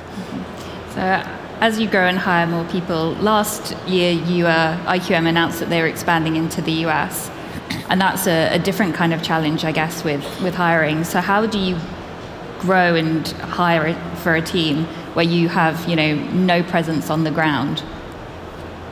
So we are in a point of expanding to both to US and to Asia. We have also business developers in Singapore and Japan, and we are expanding now US, having a very strong plant there. So our team have we are scientists, so we do it planned way, and we did research. So we interviewed some Finnish company who have done it successfully, and what are their recommendations, what went right, what went wrong. And actually there was like one recommendation above the other. So founder have to go to East Coast. That's the way to go to US. So what is the more, let's say, attractive way to go to US is to have a hired gun in West Coast. So Silicon Valley, where everything happens, hire an American guy there and he will do the job. But actually that's a very risky way to do it. So that was the recommendation, that someone who is loyal to the company, who brings the company culture to US, should go to the East Coast. There are different time zones. So let's say New York is 7 hours away from Finland. There is like one overlapping office hour. If you are in West Coast, it's 10 hours time difference. It will be always very difficult to communicate. So bringing the company culture there is the key, and then hiring the team there. It's another step then. Mm-hmm. Yeah, you mentioned employee loyalty. As you go from kind of a 5-person team, 20-person team to a team with over 200 people, how do you maintain that company loyalty? Yeah, that's change is something very, very interesting thing. So I'm a physicist by my background, but it's like learning to know more about people and like being like this. Leaders should be more people-centric. They are too often they are more like technology-centric. So how people behave, how they form their relationships, how they communicate. This is very important. And one thing what we have found is that actually mentioned already earlier. So this recruitment process is something where there's a strong bond formed between the hiring manager and the new employee. So the new employee very often follows the leader. And when the company grows, then there might be some stress structuring, so teams structures are different, or the company grows, there will be new leaders. And it's very easy to take one employee, put him or her to the another box, and it's very easy to do that on the box level. But it takes actually a lot of time, and it's in some cases it doesn't happen that there would be like a new relationship formed between the new leader and the employee there. So actually that is some in some respect we have seen like it changing the organization is actually very difficult afterwards, and that's why, let's say, the early employees sometimes don't feel so comfortable anymore in a bigger organization where all these relationships are messed up. Mm-hmm. So they learn to know that they could speak directly to the founder, or they could speak to anyone and things happen. But then when there are like 200, 300 people, then it's different. I mean, thinking back about like over all the people that you've hired, do you have an example of like a key hire that you've made that has been pivotal to getting your company to where it is today? So we have been, we have had like a lot of examples like of different kind of hiring. So let's say that many of the early employees, they were having like a very technical background, and they would prefer to have kind of individual contributor career track there. Some of them have learned that becoming like a people leader is good for them, and they have found comfortable way there. And when you're growing, like then there is like sometimes you get ideas that let's have like a professional leader to the position, and we can't find anyone from internally, and then you end up like hiring some VPs from some bigger companies. So ex-VPs from bigger companies who are specialized to some topics, and putting them to some key positions in the organization, and that's sometimes quite a surprise how it works. Mm-hmm. I mean, on the other hand, do you have an example of a hiring decision that went very wrong, or even just a little bit wrong? We have done a lot of good hirings, and sometimes even it goes surprisingly well. So. Since there are like some areas I am not so much a master, but for example, we in some point we hired a head of marketing, and I just thought that we made a good hiring for head of marketing, and then actually we started to get like a lot of applications for our marketing team, and it turned out that there are actually people want to join the team where there is like a well-known marketeer, and so they can also attract the talent, attracts more talent, and this was kind of effect I didn't expect beforehand. So when you have a good concentration of talent, actually it starts to build up, and you can get better and better talent to that team since they want to work with the specialists. Yeah. So what would you say were kind of like the key lessons that you've learned throughout your hiring experience? If there are like 3 top takeaways, what would you say they are? One of them is a gut feeling. So if you are in a hiring discussions and going through the process, and there's a good candidate who is having a great CV and ticking all the boxes and basically giving a good answer to every question you are asking, but still your gut feeling says that there is something wrong, something is not working. So usually, like that has been my experience, that to follow the gut feeling. So if it doesn't work there in a recruitment process, then it doesn't work later on either. So trust on your gut feeling is the one of those ones. Then the other one is that what we discussed earlier, this loyalty thing. So thinking more about like where are the bonds between the people, why people are behaving as they are, and don't make too naive decisions, especially when changing the organization. Mm-hmm. Yeah, absolutely. So in terms of looking at early employees versus later employees, are there specific like qualities or traits that you see in those people that are different from the early versus late? Early on, of course, if you are lucky, you can hire like a very experienced expert. But usually at the startup, it's hard to say it, but they are nobody before they have done anything. So it's very hard to attract the experienced people very early on. So usually you get like a very seasoned expert later on you can hire, and when you have already accomplished something, you start to attract those people. And that's clearly, but then like, my feeling was that earlier on we got like those ones who are like very loyal employees, like generalists who can do whatever, this kind of Swiss Army knife people who you say that, okay, let's build a quantum computer, say, okay, let's do it, and then they, after 3-4 years, it's there. So it's hard to say. There are very good employees both, but they are different. Yeah.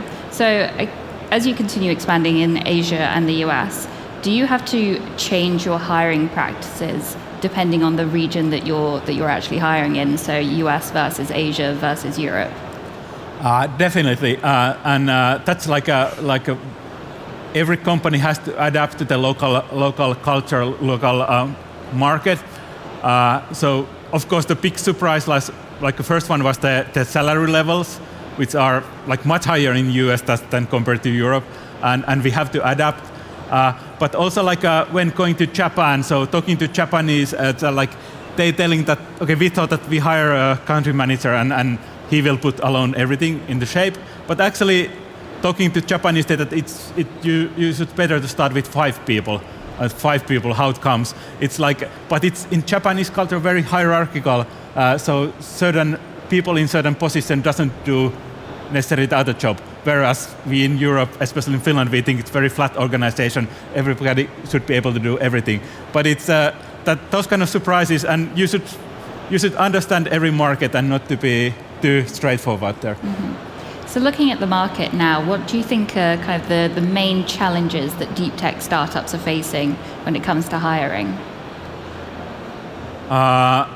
There is a shortage of talent when it comes to really like experts. So we are hiring like in a like a quantum market, but I can expect that the similar situation is in every other like AI other markets. So you have to really fight for the best talent. You have to create a company culture which is attractive, where people want to work on, and younger generation is different from let's say already my generation. So they are appreciating different things, and you have to take all that into account. You have to build diverse teams. You have to think about different cultures and all that, and you have to spend a lot of time on making things right if you want to have a successful company. Yeah.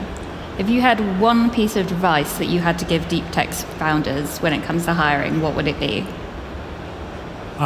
Spend enough time on that. It's one of the most important decisions what you do when you hire someone. Mm-hmm. Yeah, definitely, and particularly in the early stages, I guess. Yeah, that's where it kind of sets the tone for the whole organization from the very beginning. Yeah, exactly, and so we, like this company culture, values, and also then what comes to the practicalities, like a behavior. You should be very careful in the beginning, like which behavior. So you are the role model, how you behave yourself, and which kind of behavior you tolerate from the others. So if there is like a super expert, but the teamwork is not good, then you have to make really the decision. Do you let that behavior to continue and appreciate only the, let's say, the technical expertise, or is the teamwork actually what you want from the team? And those kind of big decisions are then having like a lot of consequences later on. So it's the hiring process, and then how you lead the team afterwards. Yeah, absolutely. Well, I mean, just on your last point, what would you say is more important, teamwork or the technical expertise? I think if you want to grow large, then the teamwork is the only way to go there. So. Perfect. Well, thank you so much, Juha. This has been incredibly interesting. Thank you. Thank you, Leah.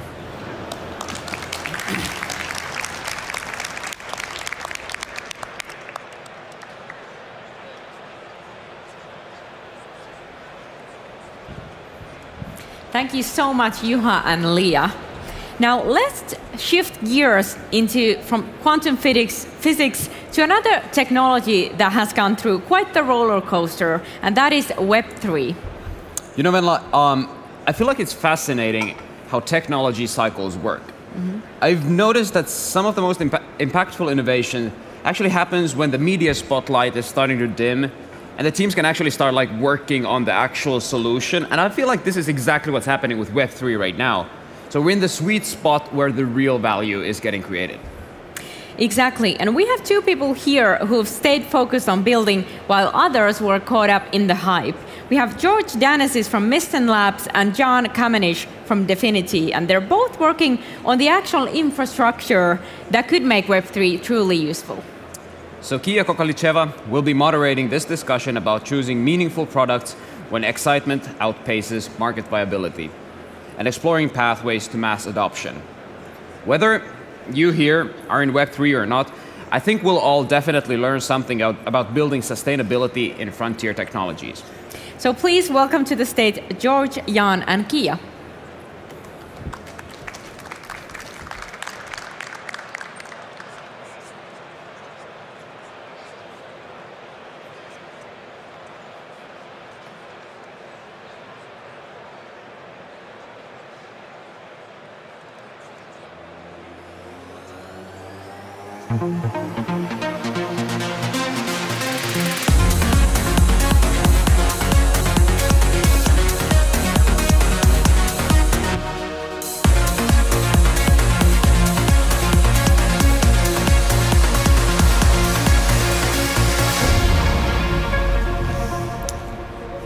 Loving the music, very much in hype theme for our conversation today.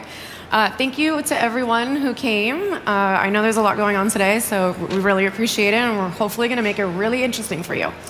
And thank you, too, for being here today, flying all the way to Helsinki to chat.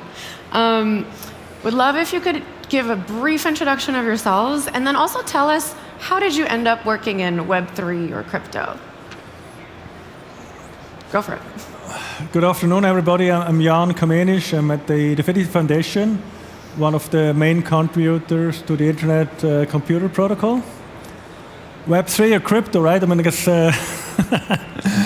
we've both been in crypto since like 93, or maybe you're a bit younger still, but like for me, crypto was 93, and actually, it's not really a joke. I did my PhD on eCash, you know, David Chaum eCash kind of thing, and that's really like a lot of Web3 is about cryptocurrencies, so that's in some sense. But then, I guess really, like I joined the Definity Foundation in 2018.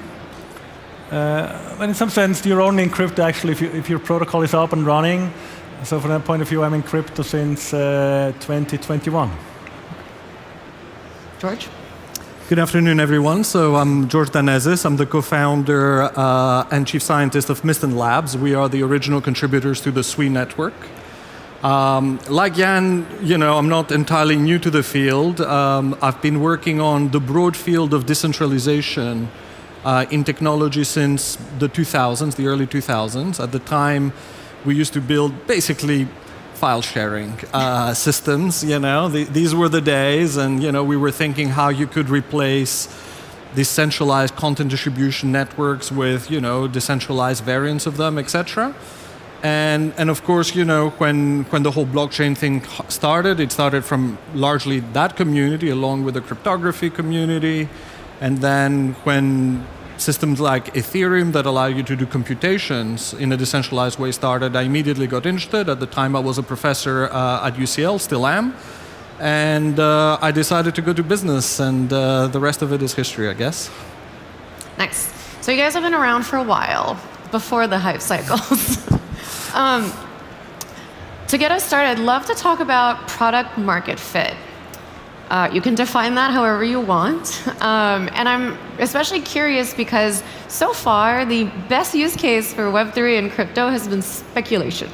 So how do you guys think about product market fit? What are the indicators that builders and founders should be looking for? You want to go first this time?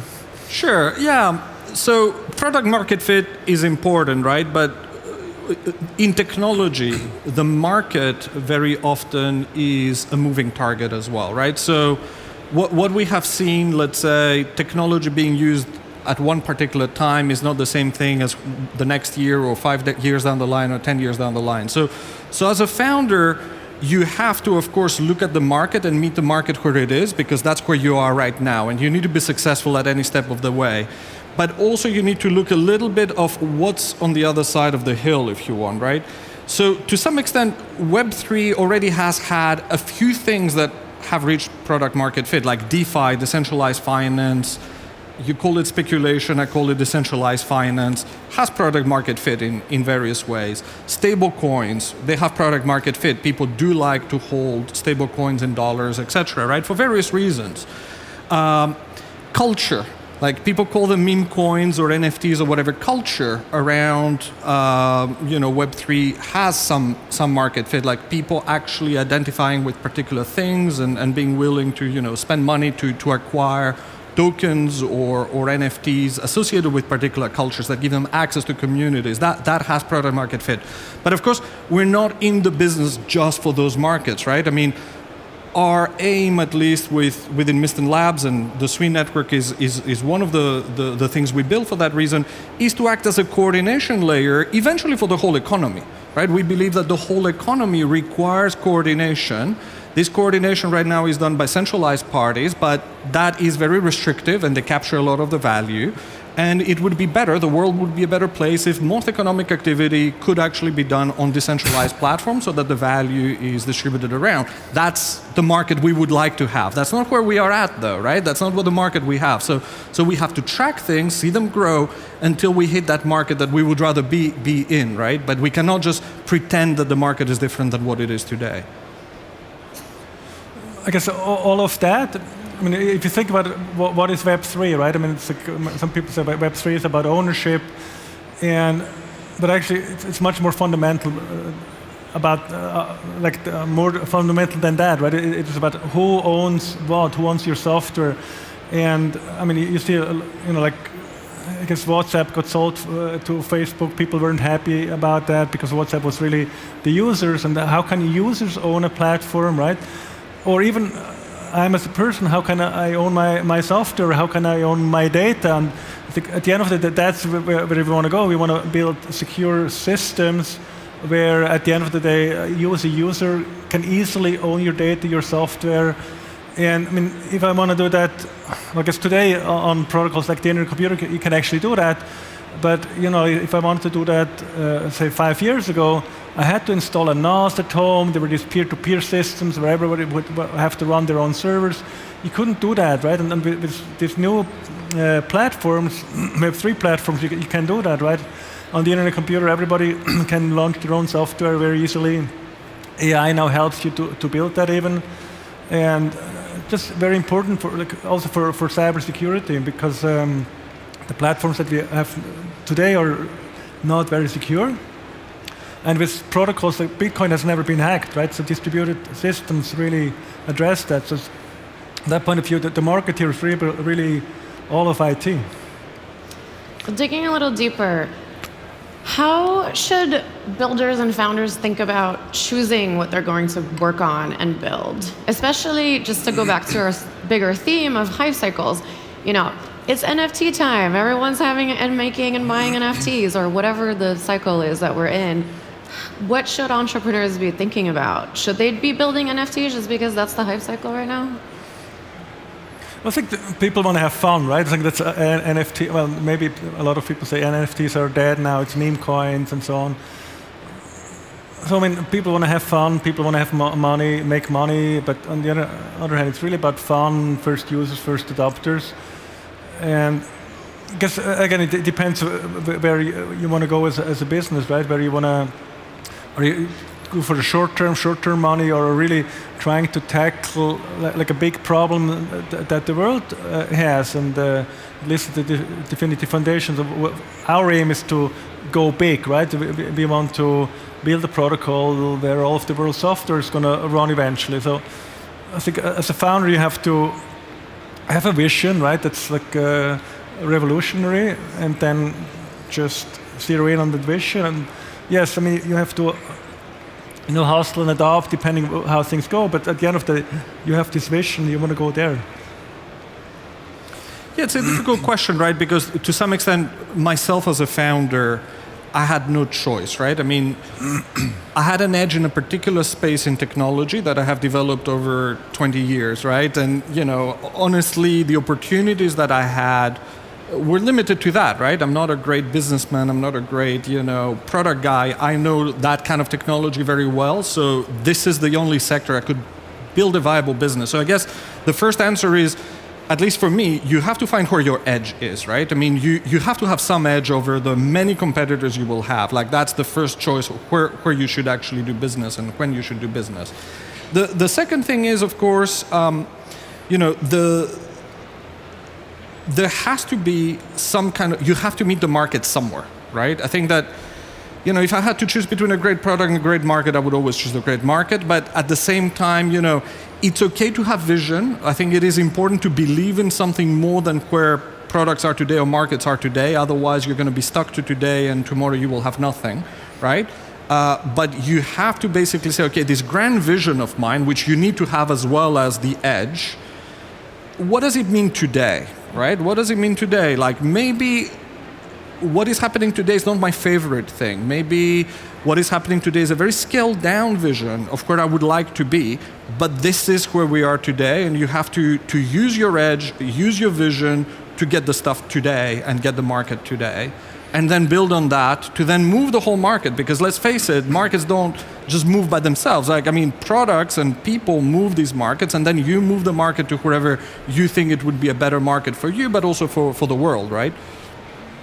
So should founders and entrepreneurs and builders be ignoring the fad of the day, or should they be sort of balancing, their kind of longer term vision, and then also, acknowledging that right now users are really excited about this type of product or technology?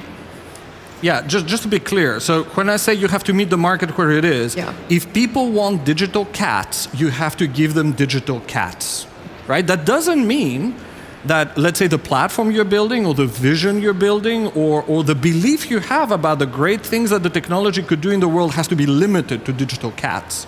But if you condescend users who want digital cats today, probably you will not even have ever a chance to go beyond, failing, basically. Do you have a problem with cats? Or I love digital cats. Okay. Let's talk about building blockchains. That's an ambitious undertaking. You also have to gain traction for it to kind of work out. How did you guys decide to do that? Again, I think it's the vision here, right? Where you want to build a secure platform where people can build sovereign software. That's your goal, and then you think about, okay, how can I do that, right? And what is necessary? I think, I guess blockchain is really a misnomer here totally, right? To me, it's like a secure distributed system that has decentralized control. It's all about at the end of it, it's how you can make things secure, right? How distribute control such that there's no single point of failure. But I think, of course, what fascinates, me, both of us, is all the technology behind that. You can solve hard problems that have a great use case. And then, yes, you need to figure out, is there a demand for it? But I guess clearly here, the world has now realized that there is demand for these systems. Whereas, 20 years ago, you could build that, but nobody would really care. Yeah, I think that building a blockchain from scratch is a thing of madness, right? It's equivalent to, the early 80s when companies were starting to build new personal computers, or, in the 90s, everybody was trying to build an ISP.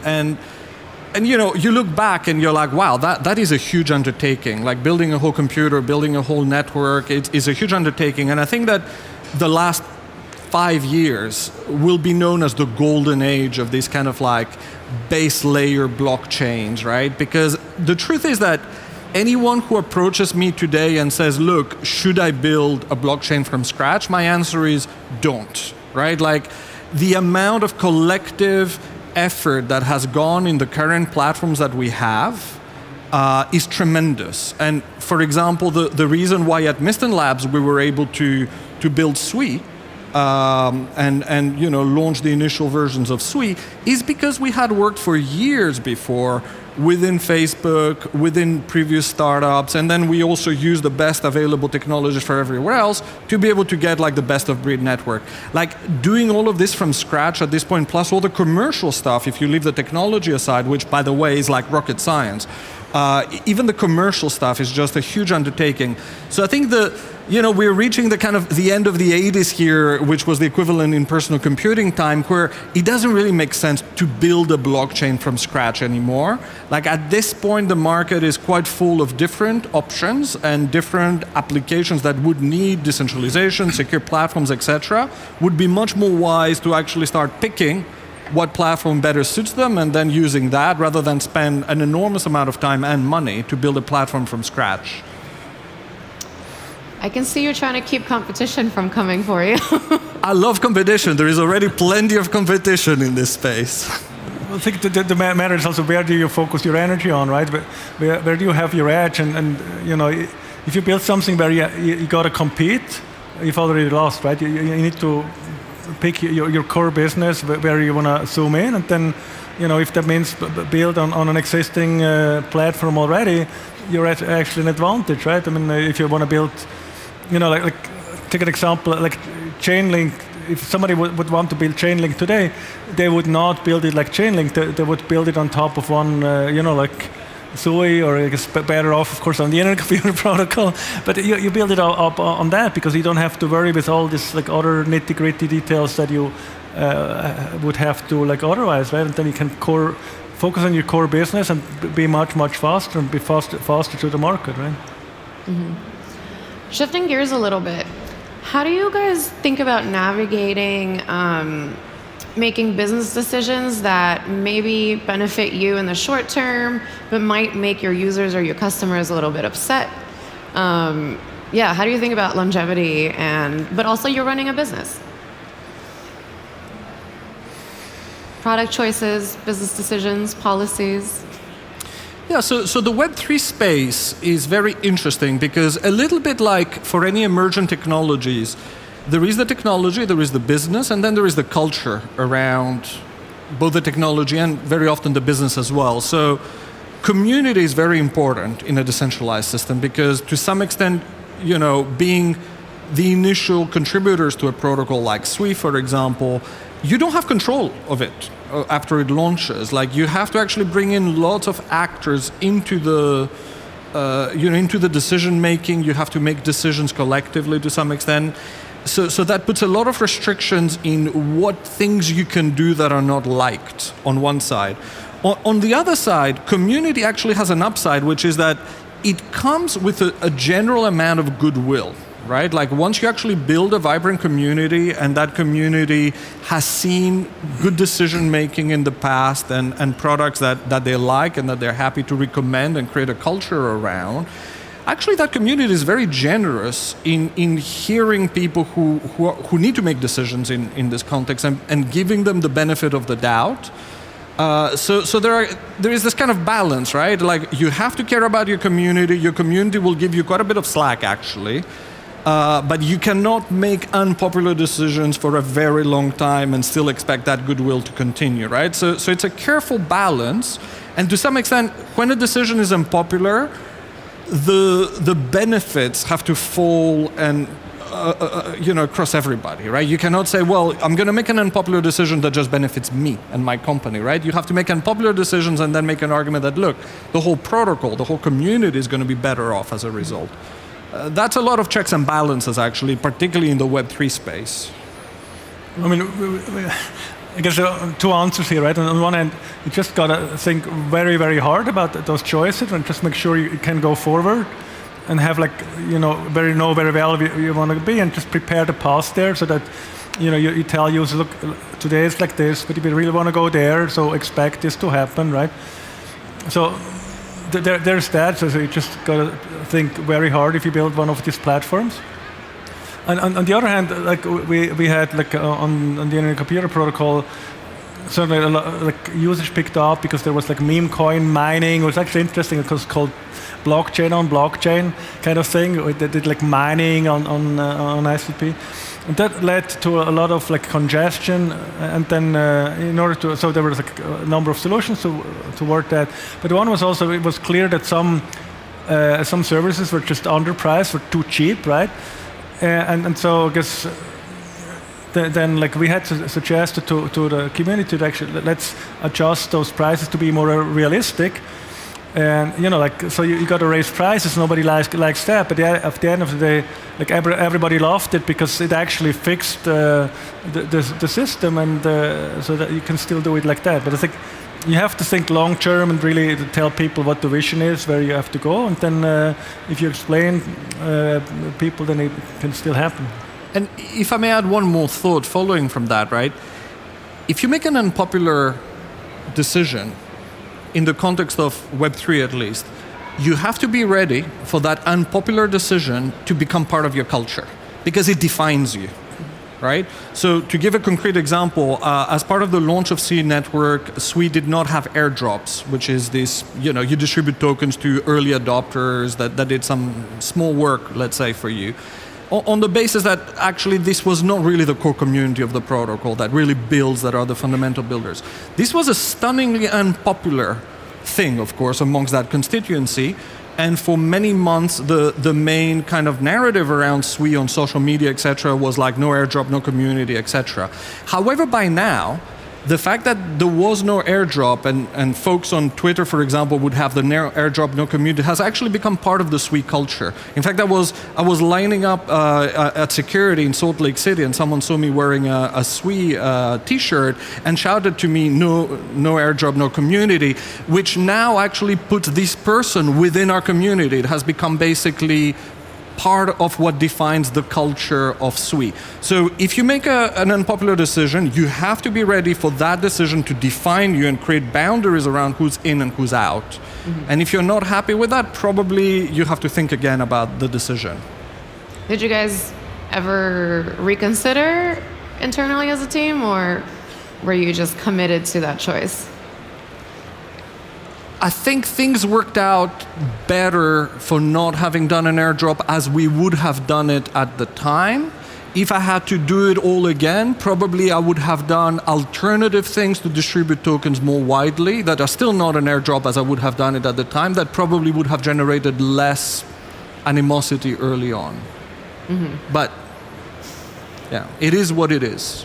And also we don't make the decisions for the decentralized protocols, so Right.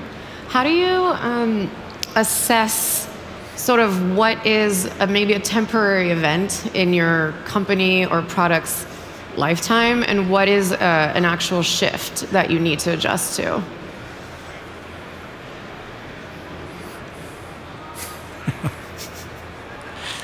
I think it varies very much, right?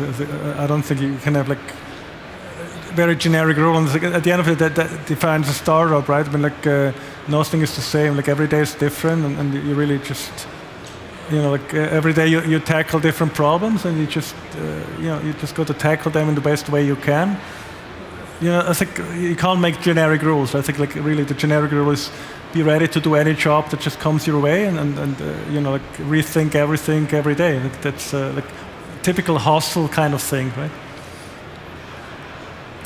I don't have any great wisdom there. I think that to some extent this is the job of having some strong leadership, right, within organizations, right?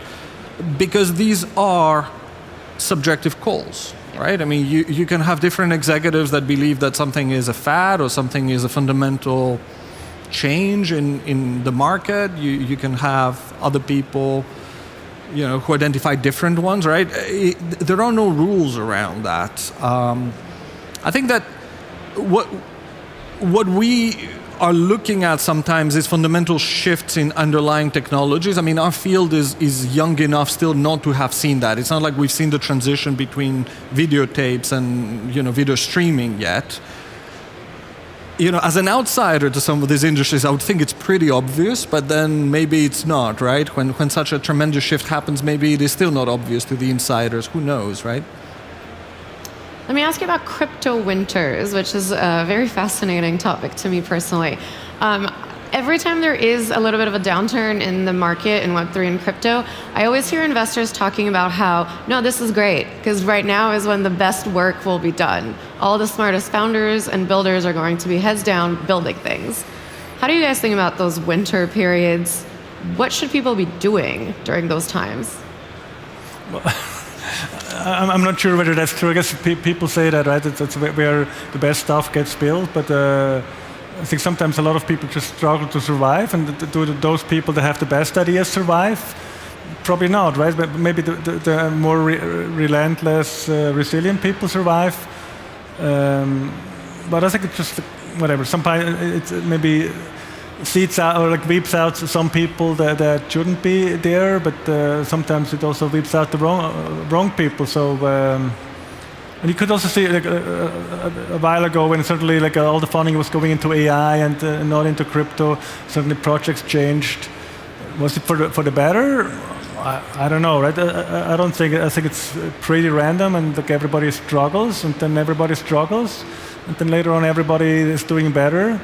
And I mean, of course, if there's no winter, it's easier for everybody. Maybe some people that don't have market products fit survive, but. I wouldn't agree to that statement at the end. Well, Kia, of course, investors would love the winters, right? Because you can get more of the company for less of your investment. So, you know what I mean? Of course, investors have a very specific perspective on winters, right? I think to me, the winters in funding largely, but also in interest, it's not just, the winter is not really characterized by there is less funding available. Usually there is less funding available because there has been an event that has driven attention away or has created fear. There's definitely a time where you identify people who are committed to the long term. That's useful. So to a large extent, it's useful because it helps you identify who's not there.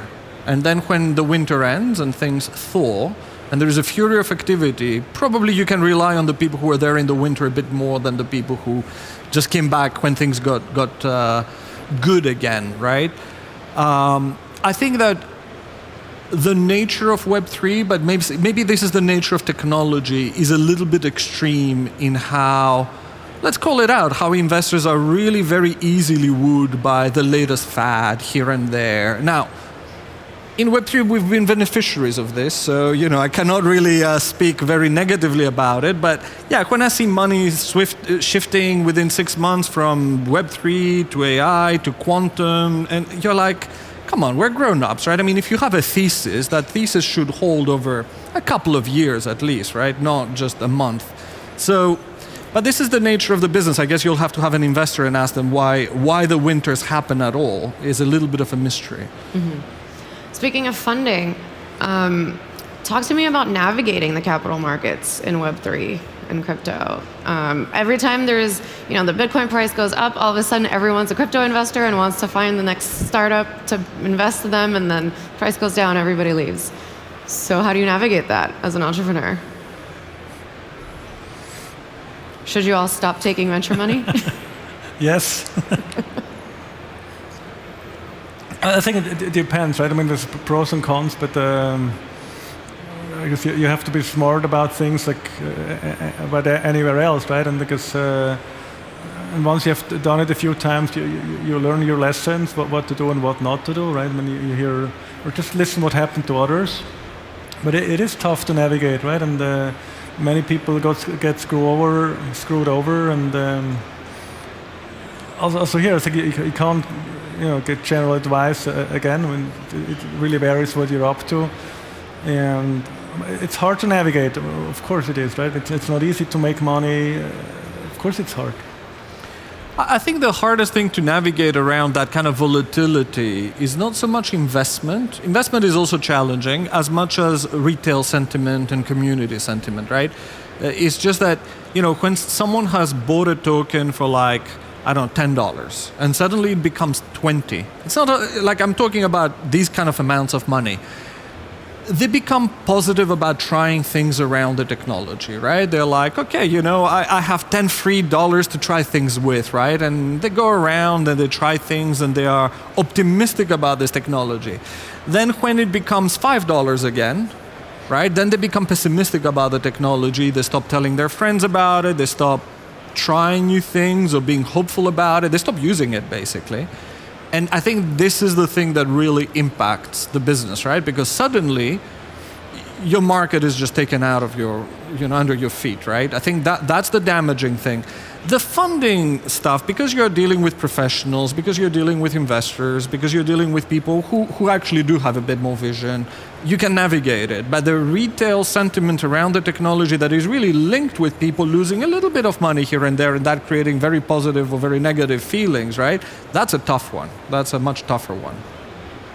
And then lastly, I definitely want to ask you guys about what are some things, some unusual things, or maybe against or counter to kind of conventional startup building wisdom that your companies have done that have worked out? Or not. You can give me disaster stories too.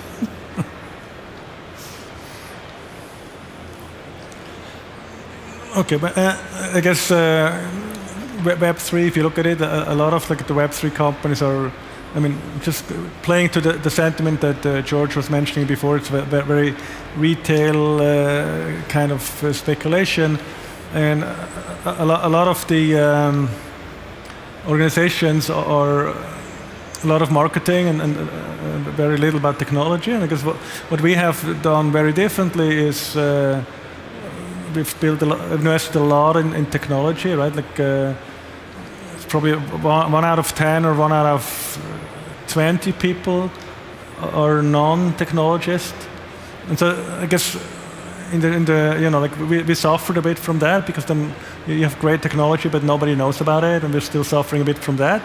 So on the one hand, it was good for us because now we actually have this huge technology base that we can build upon, but we have to play catch up on the marketing side. Yeah, a little bit similar, but quite different at the same time. One thing that is unusual about Mysten Labs is that it has 5 co-founders, so that already is quite unusual, that we are 5 co-founders and we still love each other very much and we're still in good terms. There are lots of horror stories when there is more than 1 or 2 usually. Yeah. And the funny thing is that all 5 co-founders actually have a technical background.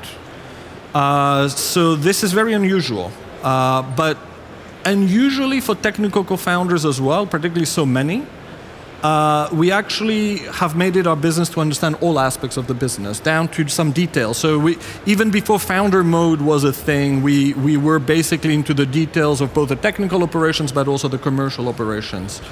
I see a lot of startups where the co-founders try to play to their strengths and very loosely, kind of rely on others for the stuff that they don't know. I think that, that's quite a dangerous strategy to let things go quite early. Fair enough. Well, on that note, we're out of time. Thank you guys so much for being here today, and thank you guys for being here with us. Thank you. Thank you.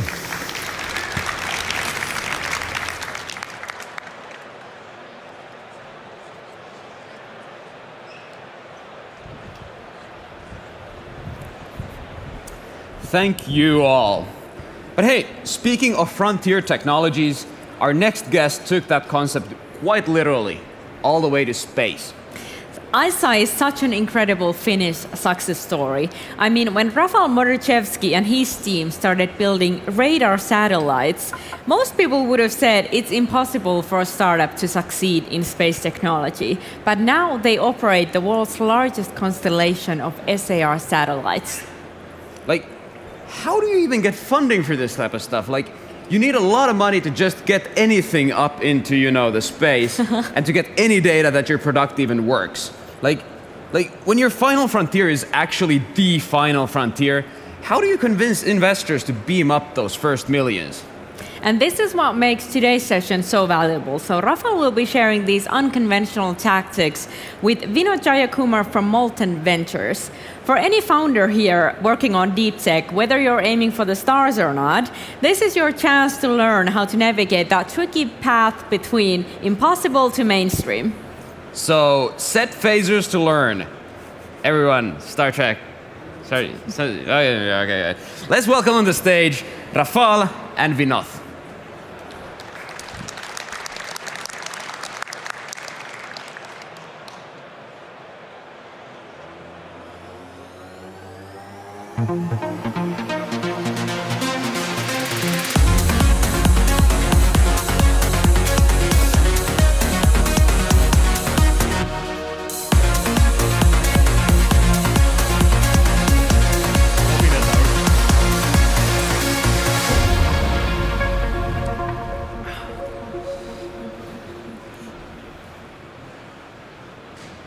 Hi, everyone. Well, thank you for having us here. This is really, really exciting. My name's Vinod. I'm a partner at a fund called Molten Ventures.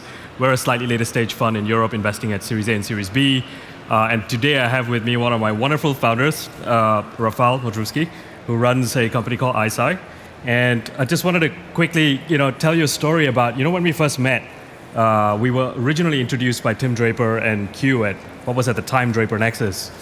And I remember the way they gave me a glowing review about you made me instantaneously need to know how am I going to get in front of you, right? And then I had a chance to meet you, and we came to see your team, and we got an idea about what you're building. And there aren't many opportunities in venture capital where a team that you're about to back strikes you like they might be generational, that this might be a once-in-a-generation type of company and a group of people. And then when you have the conversation at investment committee, it starts to become a little bit larger than life. Like there are very few opportunities where you get to do something that is bigger than ourselves. And today, I just wanted to have that opportunity to go back in time, to have that conversation again, because we met you in 2017. Could you tell us a little bit about how the early stages of building something in deep tech came together for you? And what did that mean for you when you came up with the idea, when you were still at university? How did you think about your early team? Could you share some ideas with us? Yeah, sure. Hello, everybody. Fantastic to be here again. I love this stage, love speaking here at Slash. Not my first time. We're very proud to be one of Finnish companies, and love to share the story of iSci with all of you. Thank you for the kind words. This was not scripted, so I'm a little bit now shy. I didn't expect that you would say so many great things. You guys probably don't know, but Vinod has actually made his investment decision within 18 days from the moment when he received the call about iSci to the moment he put down, I think it was $5 million check. It was less than 3 weeks. So this is a pretty amazing story. Before his investment, so what happened? iSci starts at the university. You guys have heard from the people that have announced us over here. We do design and we manufacture satellites. We have a small satellite factory, or actually nowadays a big satellite factory. We build about 25 satellites every year. Then we buy space and rockets. We launch those satellites into space, and we build all the software that is necessary in order to manage those satellites and then take pictures. The satellites themselves, they take pictures of the Earth. They are so-called Earth observation satellites. They allow you to know what's happening everywhere around the world within hours from a queue. So you can ask for a place anywhere around the globe. Within an hour or 2 hour satellite is going to be there. And we use what's called a radar imaging system, or a SAR system. So this image that you're going to take is going to be worth the time, so it's going to work regardless of weather condition or time of day. So at night we see everything that's happening, and through clouds, any weather conditions, we see everything that's happening. So indeed the story sort of is such that one day around 2013, myself and the co-founder Pekka, we were actually sitting at the university lab and wondering about starting a company. And back in those days, starting a space company was actually quite a thing. There were multiple people doing that, and we decided to start one too. So I think it's a pretty exciting story. It goes back all the way to a university program. We were part of a program at Aalto University called Aalto One. That's where we've learned throughout about a year of time that you can build smaller satellites. You can do it with fewer people, with less money than in the past. And those satellites, although significantly smaller and cheaper, aren't actually that much worse than the big guys. And we thought that would be a good idea. We were very. I was 22, he was 23, and we had nothing to lose. And we said, look, why don't we take a leap of faith, and decide that it's a fantastic idea to start a company that's going to build a lot of satellites. And it worked. Well, let's double click on a few parts of that early journey, right? So, what was to quote Ben Horowitz, like the hard thing about hard things, right? What was really, really hard when you were in 2013, 2014, you came up with the idea? How did you, one, gather a bit of the money? Two, how did you recruit your early team? Yeah, so I think we were probably more successful with recruitment than we were with fundraising. I have to say, we've raised quite a lot of money at the end of the day. Today we've raised probably over $440 million. So we did this in a few rounds, but I have to say it has never been my favorite thing. And thanks God you invested so quickly, man. It's not been easy. One of the hardest things for ISA at the beginning was actually fundraising. Back in 2013, 14, 15, investing in deep tech, satellite technology in Europe and in Finland was not a thing. It wasn't easy to prove the case, and imagine that actually we were the first company that decided to miniaturize the synthetic aperture radar technology. There weren't any competitors when I was fundraising for the first time. So I actually had to fend off a lot of the questions. How come nobody else is doing this? I always thought that the fact that I'm the first is a great idea, but this was not the case for many of the investors. So I can, one lessons learned that I can draw from that in the hindsight is I remember this very vividly. It took us probably 2 years of persistent conversations with investors. And one of the things that I can't forget right now is, every single time we would go to one of the investors, and they're actually a Finnish investor, very well-known Finnish investor, they would say, this is great, you guys are great, it's way too early for us, come back in 6 months. And I wondered every single time I left that room, do they really want me to come back in 6 months, or are they just saying so that I would forget about this and let it go? What was behind the question? Exactly, right? And we didn't forget. We would say, okay, we are going to come back in 6 months. We would build more of the stuff. We would talk more with the customers, and then 6 months later, we would be back with our story again. And I have to say, this happened at least 3 times, and I was ready to give up. And then one day, out of nothing, we were sitting in the lab, and they called up. I picked up the phone. They said, "Look, there's another investor over here from the Bay Area that I would love you to meet. You have to go there right now. The guy has just arrived, and he's leaving in 2 hours, and you've got to go there right now." And I did. And I remember pitching this very hard because I was quite desperate already, very excited. I came over to pitch. A third person joined. And this guy started to be more interested in this person's shoes than my pitch. And I was like, oh my God, this is the worst pitch ever. But they left, and I think this investment actually closed within a month after that. And who was that? That was True Ventures. The True Ventures team has been with us since the beginning. So True Ventures was the team that I have met at the time with the shoes, and Lifeline are actually the guys that have kept on pushing us forward over time, and they've been with us since. When it comes to recruitment, I have to say it's very true from our perspective that at the beginning, the first team that you're going to recruit, at least for us, are your friends. It's very hard to start with. We started with 2 people. You have no money, you have an idea, you have no customers, no experience as such. I don't think you can just go out there and start, poaching people out of SpaceX. At least that's not what we did back then.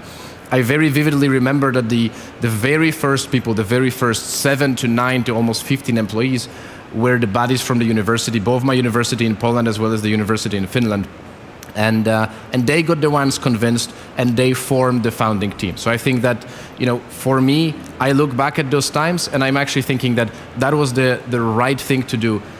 So if you're about to start a deep tech startups, I think making sure that you've got a lot of friends that do that is a good idea. And you specifically mentioned that even amongst that early group of people that you recruited, you self-selected yourself into a group of people that actually wanted to build. Yeah, I guess, it cannot be all your friends that you're going to hire. I think that many people will give you the advice that don't hire your friends. It's not a good idea. What if things go wrong? It is true. I remember thinking about this a lot. We've had situations in which we hired our friends and then it wasn't the best outcome at the end of the day. I think over time everybody became mature and things were back to normal.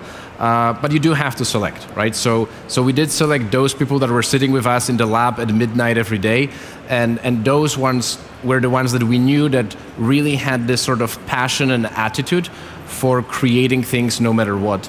And those guys became the founding team in the early days.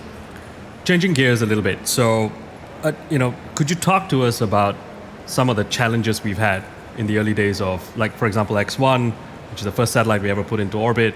Talk to us about how you went through that process. What did it feel like to get something into orbit and all the sequence of events after? Yeah, so I mean, for all of you that are either about to start a deep tech startup or are thinking of doing this, I can tell you that the journey is challenging. I think the journey is challenging for any startup, to be fair, but the deep tech has a tendency of not working. This is something that we have learned the hard way. We've launched our first satellite, and it actually worked. It was quite exciting the first time. I remember ISA X1. It worked. It started delivering imagery. It actually captured the first image of Arctic ice cap within 24 hours from launch. So super fast. We were very excited, and we actually started a whole new fundraising based on the success. We got deep into that fundraising. I think 3 months into the journey, we were already collecting documents to sign up for all people for the next fundraise, and that's when it happened. That's when we've lost contact with the system, and honestly, we've never heard from it again. So it was a moment. I remember I was traveling in Kuwait back then, and Pekka was on holidays as well, and the guys called us from the lab and said, "Look, there was one orbit. We've heard everything was fine. Then another orbit, we have heard nothing." And since then, we've been trying to look for it, and we don't know where it is. I mean, we know where it is, but we can't get connected with it. So of course, you've got a few theories, and at first you have a lot of hope that it's going to come back to you, but it didn't. And I remember very, very much as we had to kind of come forward and pass on this message to the investors that were about to sign up. This was not the easiest thing in life, but that was the moment in time when I remember we've had a very hard conversation with the investors that we were about to bring on board, and we said, like, look, this isn't something that's like, people don't know how to do this. This isn't something that you can just go to your garage and build. This is new stuff, right? There isn't a recipe for this, so we are bound to have failures on the way to success. And if you're not ready for those failures today, then maybe you're not the right investor for us. And there was actually a fund that almost decided to drop out, but 2 days later they thought about it and they came back. I'll tell you from our own internal reflection. So as we were halfway through our process, and you called us up and you said, "Hey, we got some trouble with X1." The first thing we asked you was, "What are your diagnostics?" Right? Like, so what have you figured out about what you think you could have done better?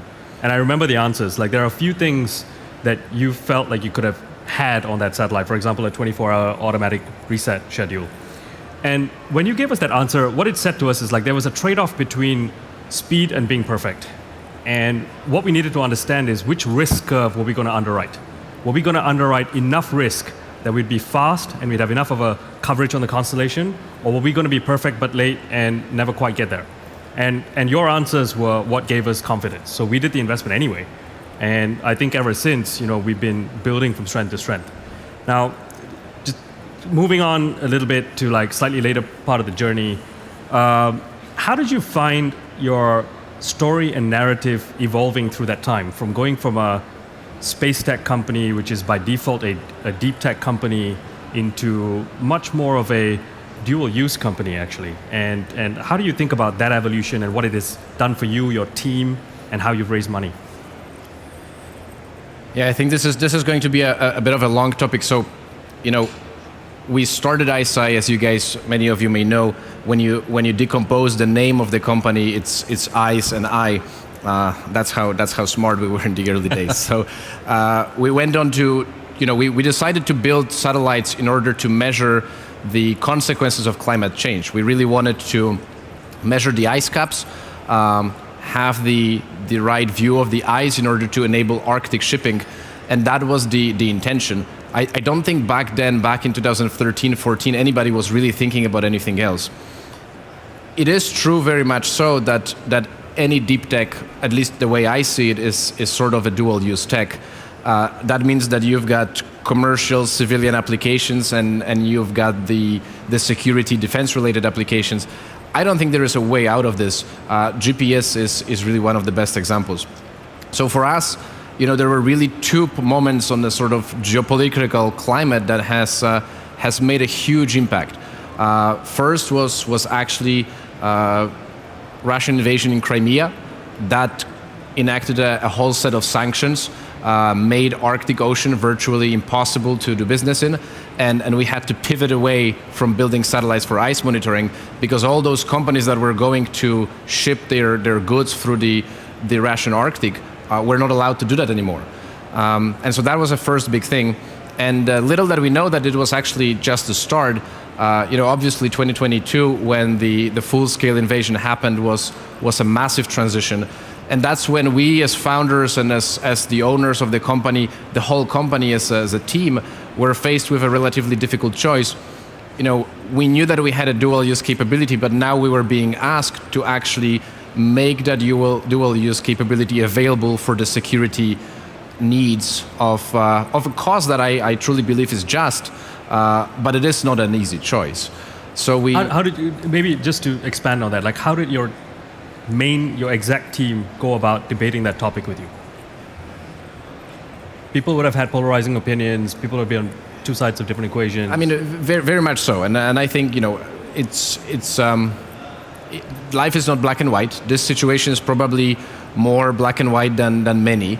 Now, nonetheless, you have to weigh in the risks on one side and the sort of the consequences of saying no on the other. I think we've sort of run through this theory of what happens if we don't do it. What's really going to be put in that place. At the end of the day, that was quite a long discussion. We used our board. We tried to talk as much with our employees as possible. But I think, we did decide to take on that call. And as many guys of you may know, ICEYE satellites have actually been working in support of the war in Ukraine for the last 24 months. And we've been very active in doing so. And we're actually today extremely proud of this, no matter how challenging the thing is. And that has, if you think about it, converted the world massively. I'm actually starting to see this, and you might have observed this over here as well. 2 years ago, things like deep tech and defense tech nowadays is being given used. Nobody used the word defense tech whatsoever, right? Like there was no investments into defense tech. Nobody really cared about it. The opposite. Whenever people saw a dual-use technology, I remember that we didn't receive certain amount of investment 5 years back because the technology was dual-use, right? So people would say, oh, it's a great technology for climate change, but it also has a second use. We don't really want to support that. That's not something that we want to do. And we were like, okay, how do you want us to build a high deep tech situation without it being a dual-use story? Now, the funny thing is that the tide has turned almost 180 degrees today. People come over to us and say, hey, now we realize that what you are doing is actually fundamental to providing global security. That data that you're collecting, is going to change the way we're looking at the world from the security geopolitical perspective, and the demand for our services has really skyrocketed through the roof. So, the transition from what it used to be over for what it is today has really been massive. A couple of statistics I picked up on the way here. Defense tech obviously has now become a bit of a thing in the last 2 years. In Europe, it actually forms a very, very small part of the total VC fundraisings. So far, it's about 2% is what I've been told. And over the period of the last 3 years, about $3 billion has gone into the sector. And ICEYE counts as a company within that broader sector. But when you think today about the balance of what you need to get right in dual use between commercial use cases and defense use cases, how do you think about what you drive your teams to deliver for you? Because they all come out of one platform. They all come out of the same synthetic aperture radar satellites. But when you think about where time is spent, how should an early stage founder today think about which narrative suits them and who can they recruit and which products can they build and where will they get revenue from? Not an easy one. Not an easy one. Yeah. I mean, look, I think from the product perspective, the truth is that we have not changed the product KPIs as much as one may think.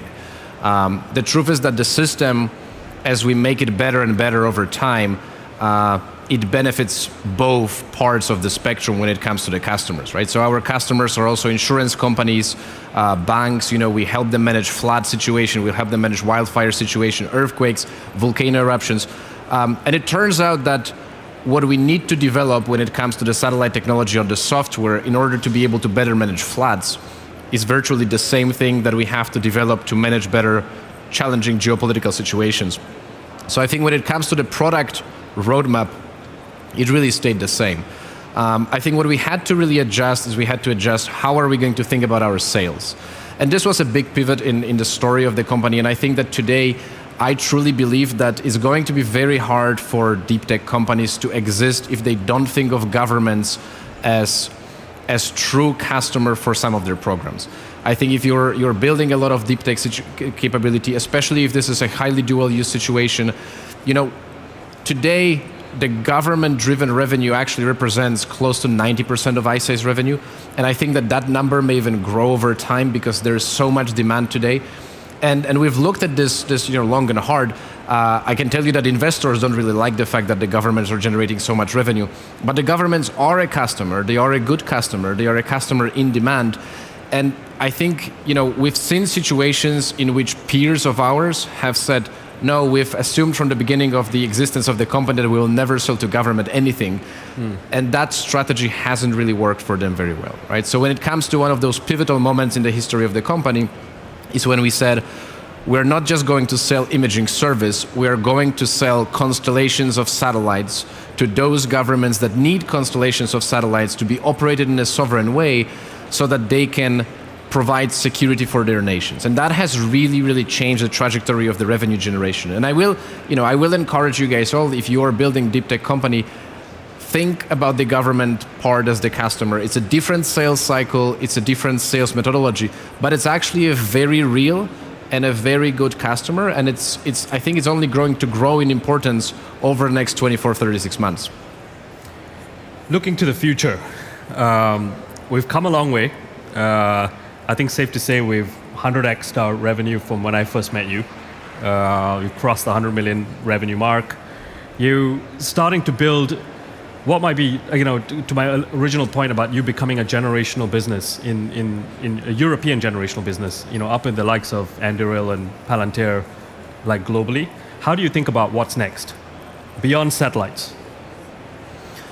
Right. So I think what's exciting about ISI for many of the people that join us and for many of the investors that join us is that as we look at the product roadmap and the market that we are addressing, it doesn't seem that we are anywhere near to the end of it, right? It's when we do the analysis and very much day zero. I'm glad that you are nodding because I hope that that's the case. Look, we see that $100 million revenue, which we did last year, it's very much a start, and there is at least a 10x that we can go for, if not more. It's actually quite exciting and maybe a little bit almost frustrating that in Europe we have not had a chance yet to develop companies like Palantir. If you guys have looked at Palantir's stock over the last 24 months, it's a skyrocketing stock. It clearly emphasizes the fact that those kind of companies are here to stay, and over the next, until the end of this decade, this is really going to be a pattern that is really going to emerge, and there's a ton of growth within these capabilities because the world is in a stage that it is, and we have to figure out how technology can help us manage this. From our perspective, we've started with synthetic aperture radar, with radar imaging systems. Now we know that was really just the beginning.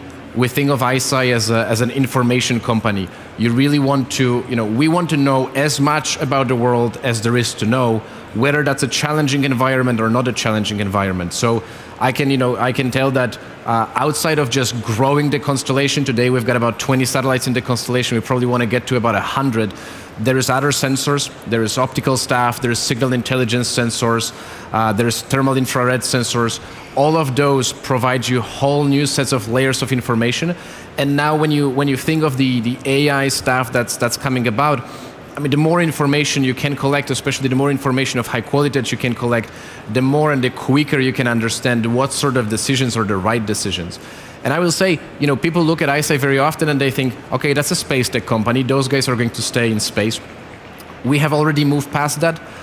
We've been thinking for quite a long time, what is going to be the next step for eyesight? And I think that multi-domain awareness, when you trade the global coverage for the local coverage and you stop using just the space-based domain, but you're looking at aerospace, you're looking at ground-based sensors, if you can really harness that capability, put it all into one software, that's going to, in a quick way, speed out the decision-making outcomes that you need in order to make your tactical and operational decisions.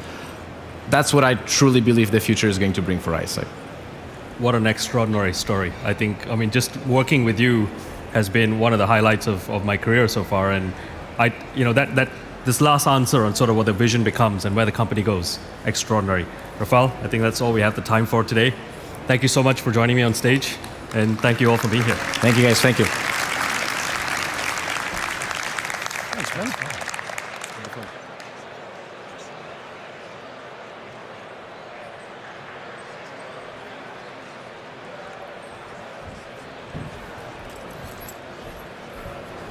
Thank you, Rafael and Vinod. And now, from space tech, we're zooming back to Earth, but keeping the revolutionary energy going as we dive into how AI is transforming, well, pretty much everything.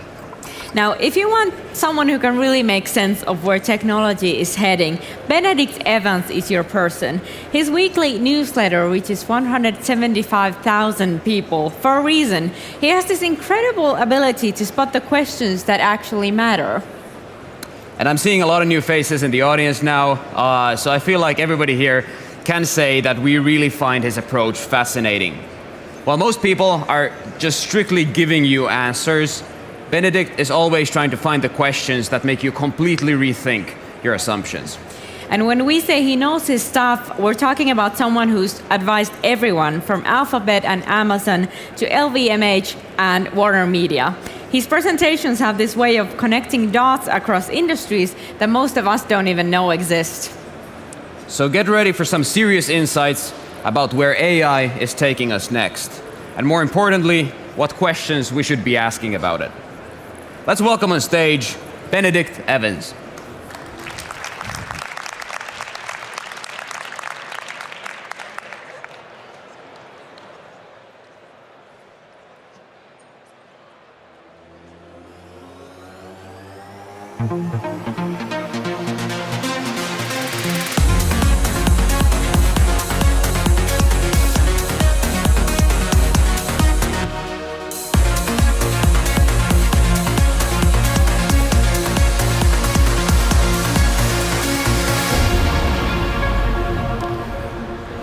So thank you for that introduction. Every time I speak at another event, I always ask if there'll be lasers, but somehow no one else has managed it. Now I was asked to come and say insightful, sensible, clever things about AI and explain everything that's happening in AI and not talk too fast and only take half an hour. I'll probably manage 2 of those things, possibly 1, but I'll see what I can do. I think a good place to start in thinking where we are with AI today is this quote from Bill Gates from 18 months ago saying that in his whole career he'd seen 2 things that were revolutionary, the graphical user interface and ChatGPT, which is a pretty big statement. And then on the other side, 2 months ago, OpenAI raising at a valuation of $160 billion. I went and looked this up and worked out that it took Microsoft about 25 years to get to a valuation of $150 billion. And OpenAI did it 18 months after launching their product. And again, that kind of reflects just how quickly this has all happened. This is a survey of people around the world who've used or at least heard of ChatGPT. And this is kind of unprecedented speed of adoption for a new technology. Something between 1/3 and 2/3 of people have tried this or at least heard about it already. And some of that just reflects the fact that you don't have to wait for everybody to go out and buy a phone and wait for telcos to build broadband. It's just a website and it just runs on the cloud so you can go and use it. But nonetheless, it's a pretty amazing speed, growth, penetration, interest, level of excitement around this thing. On the other hand, if you ask people what they actually mean when they say they've used it, you get a slightly different picture. The answer is that most people used it once and said, well, that was very clever, and then didn't go back. And a much smaller number of people have worked out a way that they can make this part of their life every single day. You see something similar, I think, if we look at the enterprise. Every big company has got some kind of a pilot or a trial, which might just mean that the CIO is paying for a ChatGPT account. But a smaller number of companies have actually got something into deployment. And of course, this is just having one thing in deployment. It's nothing like kind of moving your entire system over to generative AI. So we've got to this point where, on the one hand, everyone is very excited and interested and thinks this is important, but we haven't actually got to the point that everybody is using it or spending money on it, at least not yet. That got us this summer to a wave of people writing stories like this, saying, well, wait a minute, are we quite sure we want to spend $500 billion on this thing when we don't have product market fit yet? And some of this is just kind of the normal hype cycle. For anyone who doesn't know the idea of the Gartner hype cycle, I asked ChatGPT to draw it for me. Apparently, it will take time to get to the plecom of productivity. So we'll kind of see quite how this will evolve. But if we step back from that, this is probably the more relevant cycle to be thinking about, that every 10 or 15 years the tech industry goes through a platform shift. And that becomes the center of all of the innovation and investment and company creation and change in the industry. And so that was mainframes from the mid-60s to the late 70s, and the PC, and then the web, and then smartphones. And now pretty much everybody in tech thinks that generative AI is the next big platform shift. However, that's about the only thing that we really think is clear. After that, all the questions are wide open. In fact, we're still trying to work out what the questions are. And what I've tried to do in the rest of this presentation is to try and group some of the questions and work out what we might ask, if not what the answers might be, into three categories. Like, how far is this going to scale, which of course is like the foundational question for everything else. How are these models actually useful? What are you supposed to do with them? And then, of course, how do you actually deploy this, which for people in this room means how do you build a product and a company out of this stuff? How do you actually take it to market? And so looking at the first of these, how far will this scale? As I think we all know, or certainly everyone in this room knows, we made this stuff work by making it much bigger than anyone thought was remotely feasible. We made it much bigger with much more data and much more compute, and that got us better results. And so the question now is, we don't actually have any theory of why that works, but it does work, or it's worked so far, so will it keep working? And there's one view that says, no, it's going to scale down inevitably, like anything else, it will slow down, and so this will be just software. And then there's another view that says, no, the scaling will just carry on working. And at the extreme, that might mean that LLMs can just kind of do the whole thing. They can replace all the other software and everything else. And you can spend hours of your life watching machine learning scientists arguing about this on YouTube, and all you'll really conclude is that they don't know. It's got Kevin Scott saying, well, it's worked so far, and Sergey Brin saying, well, yeah, but just because it's worked so far, that doesn't tell us it'll keep working. We just don't know. In the last week, we've had a flurry of stories from inside some of the big labs saying maybe it's already stopped working. A lot of argument about quite what that means, and it seems a little bit premature to just assume that it's suddenly all ground to a halt. And of course, some of this is just that scaling these models has a bunch of practical difficulties. It takes time to build gigawatts more power. It takes time to get the GPUs. It's not clear how much training data is left and if we can use synthetic data or what other kinds of data we could use. And of course, there's that foundational science question. If you do make the model 10x bigger, will you get 10x better results? We just don't know. However, we're going to find out. And so these are both Google and Meta saying that the downside of not investing is bigger and letting somebody else take this over is the downside of spending a bunch of capex that ends up not being useful for a couple of years. The quote from Silicon Valley, I think, was, I don't want to live in a world where somebody else is making the world a better place faster than we are. And that's some of what's going on here, especially if, like Mark Zuckerberg, you've got a controlling stake in the company. The thing, of course, that drives that fear is that there doesn't seem to be any kind of fundamental moat. There doesn't seem to be any sort of fundamental network effect, any fundamental reason why one company will have a winner-takes-all effect. And so this is an internal memo from Google from last spring, so, well, we don't have a moat, and neither does OpenAI. Of course, it's not quite true because the moat is capital. This is the CEO of Anthropic very casually talking about $5 or $10 billion of model building. He's now started talking about $100 billion of model building, which seems a little bit 1999. And slightly more tangibly, Mark Zuckerberg here this summer said that the next version of Llama will need 10x more compute, because that's just kind of how you go out and build them. And just to put some numbers on that, this is not a semiconductor presentation, but Llama 3.1 was 16,000 NVIDIA GPUs, so about half a billion dollars worth of chips, plus the data centers on top. And the clusters that people are using today are more like 100,000 GPUs. So there's quite a lot of money and quite a lot of chips and quite a lot of infrastructure. And of course, a lot of that money is going to NVIDIA. They updated their numbers last night, so the numbers carry on going up and to the right. So this is kind of an unprecedented chart. You have to go back to like 1999 or 2000 to see charts that look like this. And in turn, most of that money is coming from the 4 big platform companies, which will spend something over $200 billion of CapEx this year, almost $100 billion increased CapEx from last year. And they all expect to spend even more in 2025, at least that's what they say at the moment. It's kind of interesting to look at what that means for Microsoft in particular. This is CapEx to sales for a typical telco, Verizon in the USA, and we think of telcos as being infrastructure companies. They spend about 15% of their revenue on CapEx every year. Microsoft will spend over 25% of its revenue on CapEx this year. It's gone from being a company that sold you a $1 CD for $100 in a cardboard box to a company that actually has to build infrastructure in order to sell its products. Of course, when you have these kinds of surges of money and people talking about hundreds of billions of dollars of construction, then private equity and bankers and Wall Street start to get interested. A little company called Andreessen Horowitz, you might have heard of, apparently has 20,000 GPUs in order to win AI deals. And all of this, of course, is coming in the context of a market where we still don't really know how this is going to work. All of the science is still changing. All of the engineering is still changing. This started working 2 years ago, and that was amazing. And then what? Well, we have a huge amount of investment into creating better results, agent models, scaling, of course, that I've talked about, multimodal models. On the other hand, a huge amount of investment into trying to make this slightly less expensive, as we've applied a huge amount of kind of data center engineering to what was previously a science project.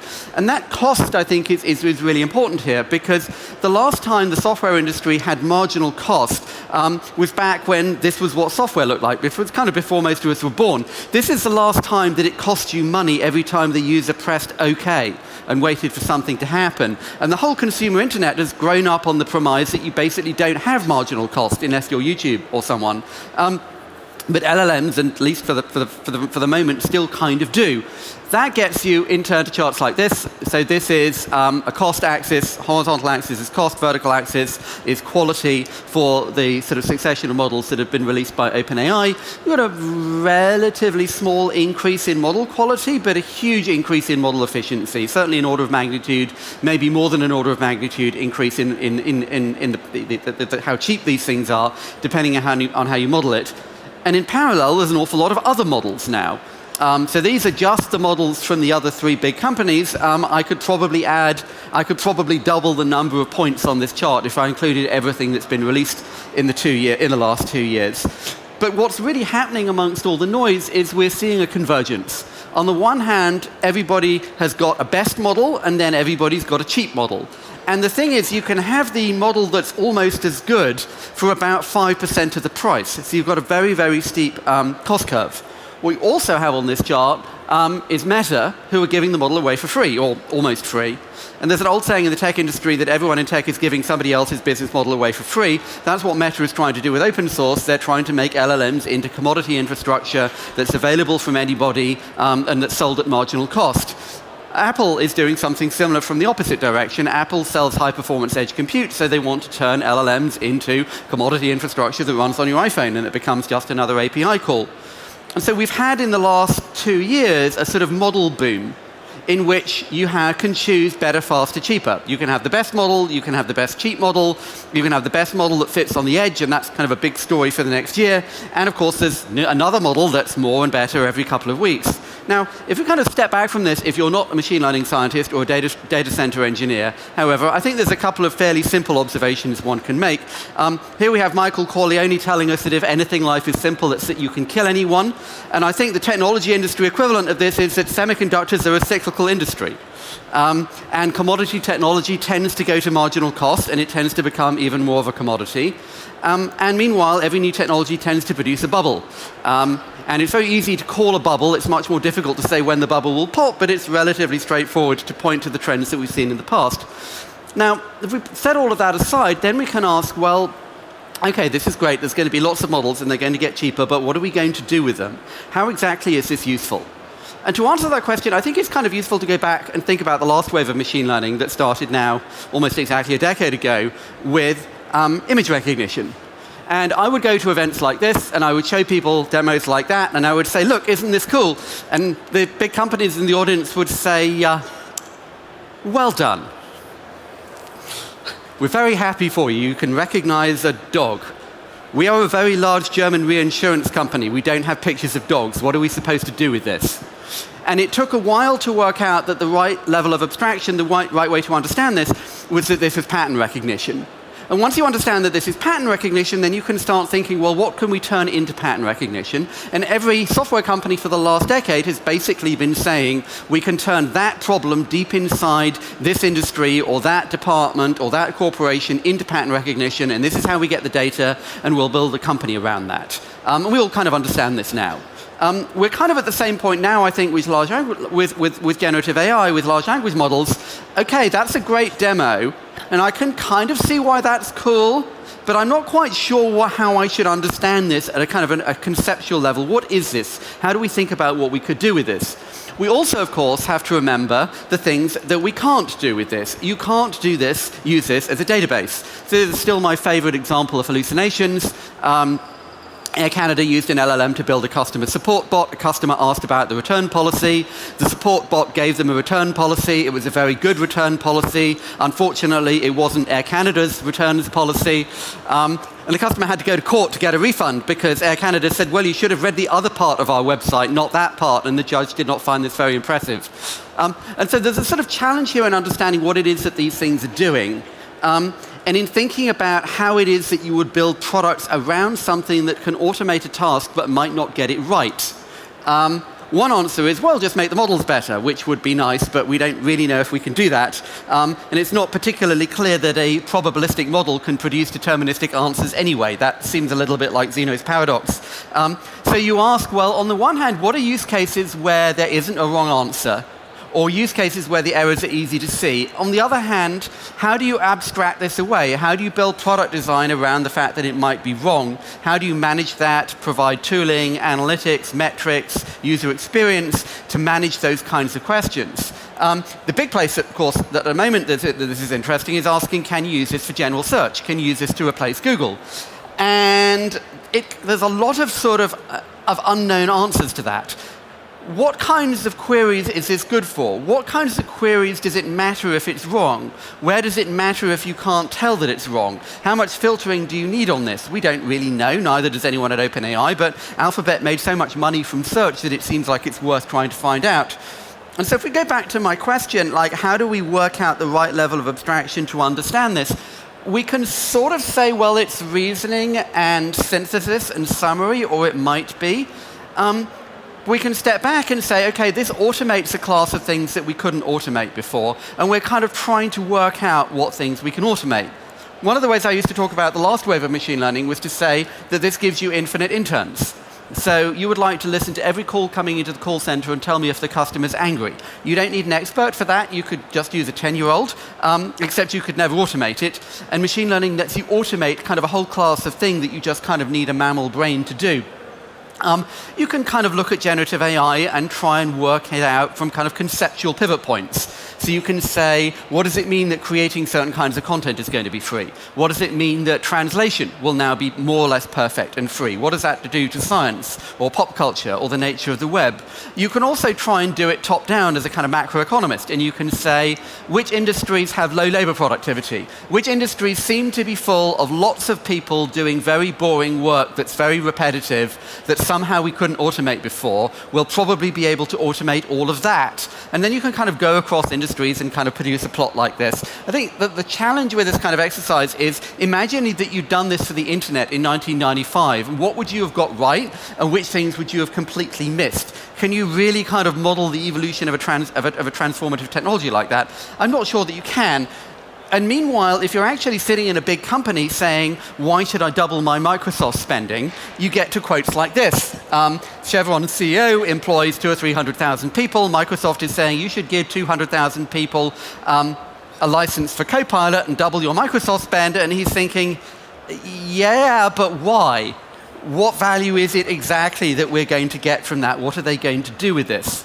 I think perhaps kind of a slightly more useful way to look at this is to try and unbundle it a little bit. This is a wonderful advertisement from the 1970s for VisiCalc, which was the first successful software spreadsheet. And so what you do with this is you type in a grid of numbers, and then you can change a number here, and all the other numbers on the screen change. And we look at this today and we think, yes, but if you were an accountant in 1978, that was your entire life. You could have spent weeks doing that, and now this software just did it for you in like 10 minutes. So the founder of this company has all these stories of accountants who would do a 1 month project in 2 or 3 days and then go and play golf for 3 weeks and then come back and say, I've finished now. So if you're an accountant and you saw this, you had to have it. But if you were a lawyer and you saw it, you would think, well, that's very clever, and maybe my accountant should see this, but I don't have that use case. That's not what I do.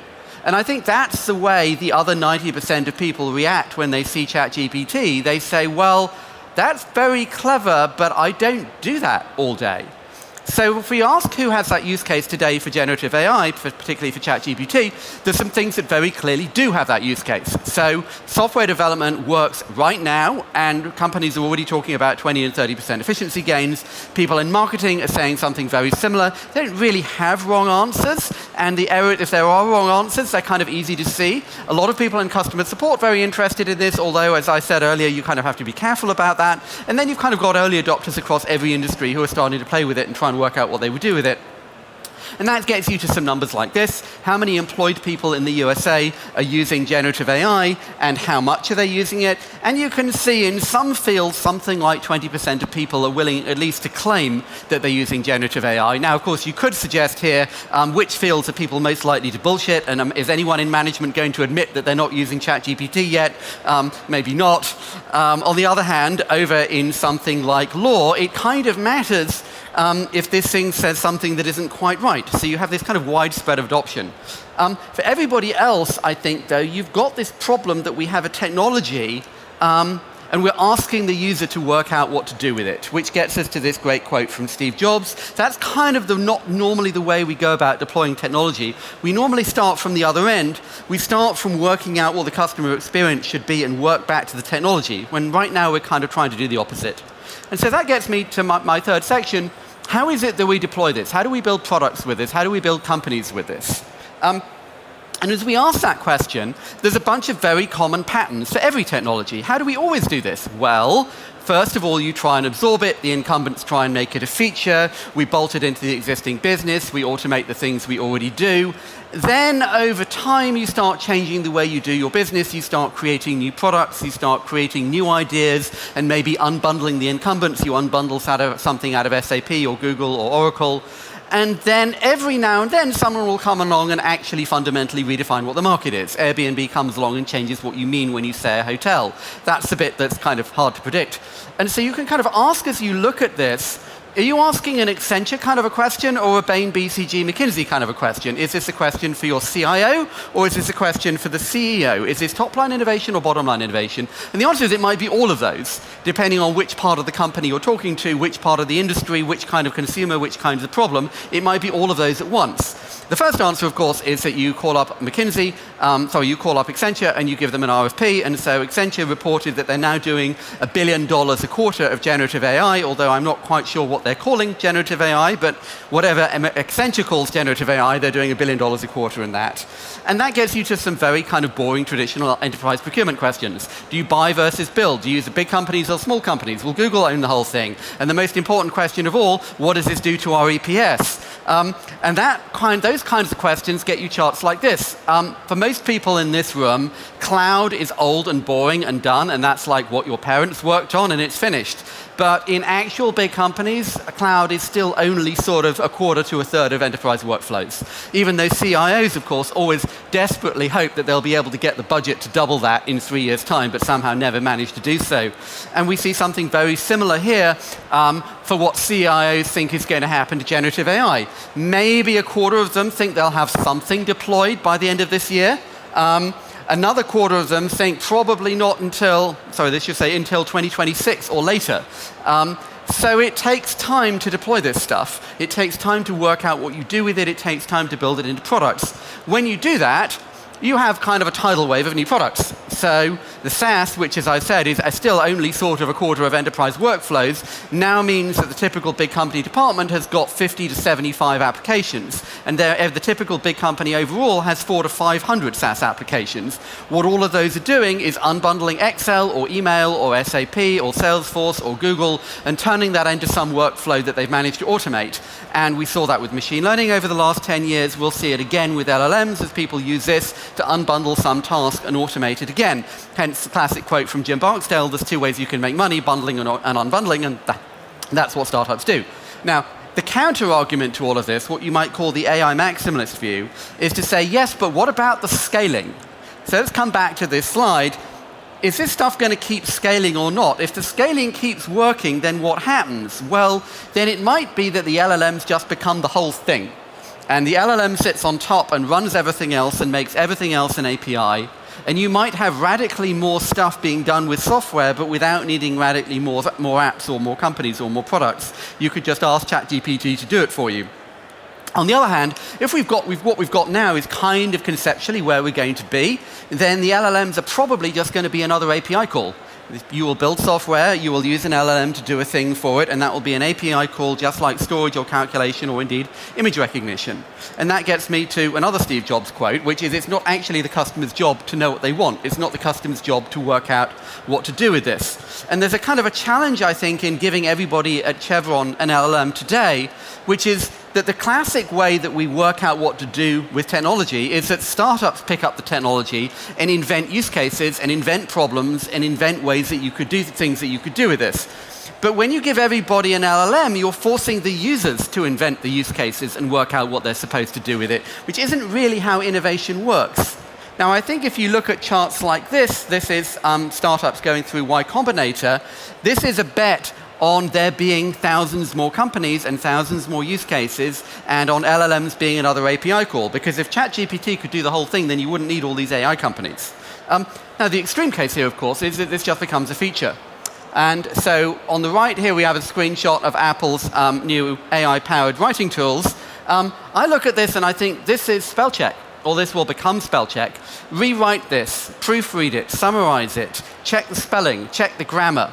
These just become features that disappear into the background.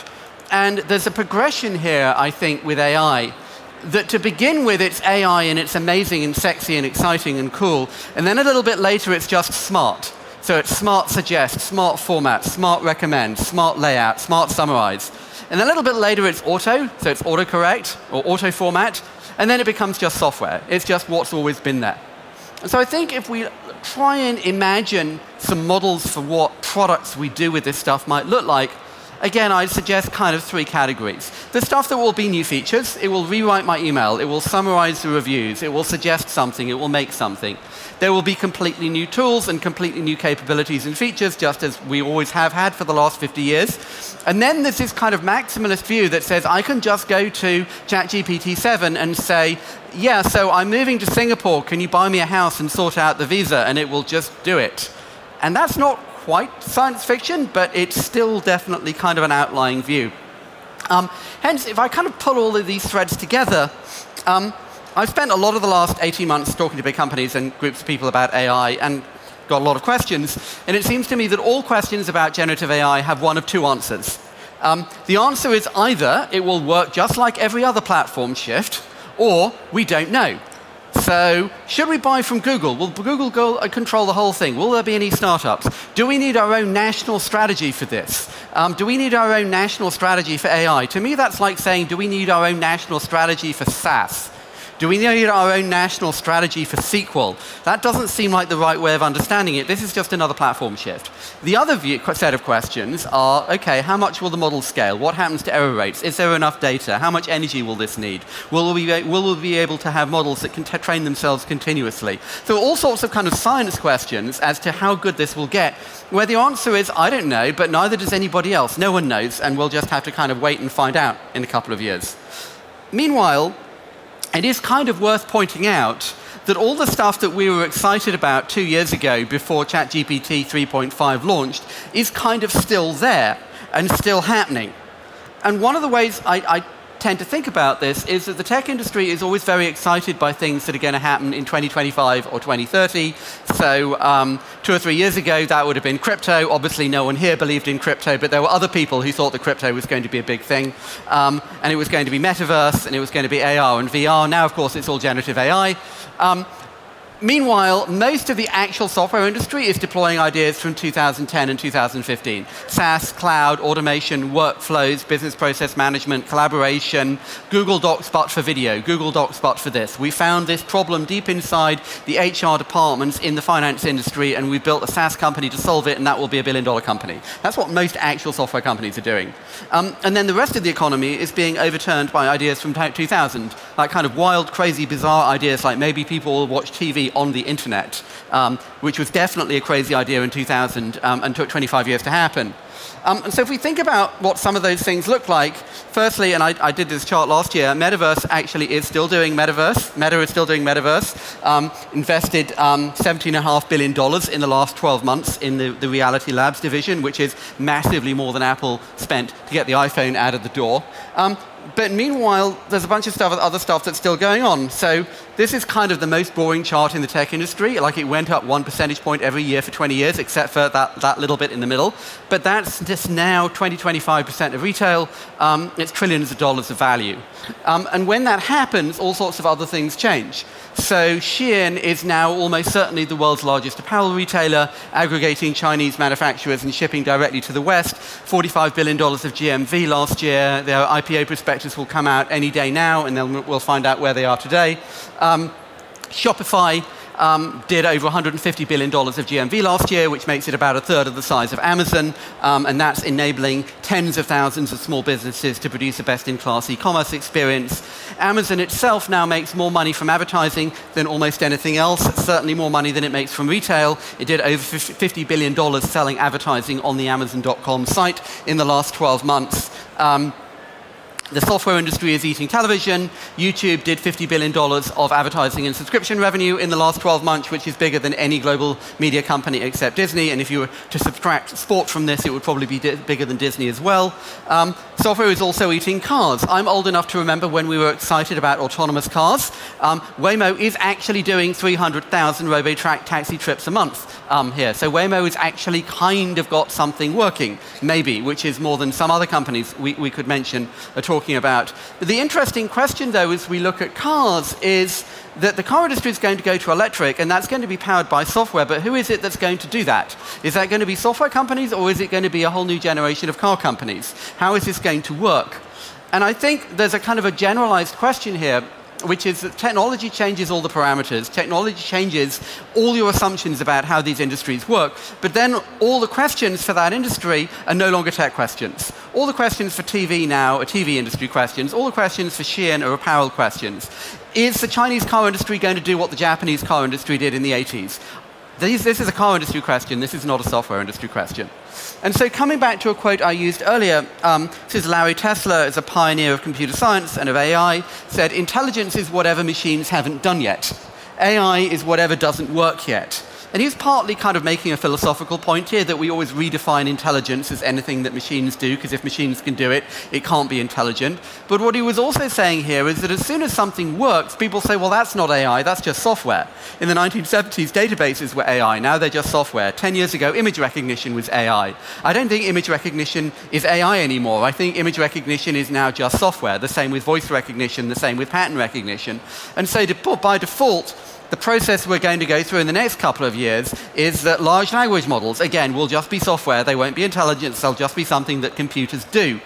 And so I think you could kind of propose a more general version of this thesis, that technology, indeed, is whatever machines haven't done yet. And so I'll finish with one final chart, which I will use a great deal because it took me hours to type this data in, and I couldn't get ChatGPT to do it for me. This is the number of people employed in the USA as elevator attendants. To begin with, there are more elevators, so you need more elevator attendants. Then the elevators get automated, and you don't need that. And so I'll ask you a question. When is the last time you used an automatic elevator? When's the last time you got into an elevator and pressed a button and said, I'm using an AI elevator today? in fact, an electronic automatic elevator, or is it just an elevator and that's just the way the world's always been? That's probably how all of this is going to evolve as well. And with that, I will say thank you.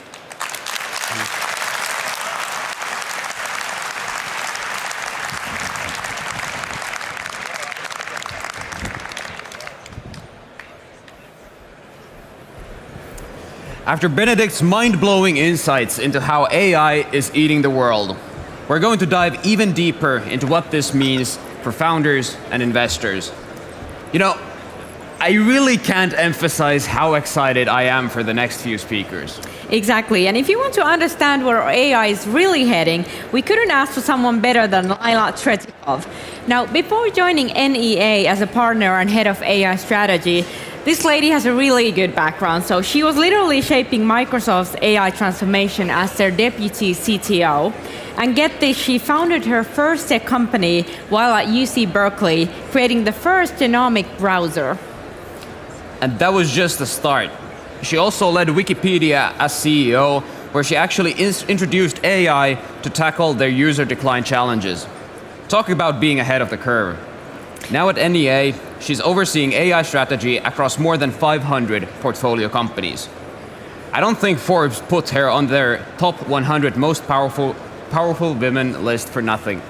That is true. So joining Lyla is Emma Hinchliffe from Fortune. If you're not already subscribed to the Most Powerful Woman Daily, her newsletter about women leading the business world is super good. You're definitely missing out. So get subscribed to that one. And Emma has this really good talent for really getting to the heart of how technology is shaping the society and the humans in it. And what I'm really excited about this is hearing their thoughts on navigating this AI revolution we're in. I think we're all trying to figure out where the real opportunities are versus the hype. And with Lyla's experience from Microsoft to Wikipedia and Emma's insights from covering the biggest names in tech, this is going to be a conversation you definitely do not want to miss. So please welcome to the stage Lyla Tretikov and Emma Hinchliffe.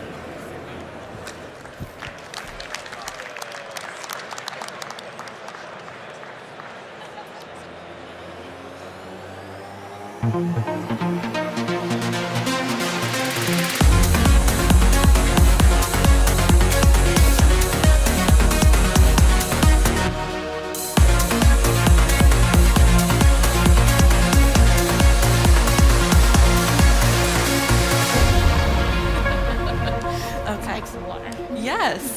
So Lyla, thank you so much for being here. So you've worked on some of the, biggest, most influential companies in the world, Microsoft, Wikipedia, and Wikimedia. You're now investing at NEA. So over your career, what have you learned about how to build products that are differentiated? Have your water first. I think probably the most challenging part is to envision something that nobody else anticipates. The easy part is really to sort of fix what you already have. That's simple, right? All you have to do is you just watch what the users are doing, empathize with people who are using your product, and as trite as it sounds, react to that. But what's really difficult is imagining something that does not exist today. And that's where I think the really innovative companies really thrive, right? And a lot of times you actually don't know what's going to happen. Like we didn't know with ChatGPT that it's going to take off. That was not launched for that actually. And to our surprise, it just became this phenomenon because people found utility in that. And I think most incredible projects actually end up like that. So with Wikipedia, most people don't know, but Wikipedia didn't start the way that it is today. It started as a site for people for experts actually, to collaborate and write articles. But it was moving too slowly, so the founders put a second server right next to it. And the second server was really for everybody to edit articles, and they were thinking about using it as a feeder into the professional Wikipedia. Well, by the end of the first year, there are 20,000 articles on the common server, and there were only like 8, I think, maybe, on the professional one. So it just took off like wildfire. And that's what happens with product that's really bring value. So I think the biggest innovation, I think, is really, and biggest advice, is really watch for that moment when something magical is happening, when people are seeing and using your product in a way that you didn't anticipate, And what originally was, a test maybe, becomes the real thing. And just then write it like it's a rocket. Yeah. How do you understand when that moment is here? How do you understand what customers need, whether when you're in the ideation phase or when you're watching what they're doing? It's hard to ignore. It usually happens with consumer products. So there's a difference between consumer products and enterprise products. So if we talk about consumer products, that piece happens usually when the product is already out there in front of the users. That's why I usually tell founders, get your product out there as soon as humanly possible, because you don't know how people are actually going to use it, so to say, in the wild. And once they do, watch them really closely and try to understand what really works and what doesn't. And because we now have these incredible tools, if you instrument your product, you will really understand, because you can just watch the numbers, right? And you can literally watch how people are using your website, for example, right? So for consumer products, it's that. But for enterprise products, it's a little bit different and a little bit more designed, honestly. For enterprise products, I actually recommend that you go and you talk to a bunch of potential users, right? You talk to people who might be interested in using your product, to understand what their pain points are. It's even better if you come from the industry and you experience that particular pain point yourself. Mm-hmm. Yeah, some great advice. So you mentioned the example of ChatGPT. So you were at Microsoft, leading at Microsoft before ChatGPT was released. Can you tell us what your involvement was throughout that process from the Microsoft side, and was the impact what you thought it would be? Oh yeah, I originally joined Microsoft to lead our AI and then reality division. Microsoft actually had a lot of AI in what Microsoft calls Microsoft Research. And those teams stepped out into the product groups to actually productize and turn that into a product that's sellable to customers. So that was my first job. And then about 18 months into it, I really realized that something big is happening, and I really wanted to be part of that. So I asked to be that, and I spent the last 4.5 years actually helping transition the Microsoft into this kind of new, what you would call new reality, as part of the CTO's office. That sort of looks after the entire company. And as you probably know, there were two investments. The first investment was in 2018, 2019. The first $1 billion, and then that was quite controversial in many ways, because people did not see it yet, and they were waiting for that massive breakthrough. And then once we saw 4, it was really clear that this is something special. And at that point, the job really became to assist all of the product teams to push it into the product group and to make it part of their portfolio as quickly as possible. And if you just look at what Microsoft is doing today, AI is really integral to every single product strategy for them. Mm-hmm. And when ChatGPT was released, has the impact, whether inside of Microsoft and on its products or just in the wider world, been what you thought it would be? Wow, we were all surprised, I'll have to tell you. And I think OpenAI guys were surprised as well by how quickly it took off. Right? Originally, the important impetus for that was actually creating data, right? Because the way those models are built, they require reinforcement learning from human feedback. ROHF. And in order to get that, you actually need to monitor how users are using that, and then use that to tune the model to make sure that the responses are basically what humans are expecting, or what's more useful for people. Right? So this is actually, by the way, why these models are so good. It's not just the model itself, it's that reinforcement learning that happens on top of that makes them really that human-like, right? Almost eerily human-like. And that's what was the impetus originally for this. Just nobody anticipated that there was so much more utility from that. And it's literally over the weekend, it was like, oh my gosh, what's happening? And that became this incredible. It's the fastest growing consumer product in history. Wow, amazing. Well, I'm sure that's informed what you're doing now. You're investing at NEA and also, of course, working on AI across the firm. What white space do you see in the market, and from your putting your hat on as an investor, and what are you seeing too much of? What do you wish there was less of? Oh my gosh, yeah. So I'll answer the second question first, because there's just too much what you call I call the blast radius of large language models. So people sort of taking the large language model, filling in some of the gaps, and creating a wrapper on top of that. Maybe it's creating documents. Maybe it's creating. It's basically text-oriented input and output. And there's a lot of that. And you can look at basically every single profession and you see that everywhere, whether it's legal or marketing or like this 20, 30, 40, hundreds of companies in those spaces. So my advice to founders is if you're going after these obvious sort of quote unquote areas, make sure you have something really defensible there, something really, really special that I can't just go and take maybe 2 or 3 additional steps with the large language models, but I achieve the same result.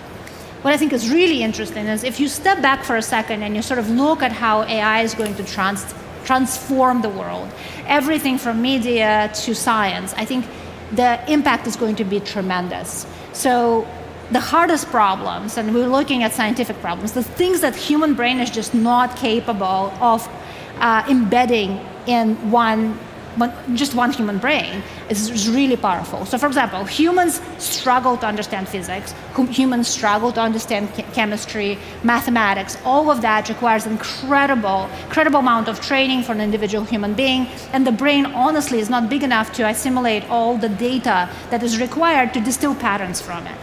So what does this mean? This means that larger systems, larger AI systems can be incredible at assisting with that. And we saw this, I mean, the Nobel Prize winners this year, right?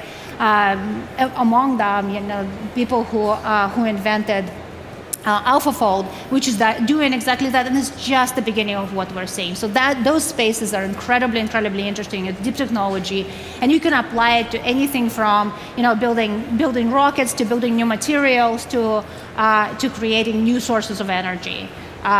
Things like actually making fusion work, for example. And then you go more into what's actually going to happen communication, to human interaction, to understanding our own self, actually. And pointing AI at our own bodies and our own brains. And this is where we have to be extremely careful, because on one hand, we can use it for medicine, which would be spectacular, right? We still really have poor understanding of neuroscience, and we need to crack these big complex problems and diseases that are emerging because we live longer. So whether it's cancer or whether it's Alzheimer's. And I think there's going to be a lot of work there in combination with AI that is going to help with that. But at the same time, we're also extremely programmable as creatures. So if we point AI at ourselves in the same way that as we point social media at ourselves, which is inevitably going to happen because it's generative of revenues, I think we actually run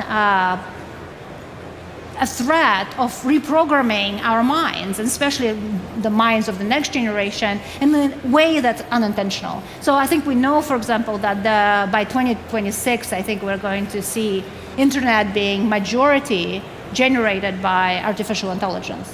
What does that mean? That means that majority of the things that we're going to be reading are going to be created by the models, and as a result, teaching us, right? AI is going to be teaching us. So we should be thinking about those consequences and building in that. And then, of course, the last piece is that I think everything that we know in terms of digital technology, the stack, everything from the power source all the way to the interface is going to change. We don't yet exactly know how it's going to change, but it's a very interesting space, and we track on that as well.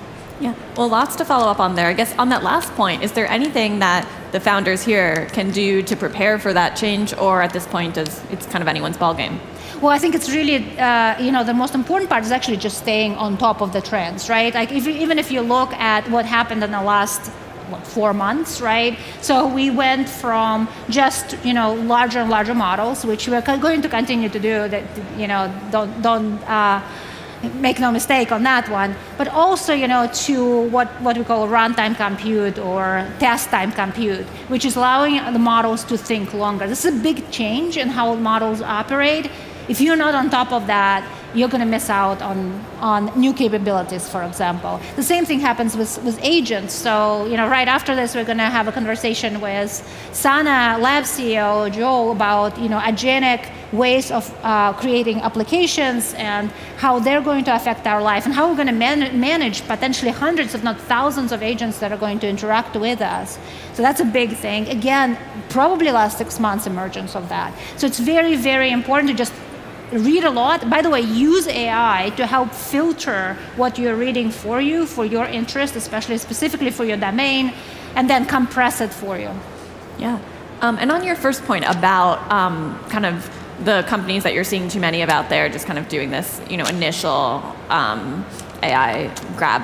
When you look around that landscape, do you have an estimate for how many of those companies are going to make it? How many you think are not going to make it?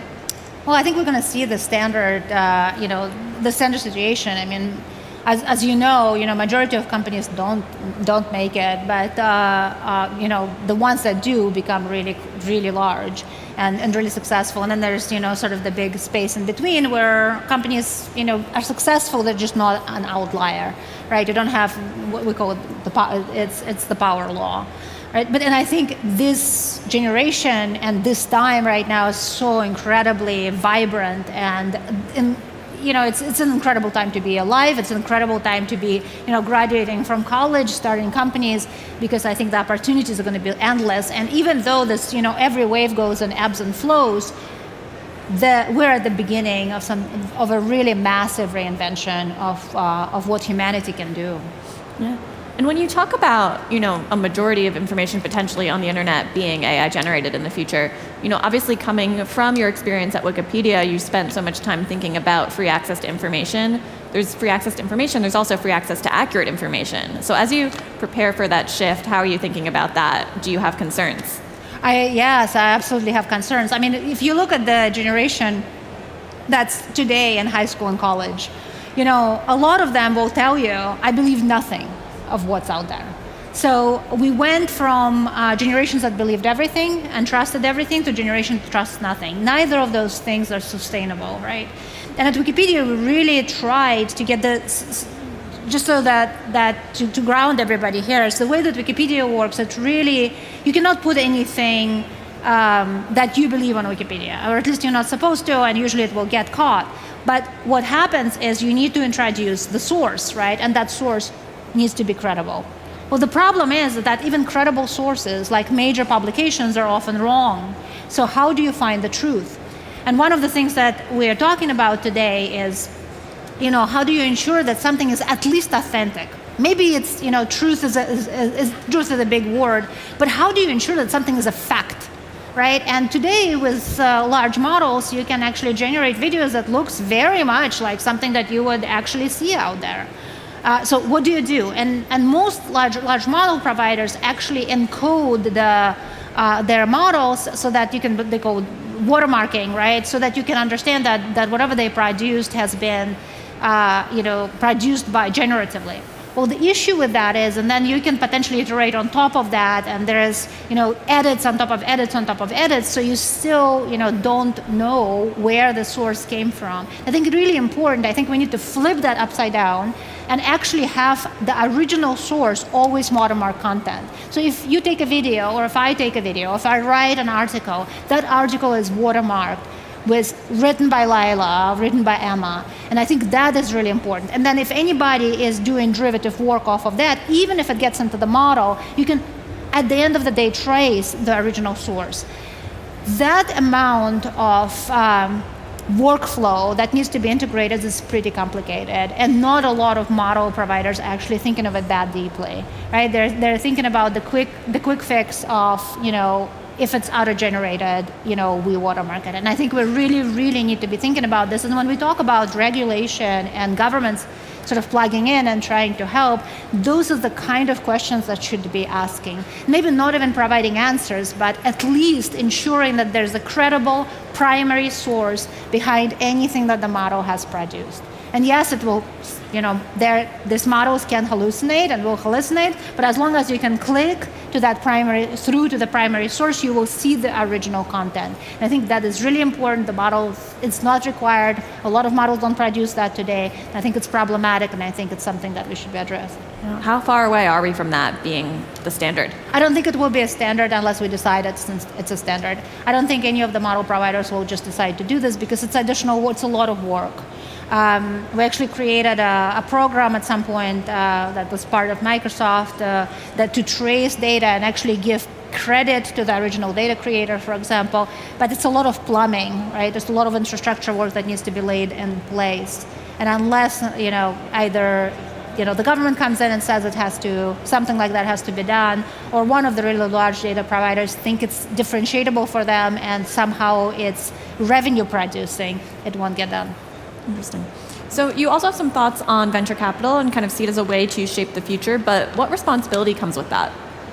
Yeah, it's a great question. You know, people ask me why did I do this, and I actually plan sort of to have this as a third leg of my career because I think venture as twofold.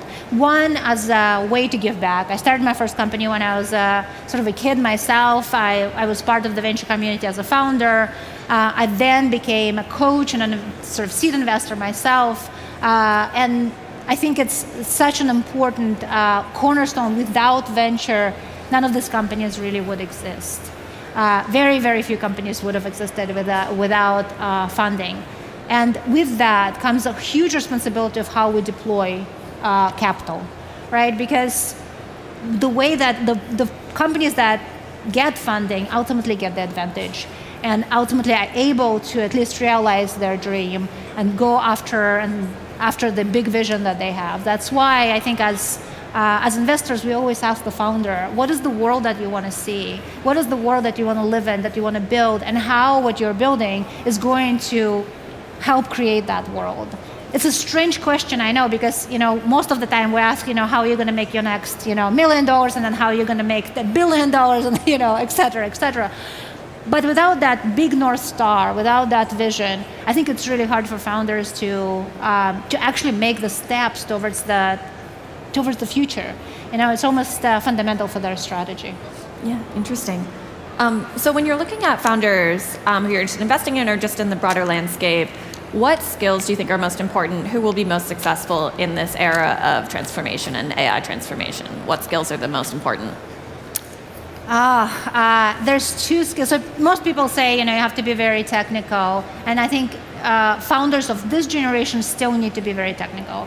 But I think with models becoming as good as they are and better, it's going to be less important actually to be a technologist, and it's going to be more important to be a really good barometer for where the pain is occurring and understanding the business behind that. So I think we're going to see a lot of founders who are going to be not necessarily big technical founders, but who really understand domains. And I think we're going to see AI addressing separate verticals of everything from compliance, legal, but to manufacturing and making ships and you name it.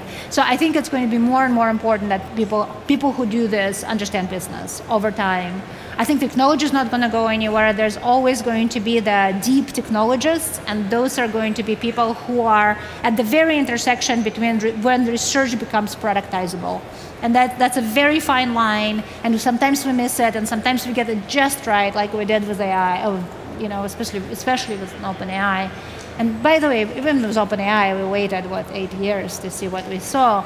But when that research teeters on the edge of engineering, that is a very important moment. And those engineers / researchers are going to always, have a job, of course. Yeah. Interesting. So you have a really interesting solution for this issue of trust and in this new era of information, but obviously another major challenge is when you look at these models is issues of bias and how those are baked into models. Do you have a solution there for us? I used to joke, people would ask me about Wikipedia and, errors on that and biases, and Wikipedia has plenty of biases, God knows. I used to say Wikipedia is a mirror that reflects the world. The people who are there, they embed the beliefs and the biases that they have. AI models are no different. So that's why it's really important that we actually have that end function, that we need to know what we're actually navigating towards. And so the guys at Anthropic, for example, tried to ground the model into US Constitution. It's a little too abstract, so it's not going to work. But I think understanding very clearly what are our values as humanity is really important to making the model alignment work. And I think we don't agree on that today. We have cultural differences, and we're a planet of a lot of conflict today. And I think the biggest problem here is that we're just we're holding the mirror to the humanity that we are, and we need to hold the mirror to the humanity that we want to be. Yeah. When you talk about this grand vision for how AI will reshape not just business, but society, obviously that incorporates so many people who are not the ones in this room attending this conference. physicians, when you're talking about medicine, people who work in education, all kinds of other fields. So what relationship do you see manifesting in the future, and how do you bring those experts and professionals in to understand both how their jobs will change and to contribute their expertise to what that change will be? Yeah, so I think you're talking about the feedback loop, right? And in the world where we're not particularly great at that.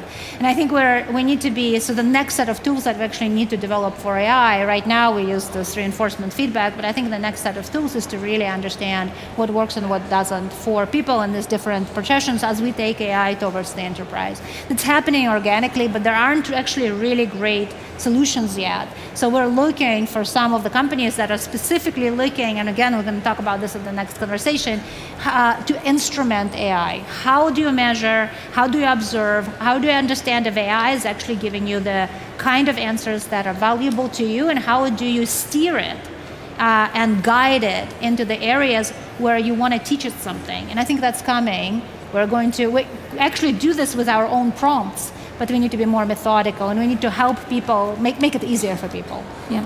Is some of AI right now a bubble? What do you think is going to happen from a business perspective?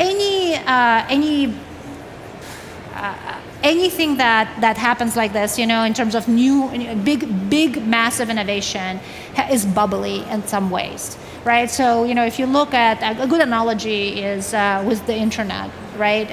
With the internet, we didn't have enough infrastructure until we did, right? So we always a little bit overbuild in different areas. Sometimes we're too fast, sometimes we're too slow. The markets are fundamentally not as efficient as we want them to be. So yes, there are going to be areas where we are overextend, and there are going to be areas where we underextend. And that's our job, is to watch for where those situations are occurring, and pull back when we think that there is too much. Like probably in the model construction, and lean in where it's too little, which is where end solutions, for example, in end solution space. So, is it a bubble? I wouldn't call it a bubble. I just would call it as a normal development of a new technology that is so, so powerful. Well, thank you so much, Lyla. It was great to speak with you. My pleasure. Thank you so much. Awesome.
Now, thank you, Javier and Divesh.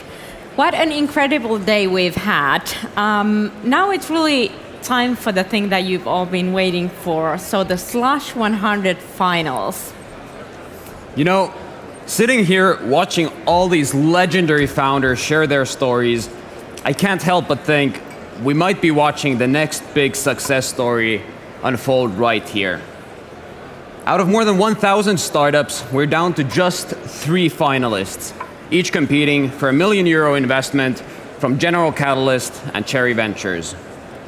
And what makes this even more exciting is that these finalists have already proven themselves against some of the toughest competition out there.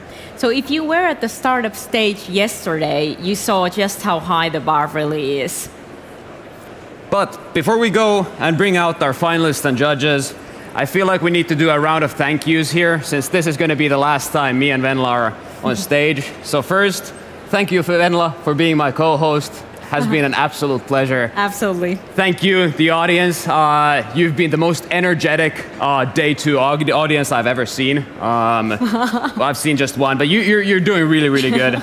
Also, let's remember our 1,600 volunteers who are keeping the party running all the time. Right now, hustling and bustling backstage to get everything done. But also, I really want to thank all our partners. Every single booth here is helping Slush happen this year. And actually, Venla has been pressuring me to tell this one really, really bad joke. I think it's really good. No, it's pretty horrible. I'm sorry, but you're gonna have to listen to this one. So the first time we actually came up to this stage, I can see from here, you can see the Nordea logo, and it says investor speed dating. And like, my monkey brain immediately remembered this one song. So I must tell you, if you're looking for a man in finance, just go to Nordea's booth.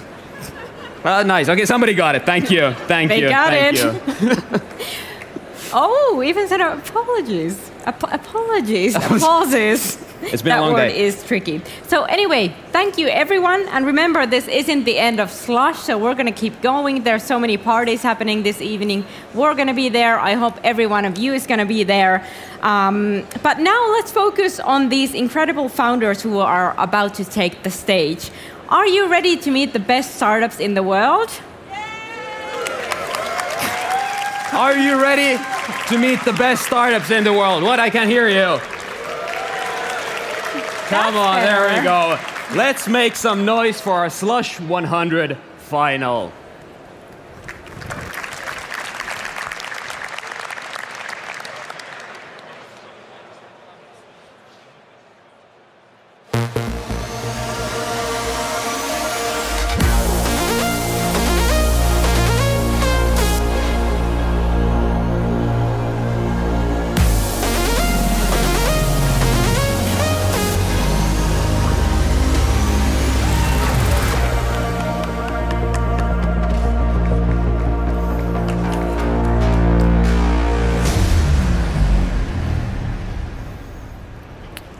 Hello, Slush.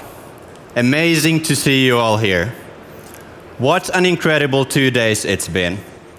I want to thank each and every one of you for making Slush as magical as ever. But don't worry, it's not over yet. Welcome to the Slush 100 final. My name is Kalle Kahanpää, and I'm the head of startups at Slush.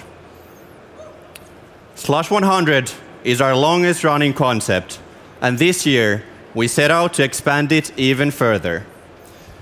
It has evolved beyond its pitch competition roots into a full fall-long program that delivers concrete advice and access to top-tier networks for early-stage founders. A huge shout-out goes to our funds, Cherry Ventures and General Catalyst. Thank you for making this a reality. To ensure only the best of the best qualify for Slush 100, this year we set the requirements to attract high-potential early-stage startups. The applicant startups had to be founded in 21 or earlier, based in Europe or North America, and with up to 2 million euros raised in equity funding to keep the competition focused on early-stage companies. Here's a quick look at the journey so far. We started with over 1,000 applicants, selected the top 100 based on their applications, the top 50 from pitch decks, and the top 20 through pitch videos. The selection process was led by our partners, Cherry and GC. To support these founders, we've hosted online sessions featuring some of the best names in the industry, including top VCs and solo GPs. Just 2 days ago, we had an incredible Q&A with a longtime Slush supporter, Cal Henderson, here in Helsinki. Shout out to Cal. Yesterday, the top 20 took the startup stage and pitched their hearts out. Today, we are down to 3 finalists, each vying for a €1 million equity investment. Earlier today, they met with the investors, and in just a minute, you'll get to meet them. And of course, hear their final pitches. Their fate will be decided by our amazing judges. Let's welcome our exceptional jury on stage. First up, we have Juliet Bailin, partner at General Catalyst, and Philip Dames, founding partner at Cherry Ventures.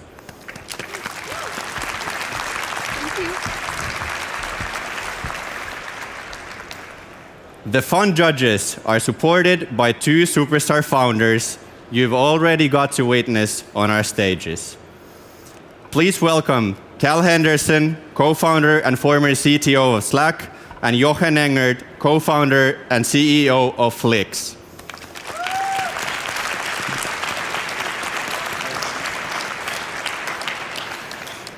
Thank you all for bringing your expertise to this stage. We are honored to have such an incredible group with us to help decide this year's winner. Next up, let's go through some practicalities. Each finalist will pitch for 5 minutes, followed by a 5-minute Q&A. And my dear Slush audience, I want to make a deal with you.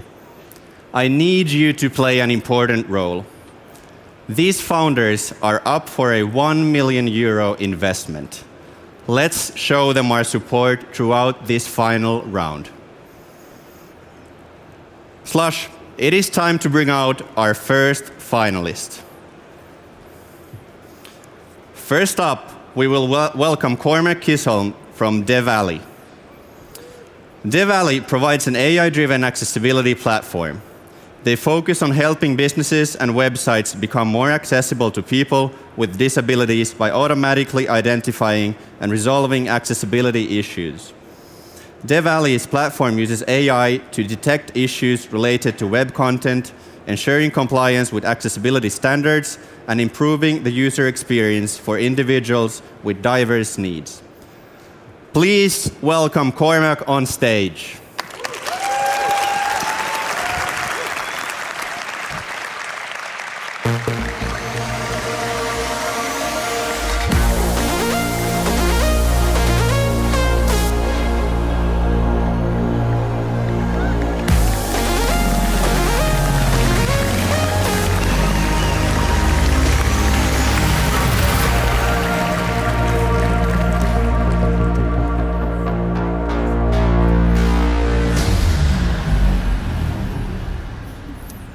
Hello everyone, my name is Cormac and I'm the CEO of DevAlley. We make digital products usable by people with disabilities. Today, 97% of the web is inaccessible for people with disabilities. Let me show you a quick example. So this sentence contains a link, but if I asked you to click the link, would you know where to click? No. How about now? This is a very simple fix for a poorly designed digital experience, one designed without accessibility in mind for someone with color blindness. But color blindness is just one of many different types of disability that 1.3 billion people face globally. In 7 months, the European Accessibility Act will mandate that your digital products and services must be accessibility compliant in order to do business in Europe. What GDPR did for data protection, this act will do for accessibility. But here's the thing. Building accessible products is brutal. For one, it's incredibly expensive, and audits can cost anything from 25 to 100 grand per audit. Two, it's inefficient. 80% of accessibility testing still requires some form of manual review. And three, it's difficult. Retrofitting accessibility into an existing product can increase the overall development time by 40%. I know this pain firsthand because it took me and my team of 5 dedicated engineers 3 months to retrofit just one product for accessibility. It's kind of like trying to add chocolate chips into cookies after you've already baked them. But with DevAlly, we make building accessible products easy. Our automated reporting tools detect accessibility issues in your products in real time, right where you build. Then, we leverage AI to fix these issues in your code with clear guidance and actionable steps. And finally, we integrate seamlessly into the leading project management and development tools to help streamline your workflow, so you can go from issue detection to remediation and deployment, all at the click of a button. The digital accessibility software market is set to explode. It's projected to hit 1 billion by the end of 2029, but that's just on traditional testing tools. Businesses are expected to spend a staggering 22 billion in order to achieve compliance with the European Accessibility Act. We kicked off this whole process by conducting research with accessibility experts in over 60 different enterprises. From there, we created a prioritized backlog of features, and we built an amazing board of advisors of accessibility experts. And we've recently secured 2 paid design partnerships with enterprise. But we're not stopping there. We're at Slush. We want to support startups. So starting today, you can sign up for our accessibility center at devally.com. Behind it all is a team purposely assembled for success. If you can't tell already, I love accessibility. For the last 7 years, I've led accessibility compliant product development for companies like United Health Group and JP Morgan Chase.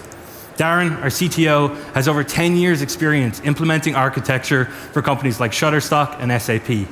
And Patrick, our COO, has led sales and go-to-market functions for companies like LinkedIn, SmartLink, and Zendesk.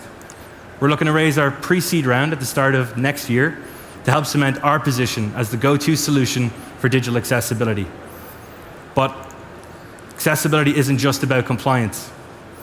It's about people. These are real people with real problems. We all have a responsibility to fix this. So, when you're ready to build products that work for everyone, we are your ally. Thank you.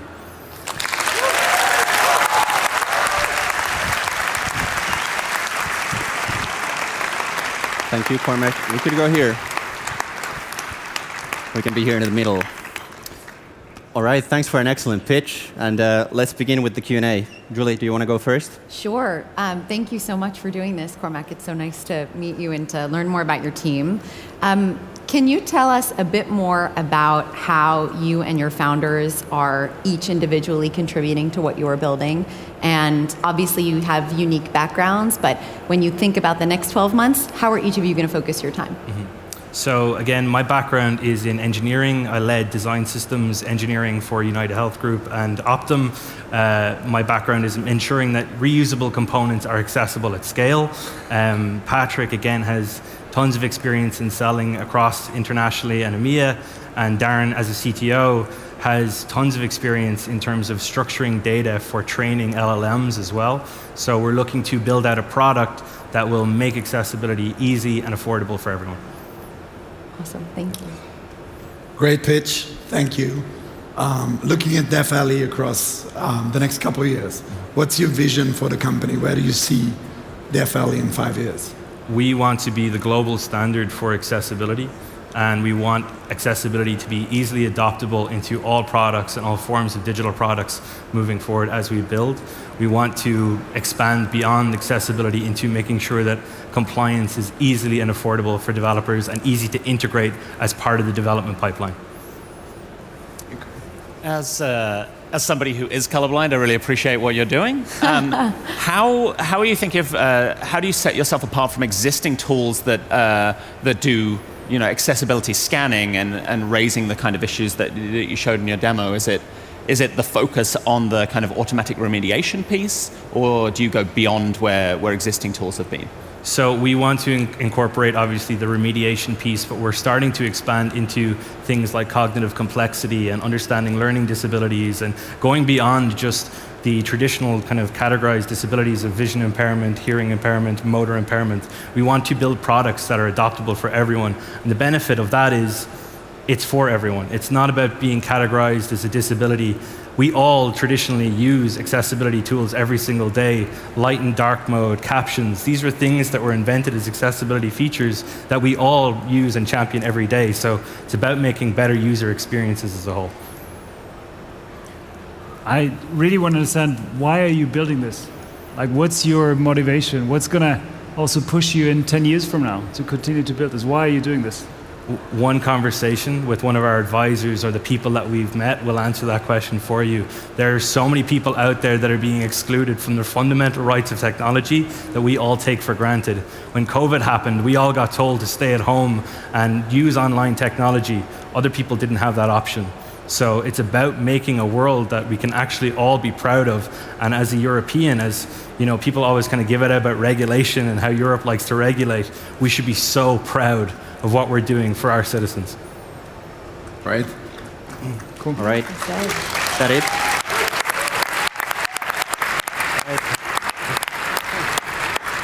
Thanks a lot, Cormac. Thank you so much. Congratulations. Thank you so much. Really good. Thanks a lot. Thank you.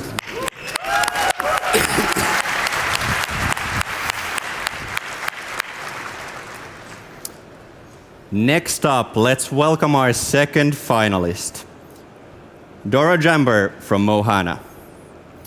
Mohana is fixing the $17 billion women's midlife health crisis by helping women save $3,000 on medical guesswork and find relief in months with their subscription-based precision care plans, all tailored to their users' unique biology. Please welcome on stage, Dora.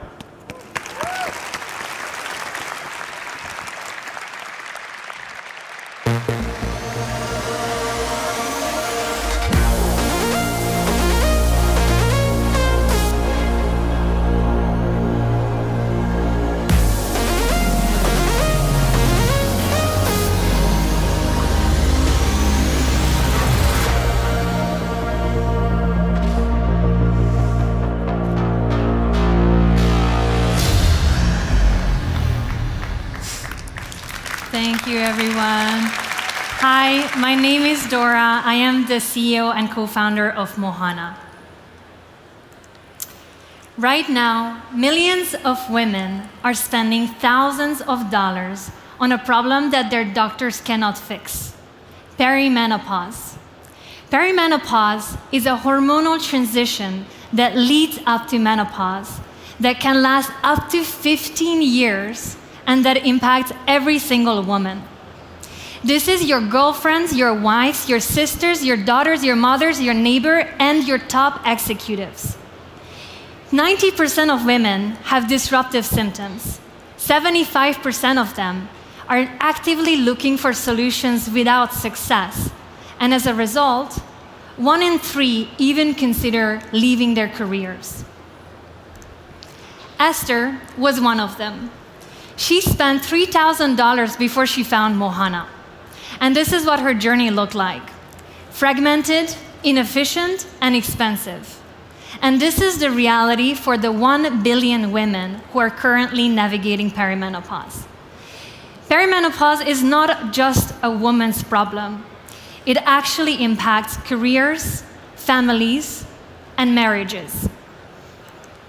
To understand what is going on, we went out to speak with hundreds of women and their physicians, and we learned 3 key problems.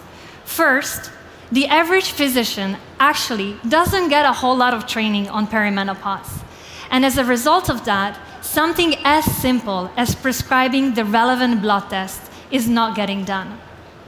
Second, specialist clinics offer a great option. They overcome this knowledge gap, but they rely on human resources, and we know that this is extremely difficult to scale up.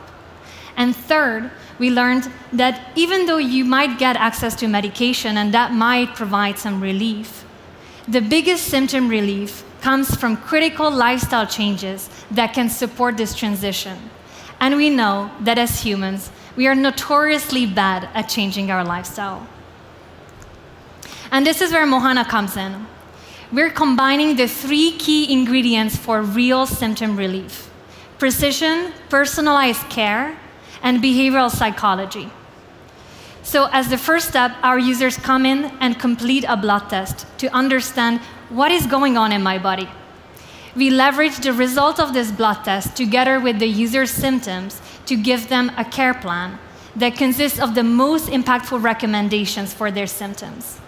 And third, they use the Mohana app to make sure they succeed in actually implementing this care plan, using the same behavioral psychology that made Noom a $4 billion company. This sounds great, but how do we bring this to 50% of the population? Well, this is where my background as an AI scientist comes in. We are building the first AI system that's able to digest patients' biometrics, smart device data, blood test results, symptoms, medical history, synthesize the latest medical research, and produce a care plan that actually works for that individual. This is the first time we have a technology that's able to provide this level of personalization in healthcare that actually scales. And this goes well beyond perimenopause. We've built the exact team needed to make this a reality. I have spent the last decade working as an AI scientist, building generative AI and products for millions of users at companies like Shopify and ServiceNow. My co-founder is a serial entrepreneur who built $160 million in e-commerce revenues for giants like Emma and Bain. We also have Athena, our founding engineer, a professor of behavioral psychology, and 2 leading experts in hormonal health and nutrition. Today, we are starting with B2C subscriptions for our application and test kits. Next up, we are partnering with employers, insurance, and clinics. And our big vision is to make sure that we can integrate Mohana into the physician's office. Today, we built Mohana entirely from our founding team's own investment. And without having officially launched, we have proven that our product works because we've been working with users from day one. Women are finding us at the bottom of their desperate Google searches. Time is up. And they're referring their friends because that's how much they love the product. Next up, we are raising $2 million. So if this is interesting to you, come find me after, and I'm happy to share more. I want to leave you with one key message. Perimenopause is not a niche condition, so it's time for us to stop treating it like one. Thank you.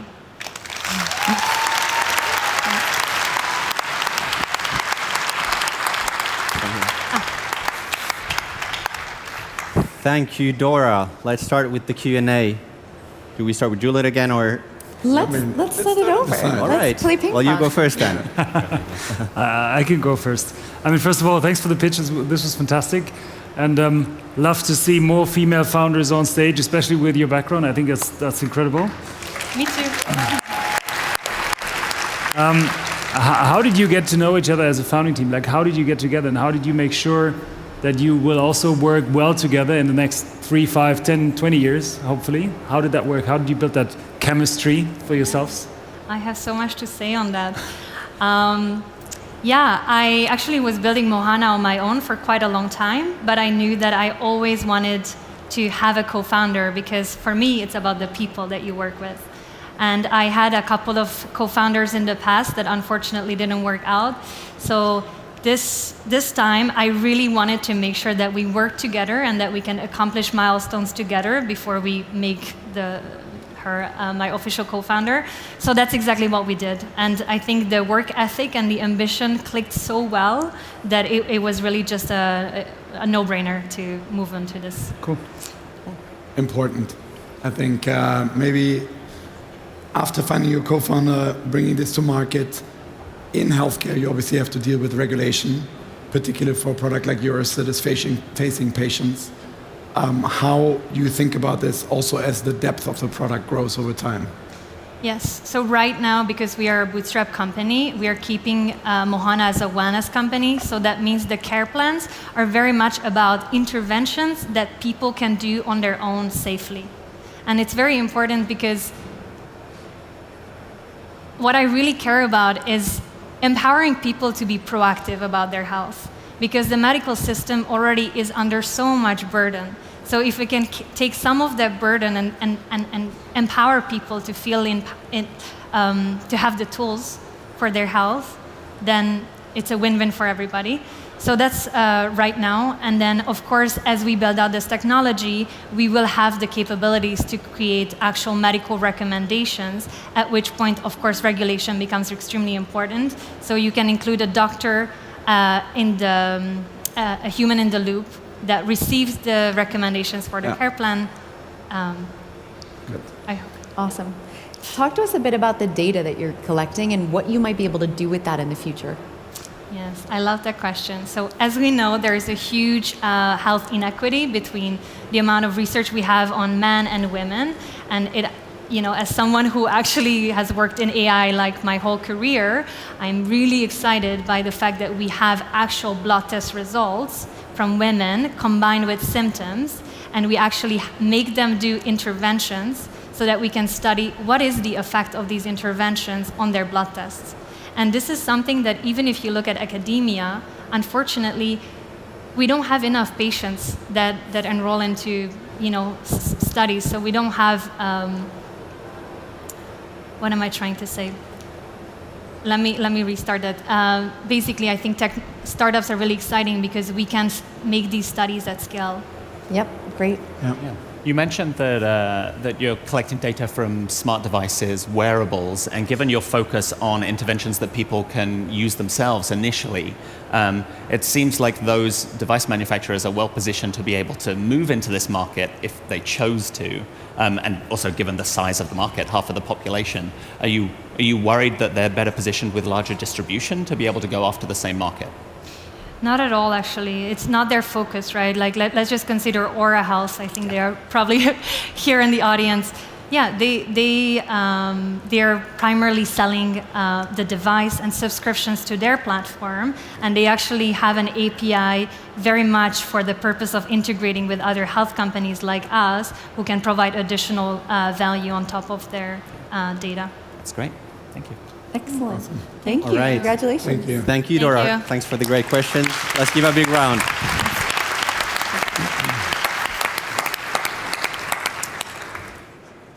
As our third finalist, we will welcome Nima Salami from Oasis Now. Oasis Now is Europe's first AI-powered patient recruitment platform for clinical trials. They unlock electronic health records at clinical trial sites using their award-winning data privacy and security technology, ensuring compliance with Europe's strictest data protection laws. This enables a novel, real-world data-driven approach to patient recruitment, reducing the patient identification process from months to minutes. Please welcome Nima on stage.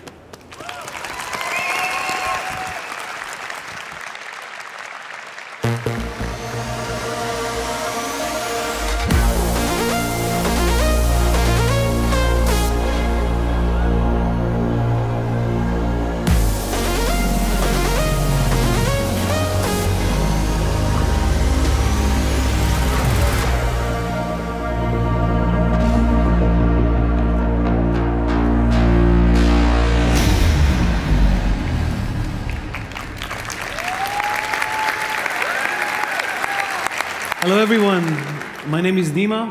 I'm CEO and co-founder of Oasis Now. And we are a clinical trial recruitment and real-world evidence platform.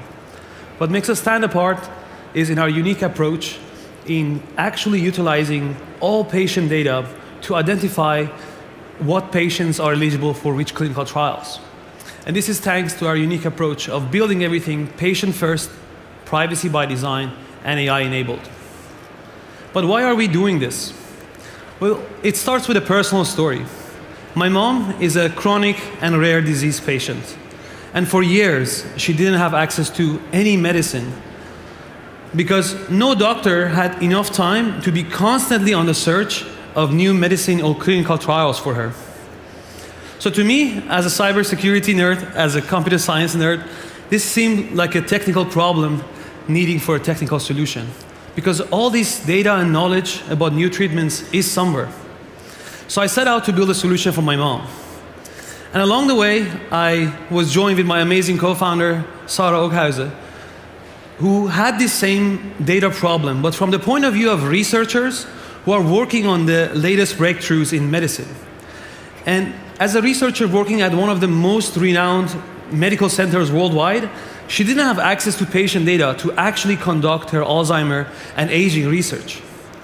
So frustrated by this technical problem, both of us set out to spend the rest of our lives tackling it, starting at the largest bottleneck of healthcare and life sciences, and that is clinical trials. Because 85% of clinical trials are canceled or delayed because of this specific recruitment problem. And this is costing pharmaceutical companies upwards of 8 million euros for every single day of delay. And for trial sites, the hospitals that actually run this trial, this is an operational nightmare. 2/3 of them actually fail to find the patients in time. It's taking them average of 13 months to find patients from their own databases. So from the database, they can't find their own patients. Why is that? Well, it's at the core of the problem is at where the data is, how it's stored. 80% of clinical data is unstructured, meaning that to this date, no algorithm have been actually able to utilize all this data to be able to query it. Well, as you and I know, we're in a different age. Large language models are here to rescue, because for the first time ever, we can actually utilize all this data. So that's what we do at Oasis now. We combine all medical knowledge and clinical guidelines with all the trial protocols for clinical trials and with all the patient electronic health records. And we can make an automated eligibility screening to see which patients and which medicine actually match. And surprisingly, more than 90% of European population already has electronic health records. So it's the healthcare organizations that are desperate for the latest technology. But as you can imagine, this is the most sensitive data that we have. So you can't just simply build an OpenAI wrapper and call it a day. You need to build solutions that are privacy first. Lucky for us, we are a cybersecurity firm. So we are actually the only party capable of combining all privacy technology and AI.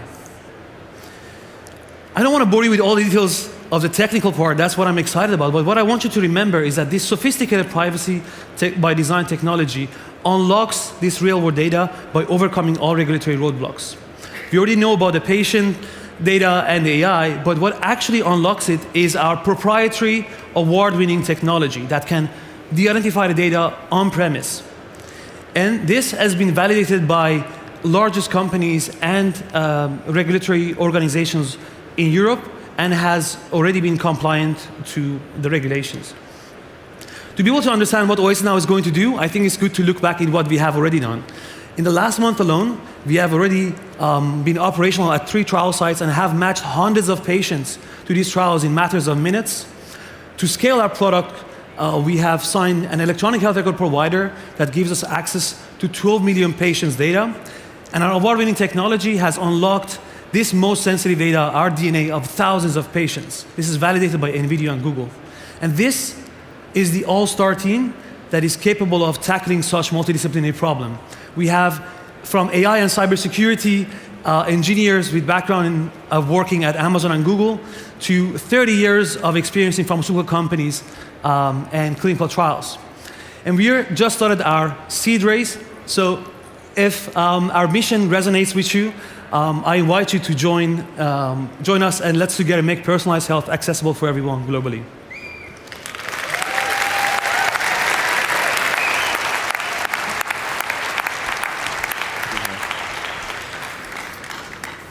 Thank you, Nima. Thank you so much for this, for your pitch. CROs and EHR providers, et cetera, these are all notoriously difficult organizations to work with. I'm sure many startups here understand that. How have you been able to build trust with them? I think that's thanks to years of building a reputation of building everything privacy by design. We have been advocating for the usage of latest privacy-enhancing technologies in this field of healthcare for years, and this is what they've been researching. And thanks to our technology, we've been able to already comply to all the existing regulations in the whole of Europe, which has the strictest data privacy regulations, and already comply to the upcoming ones. And thanks to that, we've been able to unlock data sets at healthcare organizations, which previously have been impossible. And we are going to continue building our reputation and make sure that patients are always prioritized. Thank you. Hey, what you're building is fantastic and really important. It's a really important problem to solve. But who is your customer? Who are you selling to? Is it healthcare providers? Is it clinical trial companies? Is it pharma companies? Is it all of the above? You need them all. You said at the juncture of all of those. But who's your customer? That's correct. Our customers go in phases. We first start with healthcare organizations. They are the data holders, and that's where we unlock the data. But expanding from healthcare organizations, contract research organization would like to work with a group of them. So when we already have multiple of these sites, we can be the party that can provide them insights over a whole region or a certain disease group. And as we grow from there, then we can be the party that can be the neutral party between the patients directly and the pharmaceutical companies, basically speeding up the whole process. Thanks. This is, as you said, a very complicated market to be in, in terms of customers being complicated, regulation being complicated. How do you think about scaling this? Like, what's going to be your focus at the beginning? Who are you targeting at the first place? Which countries are interesting to you? Which may not be interesting? How do you think about strategic focus in your execution? That's a very good question. We believe European market is ripe for disruption with new technologies. And we have been trying to sell our product to healthcare for 40 years, and it's been extremely difficult. What we see that has changed recently is this thirst and eagerness for adopting AI-based technologies. And I would like to thank OpenAI for that, for somehow making AI something very tangible for most people worldwide. So we talk to from research nurses to principal investigators to decision makers that have tasted AI and they want to have that in their day-to-day life. So somehow the sales process have been going much faster recently. But to be able to actually scale this, we do this in two approaches. One, we do it decentralized via the patients who have chronic or rare diseases that are active and are looking for new treatments for themselves. That's where they can sign up on our patient platform. But also we want to bring that same technology to the healthcare organizations and CROs that can spread this between the hospitals that they already have contract with. Yeah. Let's say you win and 1 million hits the account. What are you doing next? Who are you hiring? What are you going to do with the company? We have amazing talent in the pipeline, great advisory people who have been supporting us along the way, that we have been able to afford to have them full time. They have showed times and time that they want to come and work together with us and build the future of health information infrastructure. So, yeah. Any specific teams? Yes, so we have people both on the technical aspect, so the best AI and cybersecurity engineers, but also on the sales and clinical aspect as well. So from doctors to people who have experience in working and selling to pharma and CRO. Excellent. Thank you so much. Congratulations. Thank you for your time. Great. Thank you. Thank you. Thanks.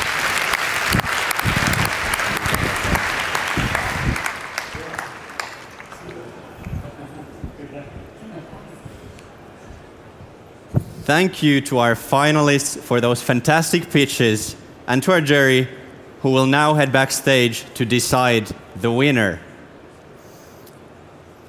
We are now moving into the final phase of Slush 100.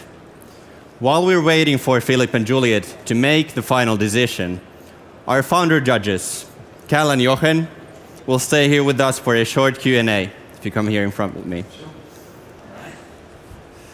All right, I have a few questions for you both. First off, as founders yourselves, what advice would you give to founders walking to their first VC meeting?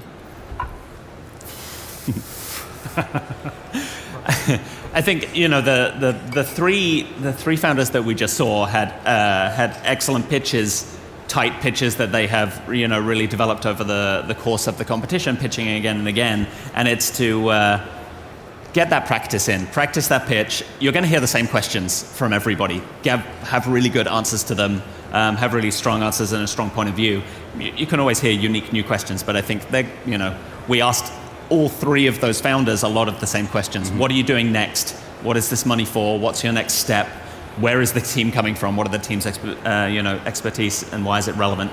And I think it's really important to practice that. Yeah. No, it makes sense. By the way, I tried to look as an investor today. Couldn't find my Patagonia vest, but still. Looking good.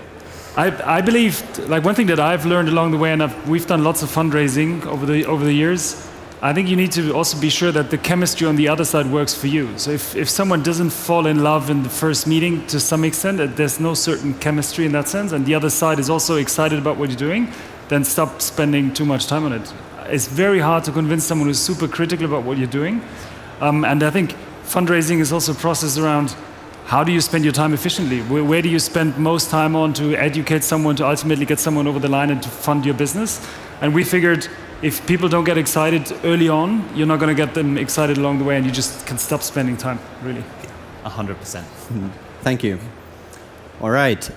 Then, when it comes to securing early stage funding, what do you think is the most important quality or focus area for founders? I think having a clear passion for what you're working on. Yeah. I think so much of it is down to luck and timing, and chance encounters and just getting that piece of technology right. That's so hard to measure, right? But what you can measure is how much somebody is in love with what they're trying to do. Because however things work out, it's going to be tough, and there are going to be setbacks. You're going to have to change direction.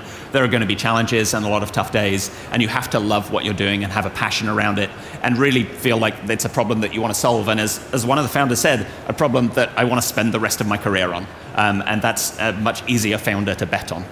Yeah, no, I couldn't agree more. Totally. I think what investors are looking for is really someone who's passionate about it, but where they also trust in this person is determined to make it work, whatever comes in their way. And there will be lots of stuff coming in your way, for sure. And this is, I think I would also advise people to talk to lots of people in the first place. Like, practice your pitch your idea, discuss with lots of people, and search for all the critical questions.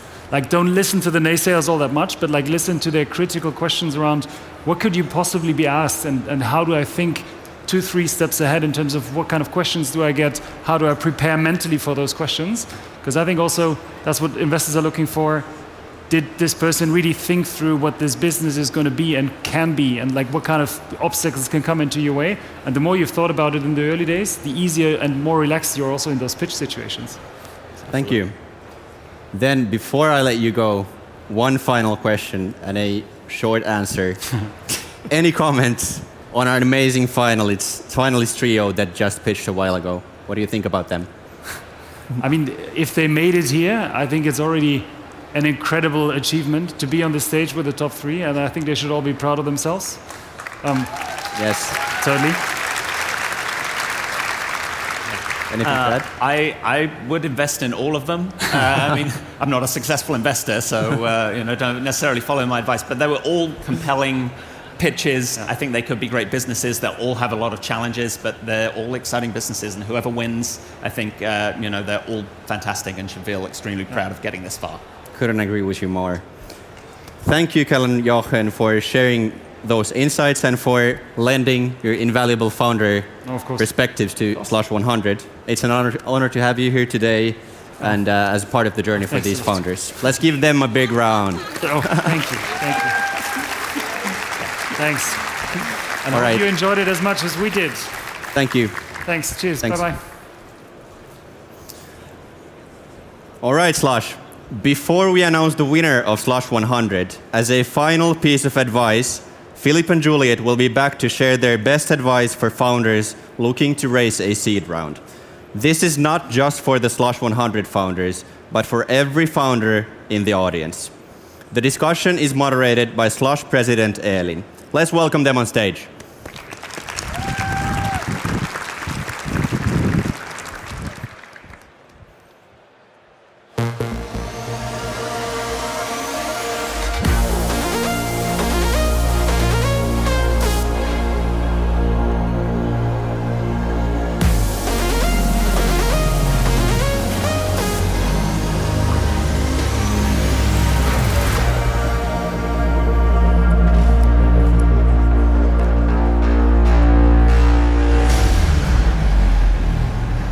Juliet, Philip, it's so good to be here on stage with you. How are you feeling?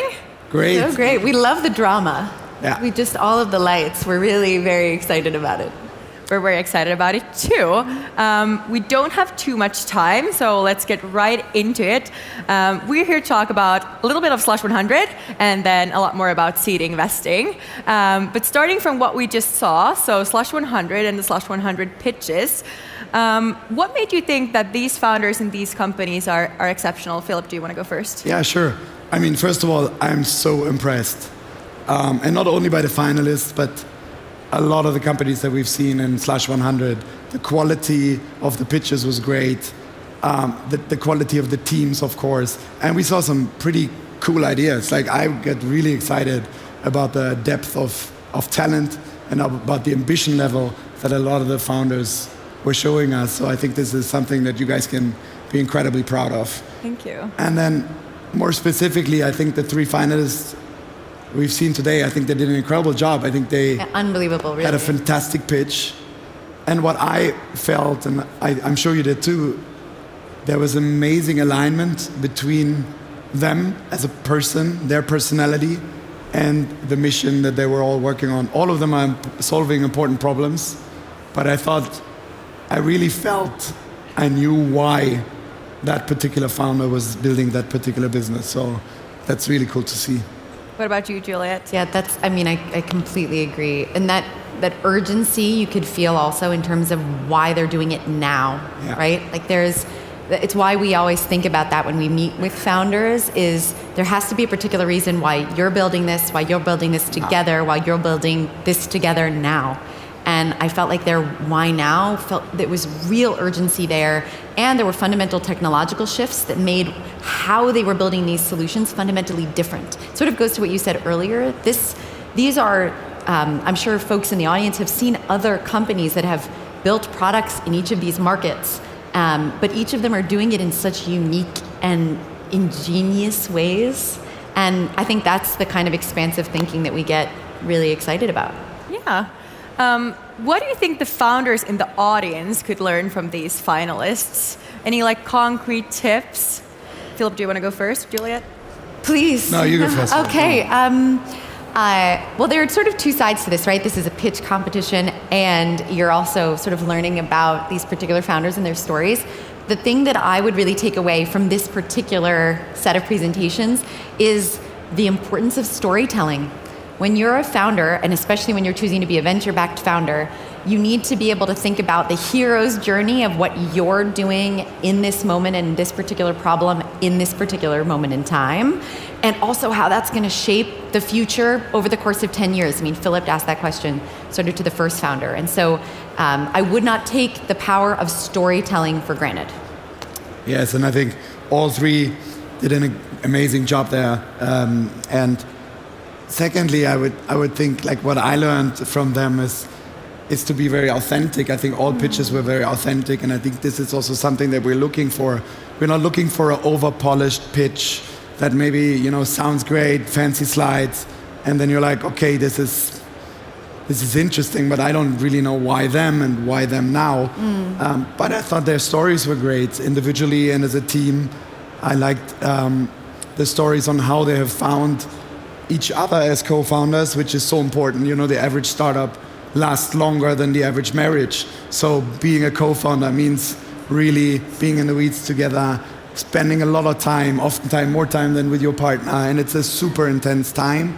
And I think this is, particularly at seed, at early stage, the most important thing that we can judge as VCs. It's do we actually believe this team has it in them? Will they stay together? Will they stick together? Because we all know it's not just, nice, fancy presentations in front of a big audience, but there's going to be tough days. There's going to be days when you're lonely and when the business is not going in the right direction. So we need to understand, is the team really capable of navigating those ups and downs that every startup will ultimately always have, right? Yeah. And actually, I'll add one quick thing, which is something that folks don't see is what happens backstage, and something that made my heart very happy is when the founders, for the finalist founders, came backstage, they were all hugging each other and wishing each other good luck. And so one other quick takeaway is just, you have an incredible community of other founders in this room.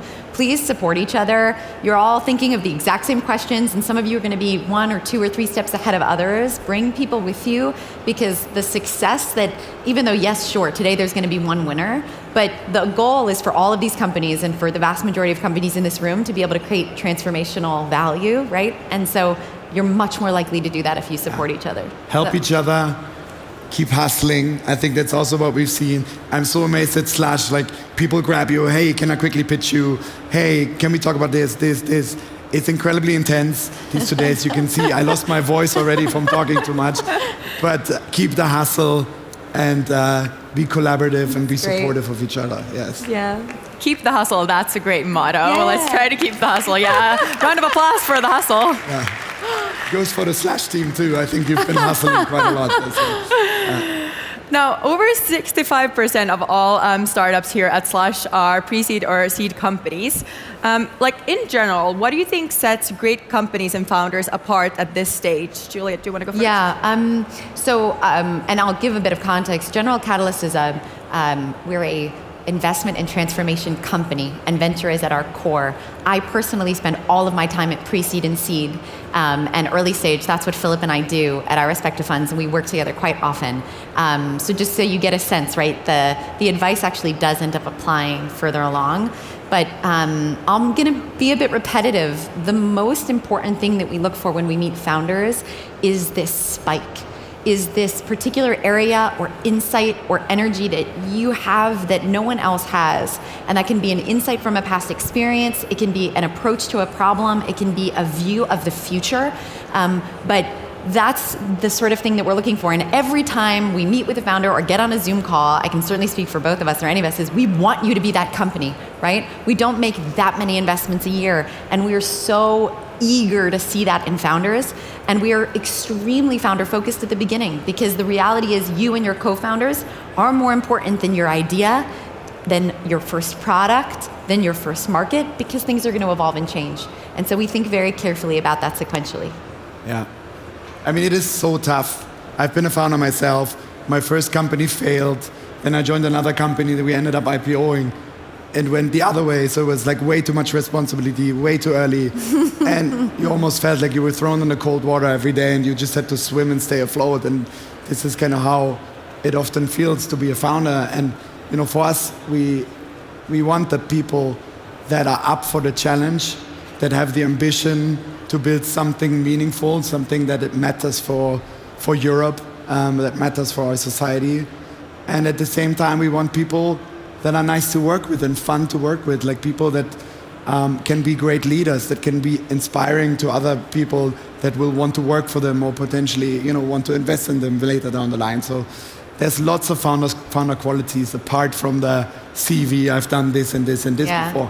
Often, for me, it's not the straight CV that convinces me. It's always something that there is this, sometimes we call it the X factor, something that is not quite straight, a little dent, something where the team has had to deal with adversity. So these are the interesting stories. Those are the ones that we get most excited about. Yeah. You already mentioned like that failure is a part of the journey for probably all startup founders. But are there any common mistakes that you see founders make at this stage, and what could they do to avoid them?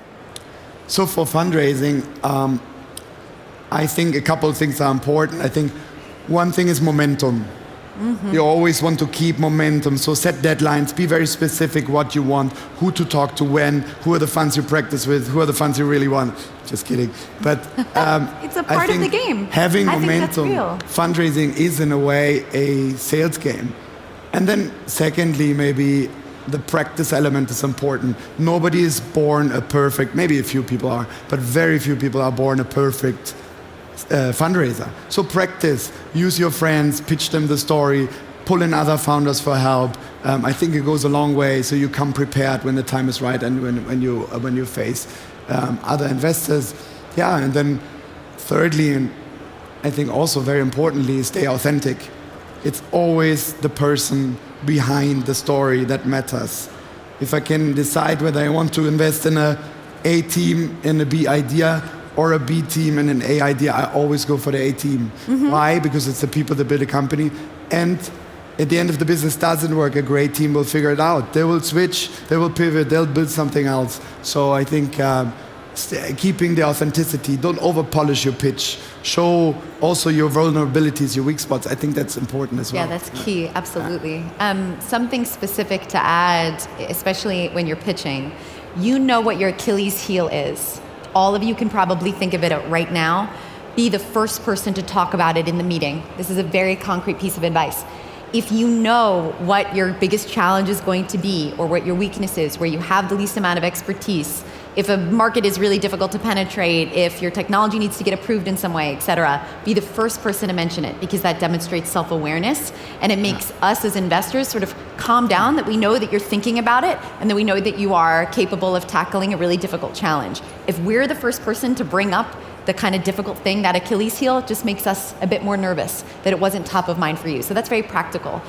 The other piece is, we know, especially for seed, we're asking you to do something really hard, which is hold in your hand something extremely concrete, a very specific product for a very specific problem that people have right now that they're willing to pay for today, and this insane 10-year vision of the world looking completely different than we could possibly imagine. And we are asking you to hold both and to tell us both.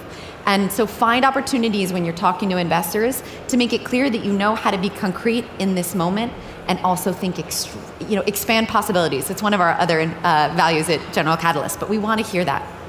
Amazing.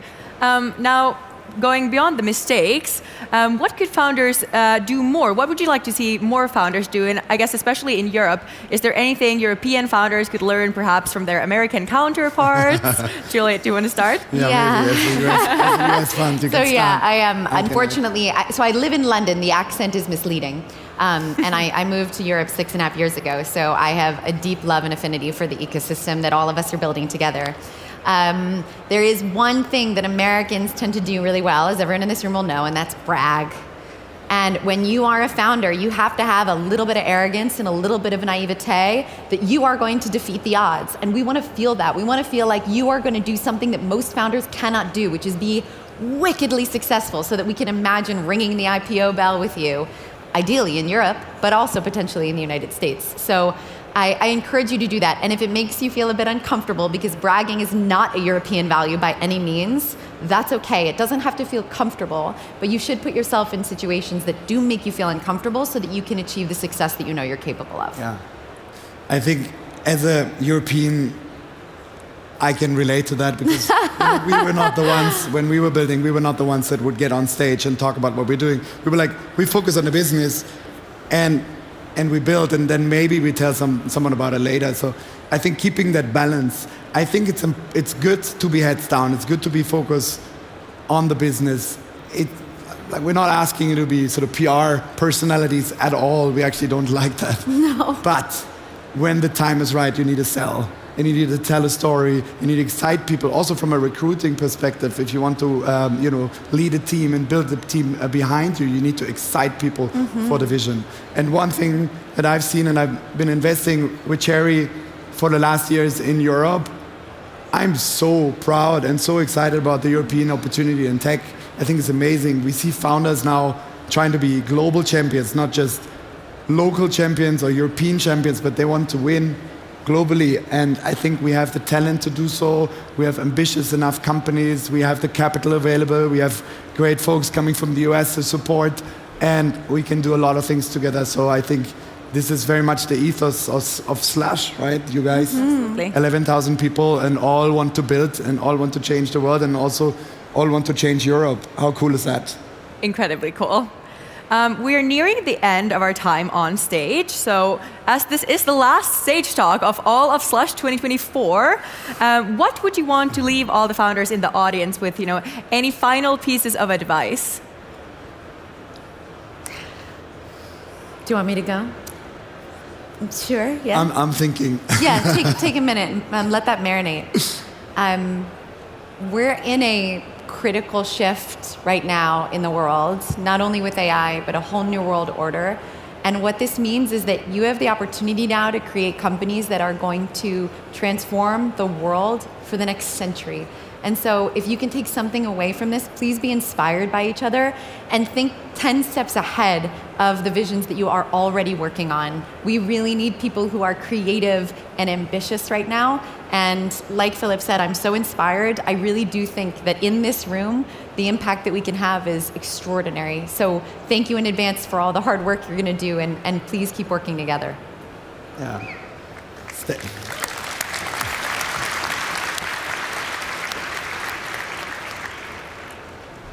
Keep hustling. Work on important stuff. Work on exciting things that have the potential to change the world. And I think, thirdly, stay optimistic. Yes, it's a difficult time, but there's so much also to look forward to. We have so many opportunities in technology through the innovation that you guys are all building out. So keep that optimism. I think it can be a driver for you guys, for what all of you guys are working on and what you're building. So that's beautifully said. Keep the optimist. That's a great note to end on. Let's not keep up the suspense any longer. So we're finally ready to announce the winner of Slush 100. But thank you so much, Philip and Juliet, for being here on stage with me. Appreciate it. Cool.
Slush, the moment you have all been waiting for is finally here. We'll be announcing the winner of Slush 100 in just a moment, but first, let's get some more people on stage. Once again, please welcome our wonderful judges from Cherry and GC, Philip and Juliet.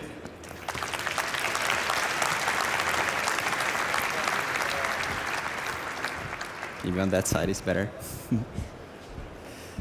Next up, let's welcome our three fantastic finalists. First up, Cormac from Dev Alley.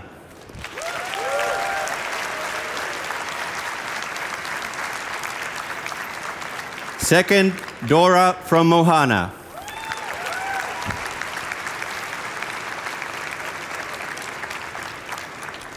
And our third finalist is Nima from Oasis Now.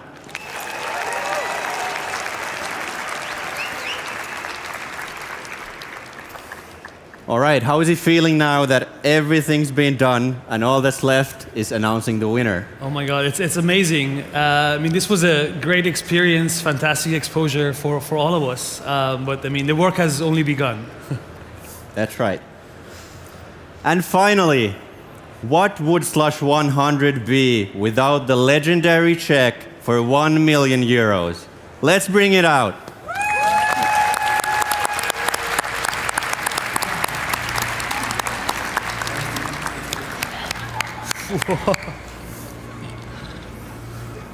All right, Slush. Before we announce the winner, let's hear the biggest, loudest wave of applause this stage has felt over the past 2 days. Let's give it up for every startup that's been part of Slush 100. They've put it all out there and pitched their hearts out. This one's for them. On 3, 2, 1.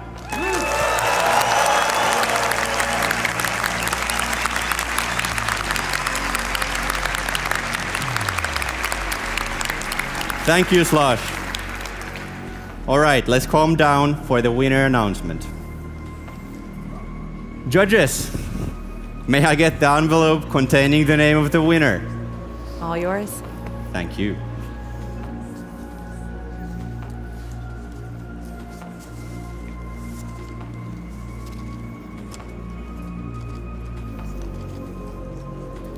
The winner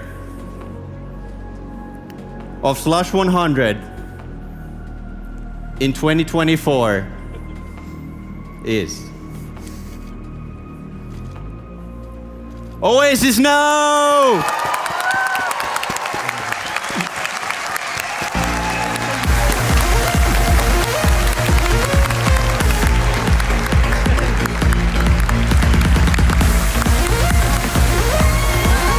Congrats, Nima. Thanks. Awesome.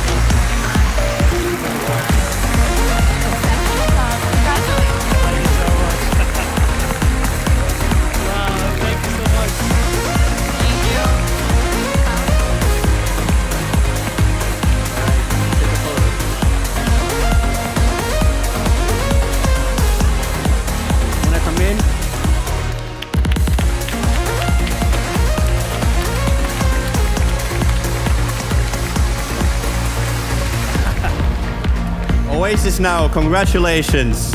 Judges, thank you. Let's give a massive applause to the winner, the judges, all of the contestants, all of the applicants, the volunteers, the team backstage, and everyone else involved.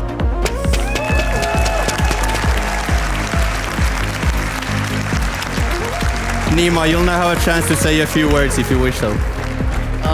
Yeah, I want to thank to all the early believers, right? When you start working on an impossible mission, you know that you need the first believers. So thank you to my family, thank you to our first investors, to our advisors, to all the first believers.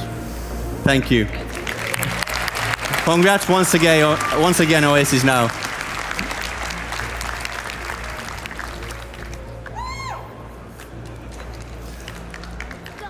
Slush, it is now time to close the event. I hope you've all had an unforgettable week here in Helsinki. On behalf of the whole Slush team, whether it's your very first Slush or you've been coming here for over a decade, thank you.